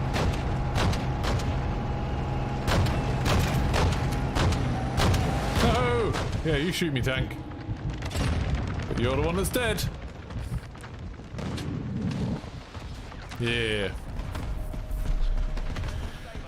See, Ashley B. Stop reading Daily Mail, Ashley B.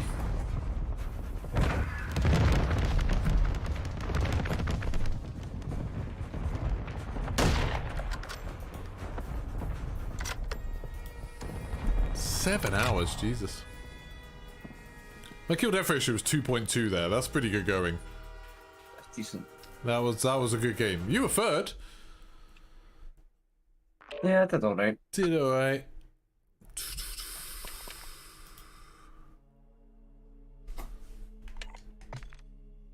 Yeah, I'm halfway through level 15, so if I had another game like that, I'd be able to finish it in one game. Have I got that cool scope yet? I don't even want to use it on this because I think it'll be... Nope, still not got it. Oh, wait, maybe I have. No, it's that one. I don't know what level you bloody get it at. I've got 2 scopes still locked.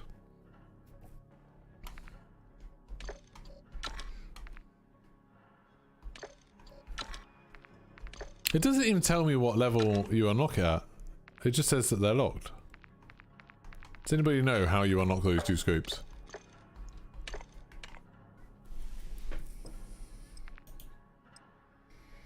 Oh, I'll be so happy once I've got all the primaries done. Saeed, okay, balcony time. Try and get to that balcony before anyone notices.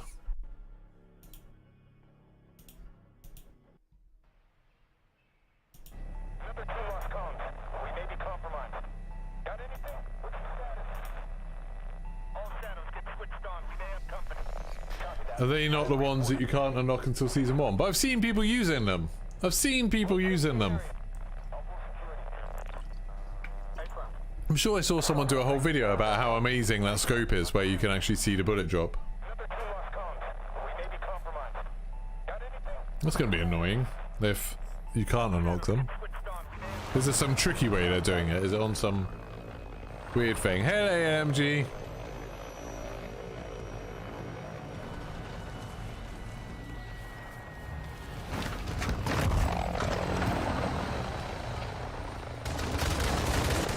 Private match, maybe. Oh, yeah, it could be private match. Whoa, that helicopter's basically going through that other helicopter. It's a rare and beautiful thing. We should give them some privacy.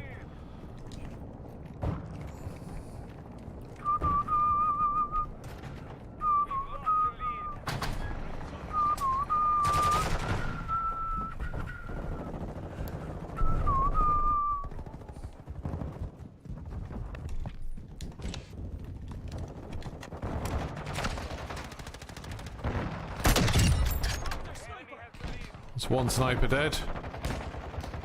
This is where I immediately tried to dissuade anyone on the enemy team from sniping by very quickly killing them all.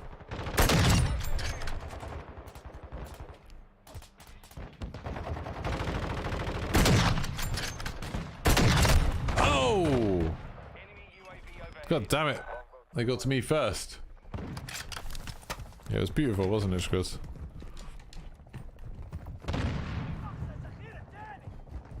What's Cobb doing down here?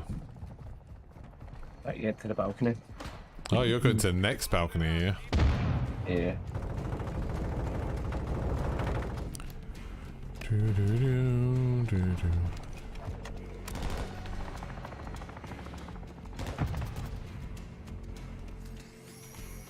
Our counter UAV is active.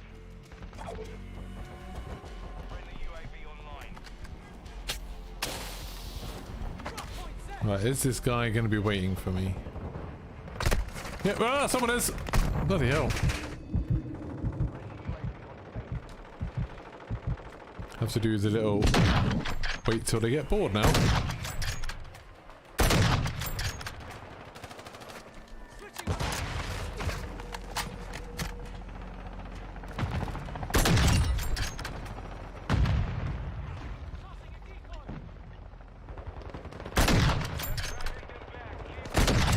Sorry, I just stole a kill from you.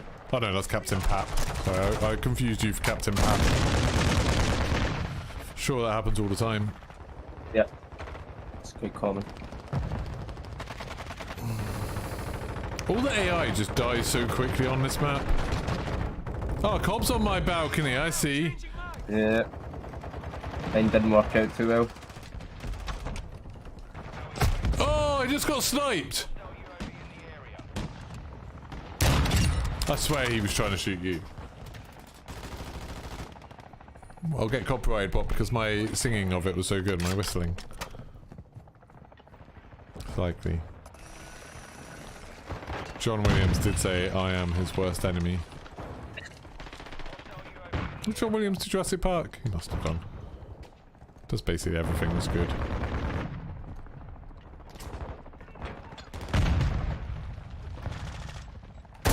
Yay, I got the sniper that killed me. Cheers, Eric. It was like being in the cinema. Level 16. Getting there. There's only 19 levels, I think. Isn't there? Yeah, 19 levels. Not too many more. There we go. Task insertion. Go see if that guy is back in exactly the same spot. No, it's not. Interesting. There! That's a different guy.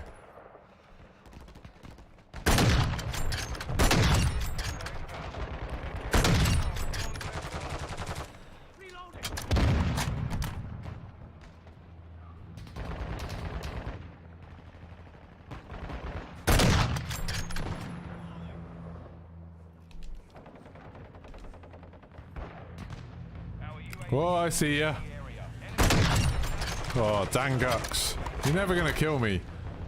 It's not even worth you trying.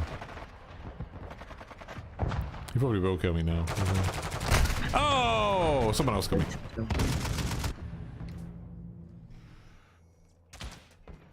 Your tactical insertion was destroyed. I am not that old. Oh, what happened to my tactical insertion? Someone broke my tactical insertion. Does that mean there's someone in the balcony building? I put it in the bathroom of that building. There's no way someone found that. Factually inaccurate. I'm going straight back there.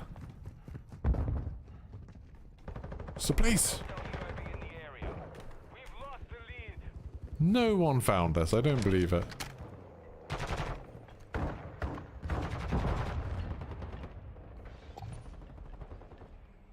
I don't even know who sniped me before.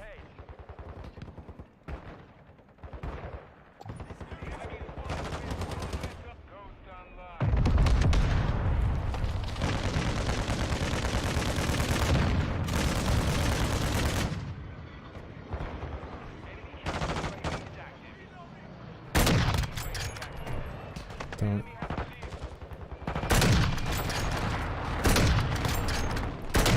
Yeah, got you that time.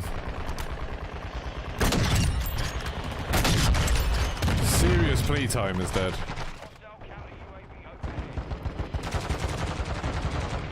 Yeah, you just try it. What are they doing? Well, I don't even get where those people are standing. Very confusing.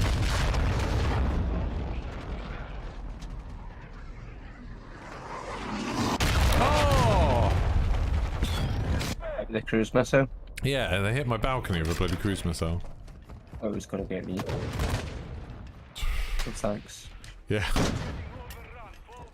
I heroically tanked that cruise missile.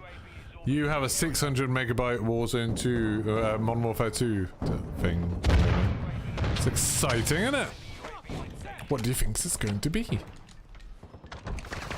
There's a player there. You a bot? No, you're a player, aren't you? God damn it. Ow, ow, ow! Mother.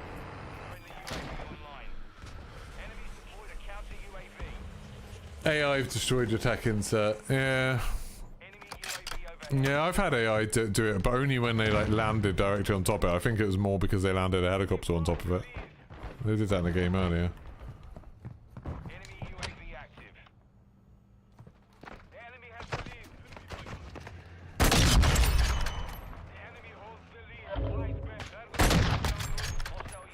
What do snipers? Yeah, it's so annoying, aren't they?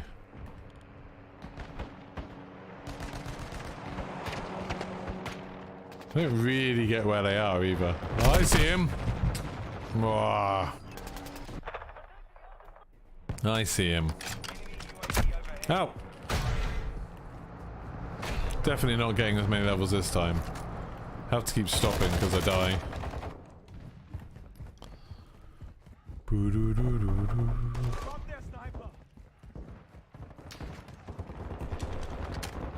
Bond run round the corner and get shot right in the face. Good. Whoa! Hello.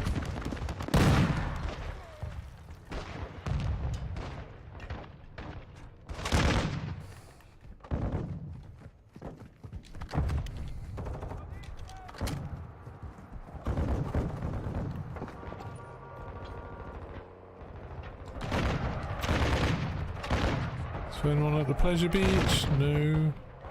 You could probably go get that kill streak there, yeah, I don't think there's anyone.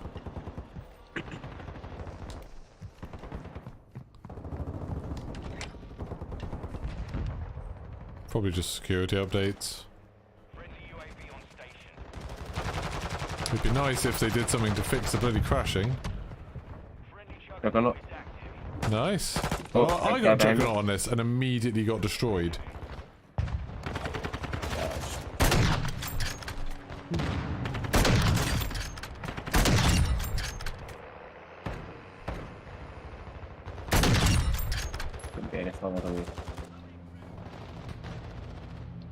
Like, yeah, I got Juggernaut on this, and then I think I was like a bit too foolhardy and like ran out into the open.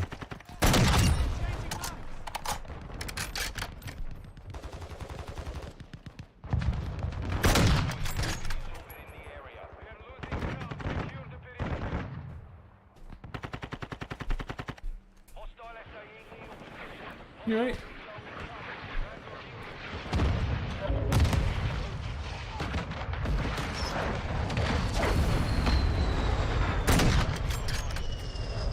This stream is good practice for my Warzone stream, so I'll be playing for like a million hours. Oh, hello! Finally. Have you got your Juggernaut suit on yet? Yeah. Sniper.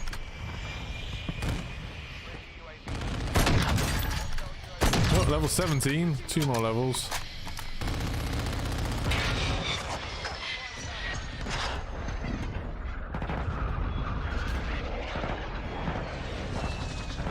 Right, have I got a tactical insert put down? No, I don't.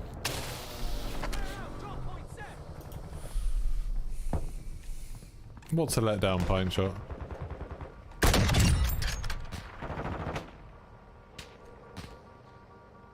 Whoa. Oh, I missed. Yeah.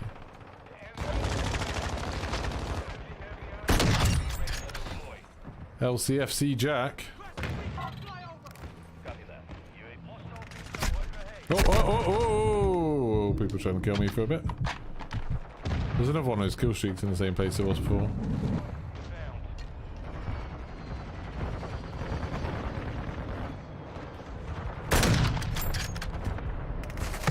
Oh, oh, oh, oh. Oh.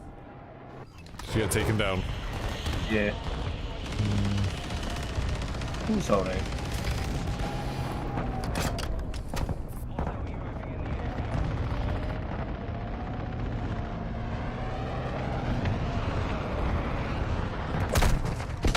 How does that guy know I'm there?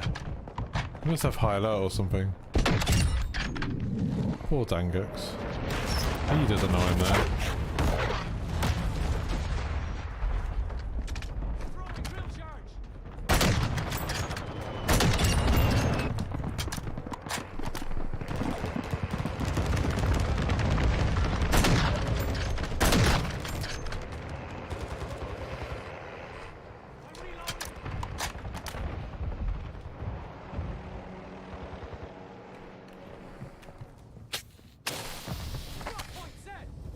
The benchmark's gone from 112 to 102, really? I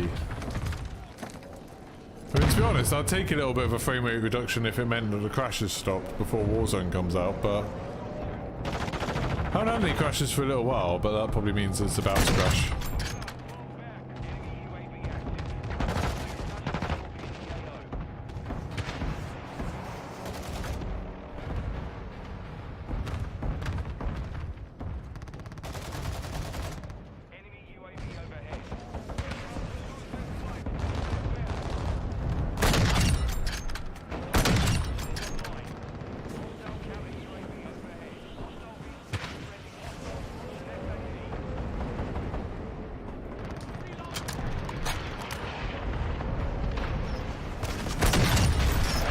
Ow, ow, ow. Okay.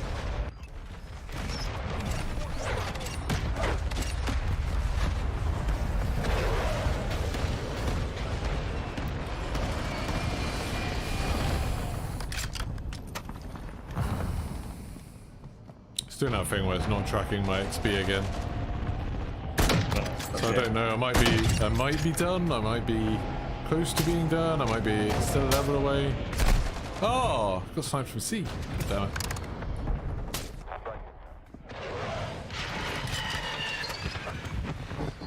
Ooh, this game's about to end anyway, isn't it?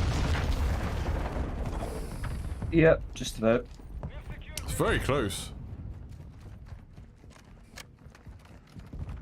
After I finish this gun, I might never play Invasion again. It's a nice thought. Yay, we won, just. It's fine, very boring. Yeah, it gets tiring after a while. It's like every match is exactly the same. Oh, the guy got a gunship, Jesus. Boom. Evil Dead, the game, is going to be free on the Epic Store. Blimey. That seems fairly quick. They're obviously desperate for population. Have you played any more of that? I haven't, no. It just, again, that was another game where things just got a bit samey. Oh, okay. They did release a new map, but... Yeah. Oh, yeah, based on Evil Dead 3, didn't they? Like a castle type one. Right, I've got one more level left to do with this sniper rifle, then I'm done. Well, then I'm done with primaries, then I've just got to do pistols. How hard could pistols be? But I'm not going to do pistols today.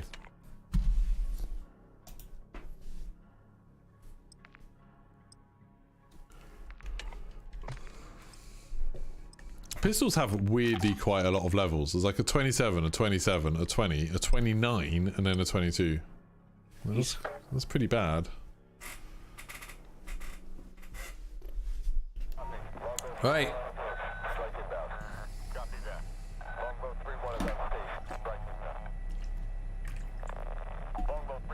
Let's level up this gun.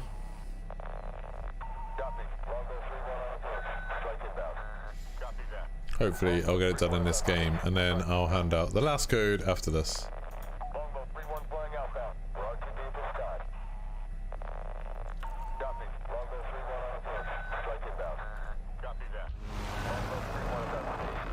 Oh, did that Marauders game come out? I just saw someone saying that it was like the first proper update is coming in December. I didn't realise that even Marauders... I didn't realise the game came out at all.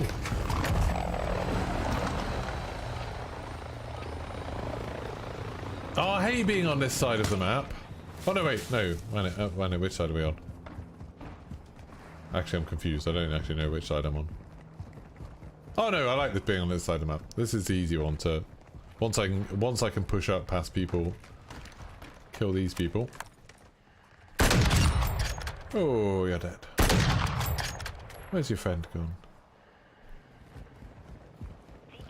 If I can push past these people, then there's quite a good place to shoot the AI when they jump out. It would be nice to use something that isn't decoy grenades as well. Not that I've even been remembering to throw them, but... You just reminded me there. Sorry? You just reminded me there. Yeah.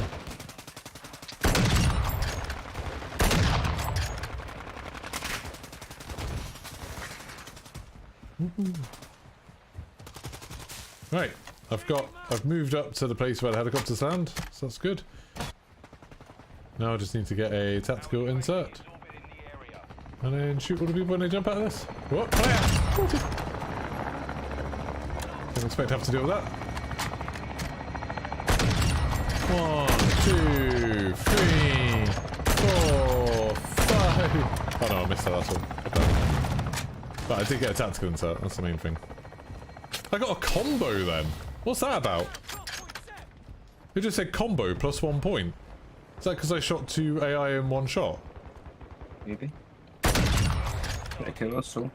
And all the time doing this, I've never seen that before. I've got 1 bullet left. I'm already nearly out of bullets. It's not great.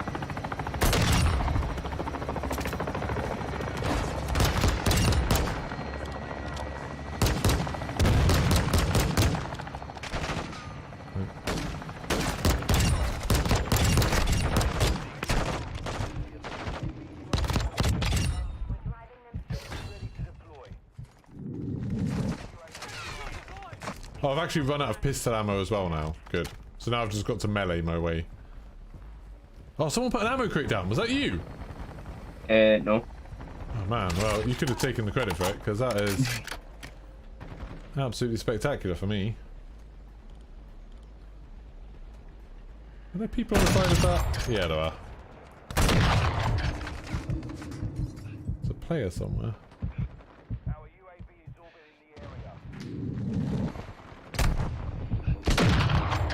God damn it. God damn it, Moon Knight. I am still playing War Daddy, that is true. 7.5 hours we've been going. We've actually nearly got to the most players we've had. That's exciting.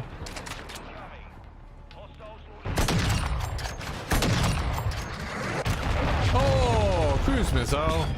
That seems slightly unfair. Hey, I think I finished. 19 out of 19. I'm done. Nice. I'm done. It's been 80 years. Oh good, and I immediately got spawn killed because I was on my tactical flare. Right, well now I'll just finish out the rest of this game with a pistol. Ba-bam, ba-bam, ba-da-bam, ba-dam, ba-bam. Shooting people with a pistol, not sure how well this is gonna go. You only get 16 bullets as well with a pistol, which isn't ideal when you're trying to level up a load of stuff.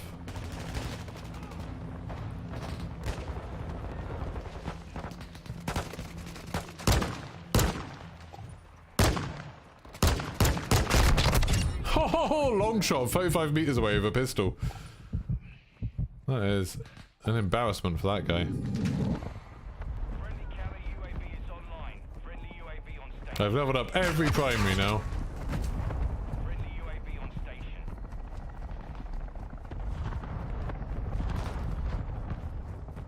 I feel like invasion probably isn't the best place to do a pistol. Ooh. Just gonna follow Cobb around. Where's Cobb gone? Something just ran past me and was screaming. Screaming? The character model was just going rah, like charging. It's so funny.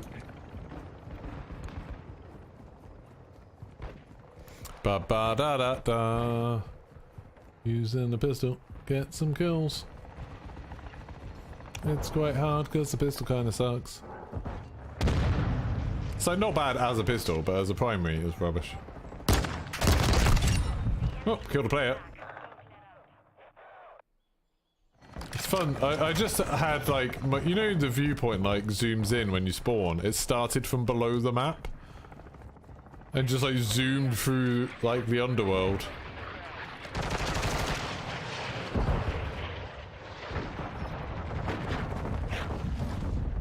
Trying to get to Cobb, but it's really difficult. He's in the middle of nowhere. The bot tagged like crackheads. Look at this. That's cool. Man. Are you dead? Yep. So is Boobmaster. I just realised we've got Boobmaster on our team. Ooh, master. So I'm gonna chase this truck. I think it just died. Die, or did it just go off the map? Oh, there's a person. Come on, I'm coming to get ya. Coming to get ya. I'm dead. Said I wasn't going to play Invasion anymore. How am I going to do pistols? Just 6v6? Yeah. I found, like, 6v6 so much better for every gun other than sniper rifles. Oh, and, you know, launchers were better with doing ground war. But yeah, I'm not going to try and do pistols in Invasion. That would be a nightmare fuel. Oh, cop died again. Oh, time. He's treating away. Ah! Ah!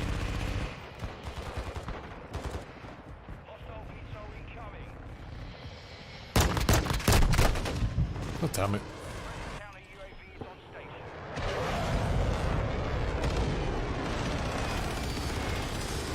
Yeah, getting killed with a pistol is rough.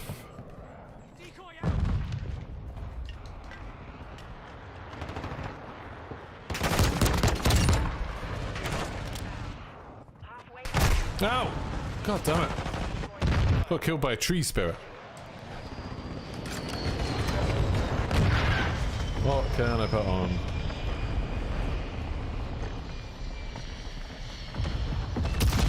$10 mag.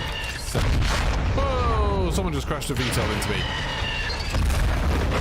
me. Someone's got 117 score already. Jesus. Not me. That's for damn sure. I'm in a tactical vehicle, so I'm gonna do something tactical. By something tactical, I really mean I'm just gonna try and run over as many people as I can. Which will probably be 0. Oh god, this car's nearly dead.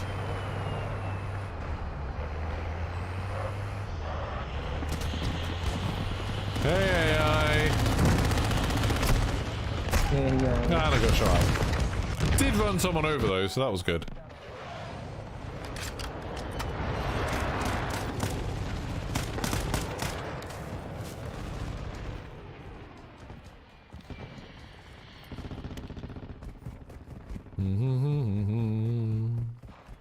Tossing a decoy overhead.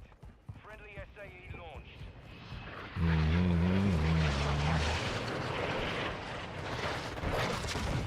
What's Cobb up to? Let's go see Cobb. Is there anyone in here? Yeah. It's AI. Why are you still alive? No. Oh my god, the AI killed me.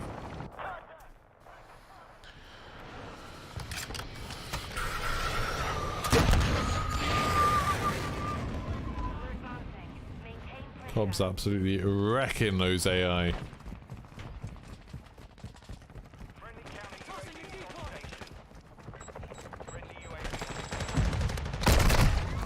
Ow. Zoop. From the underworld. Coming to you live from the underworld. It's that sniper up there.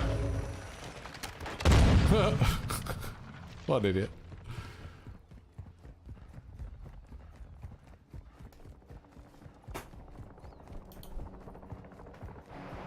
Just keep practicing pine shot and you'll get there.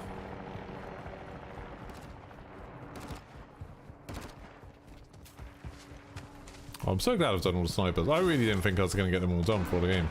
Now, I've got, what, it's 6 days until Warzone 2 comes out. I've got 6 guns left to do. It's only 1 gun per day. That's easy. And realistically, if I'm playing free-for-all or something, I'm definitely going to get more than one gun done per day. Maybe even get 2 done. Yeah!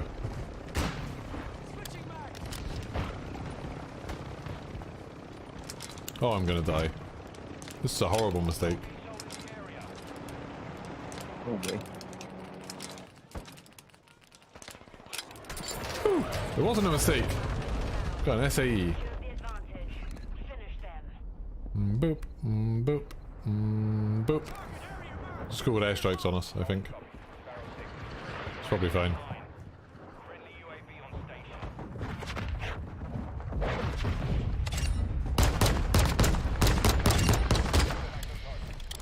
Well, there's 2 players.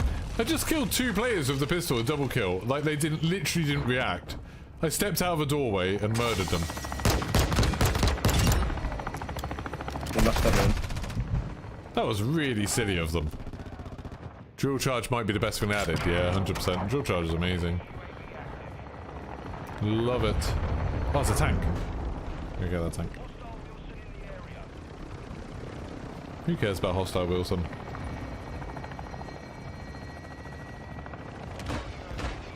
Do do do do do. It's a tank. Oh no, I'm on top.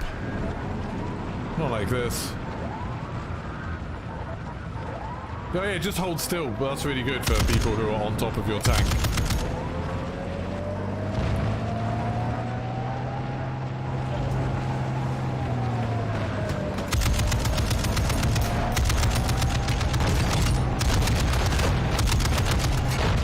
Kill that tank! No, the tank's dead. Oh god. Another tank. I don't even know what killed us then. Poor fortune.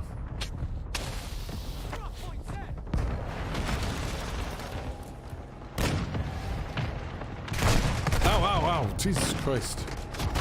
They're like bots, no reaction. I honestly thought they were bots until after I killed them and I saw the bot kill feed that they had names. I'd probably dehumanized them in my head. Oh, hello.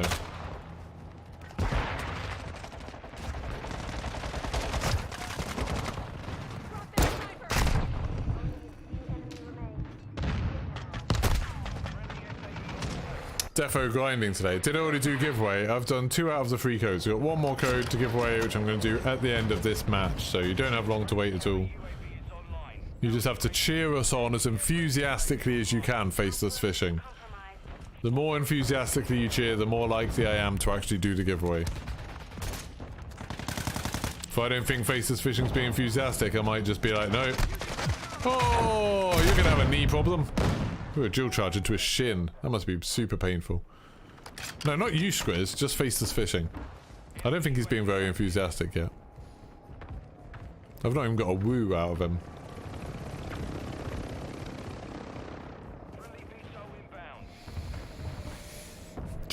Oh my god, nearly been doing 8 hours. That is the longest stream. Oh, I couldn't play. Some of these players are really bad. Yeah. Like, really bad. Let's go. See, James, it's more enthusiastic if you don't say immediately afterwards, is this enthusiastic enough?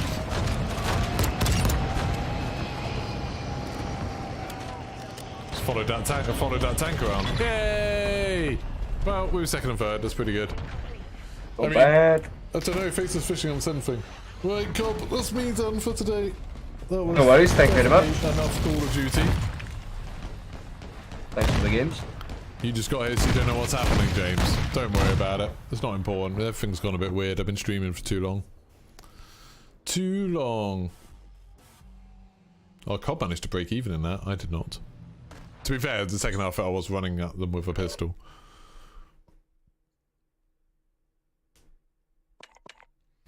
Right. Cool. I will see you soon. Cheers. Goodbye. Yeah. So this is the lovely skin that you've got a chance of getting. Faceless Fishing. Nice, let's go. I'm glad I got in. Do I need to do anything? You need to cheer. You need to say woo or something like that. You have to, Faceless Fishing, otherwise I'm not doing it. So until Faces Fishing cheers, we're not doing this. Like a woo or a hooray or a like yeah. No, not even a yeah, that's rubbish. Has to be like a good cheer. Yippee, that would have been fine. Wolfman knows it. Wolfman knows what's going on. I just don't think he's lagging watching on his network. He's lagging. You know what you're not doing though. You're not cheering. It's not the rest of you. The rest of you are fine. But Faceless Fishing, I'm giving him a chance to do this. I am giving him a chance. I'm going to play an ad and then we'll see if he's cheered by the time we get back. What have I... So, I've now leveled up all primary weapons. Shield done. Sniper rifles done. Marksman rifles all done. LMGs all done. Shotguns done. SMGs done. Battle rifles done. Assault rifles all done. So now it's just pistols. I'm just going to have a quick look at what camos I got for them while I'm waiting. Camo. Oh, I didn't get that. 2 kills within 10 seconds of each other. That's not too bad. Well, that's not a bad skin. Hip fire kills. Hip fire kills with a sniper rifle. Hey there, Rough Rider. Hey, Tarkov. I'm good, thank you. I mean, you're just catching the end of a 8-hour stream nearly. But I'd like to point out, Faceless Fishing has still not cheered. It's still not cheered. Yay, there we go. Faceless Fishing cheered. Right, we can do it. I'm just going to look at these camos quickly. Look at that. That's a nice camo. I like that one a lot. But for hip fire kills with a sniper rifle, that is disgusting. It's going to be a fun one to do, isn't it? Right, the signal. I got 2 of them. Both kind of ugly. Oh, that one's not bad either. 25 one-shot kills. That's easy. That's a nice, easy one to get done. Don't mind doing that at all. 30 kills while prone. Don't mind that. But that's cool. What else have we got? Then LAB, which I really like the LAB. I thought that was good. I've only got 1 of those apparently. Oh, they're all ugly though. Don't care about those. Loads of the camos are so easy. Right, and then the last sniper rifle I just did. I didn't get any of those camos. I didn't even get the 50 kill one because I was leveling it up so quick. That's quite cool, the red thing. That's just 50 kills with a suppressor. That's quite easy. I could get those 2 in one go. 20 kills while mounted. That's it. Oh, new update available. Okay. Well, that's a good time to quit anyway. So. Fate cheering. Good. Yeah, we're going to do it. Don't worry. We're going to do it. We're going to do it. I just need to put on the text. Text. Add existing text. Here we go. Right, so I don't know when or where this is going to appear. Hey, thanks for subscribing, Faces Fishing. I don't know when or where this is going to appear because I haven't done it on the screen before. But you have to do it at callofduty.com/. You can do it at like callofduty.com/redeem, or you can do it at callofduty.com/Burger King redeem, I think it is. Oh, wait, I think I can do it this way. Text. Make it small. There we go. Then I can just make it a bit smaller. I could hear some man just now being like, "Hua, hua, hua." Then I just realised it's my wife playing God of War downstairs. I was just like, why is the neighbour like, what is the neighbour fighting or something? That's so bizarre. Did the update. Have you seen there's a new graphics card update as well, Rough Rider? No, I don't think Faces Fishing is related to Mr. Fishy McFish. I don't think he'll be showing his face around here again. Right. So, yeah, you can do it at, what was that website, Cobb? HTTPS callofduty.com/ no, yeah, there's a new one today. Is that the website, Cobb? Is that the right website? Let me just click on it to make sure. Yeah. Yeah, that's it. So that's the website for it. Make sure you've got that loaded up. I'll just give everyone a second to make sure they've got that loaded up. So make sure you've got that loaded. And then I'll give you 10, 9, 8, 7, 6, 5, 4, 3, 2, 1, go, go, go, go. That's the code. Make sure you do it. It's up there. Nope, it's up there. Wrong hand. Please say if you're the one that got it. It'd be nice to know who got it.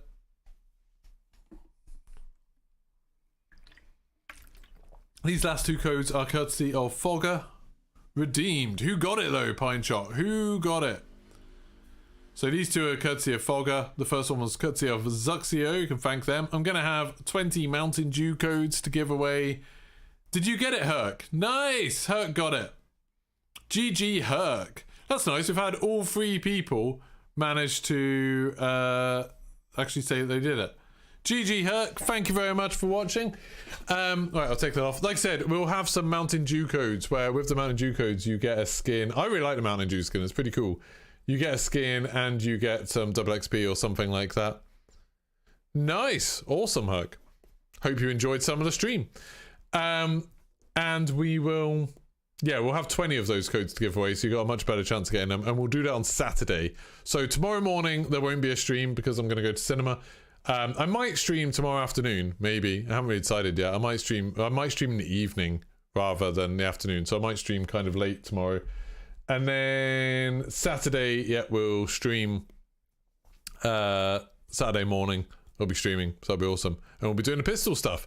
So, thank you very much everyone who's been watching, and I will see you all, I don't know, like sometime soon. Oh man, oh crap, I'm nearly pressing the wrong button to go off. Should we just raid someone? After you've been watching me for a million years. Is there anyone who's still online? Oh, Fire's on. There you go. We'll go raid Fire. So thank you very much for watching, and I will see you all tomorrow evening, probably sometime. Goodbye.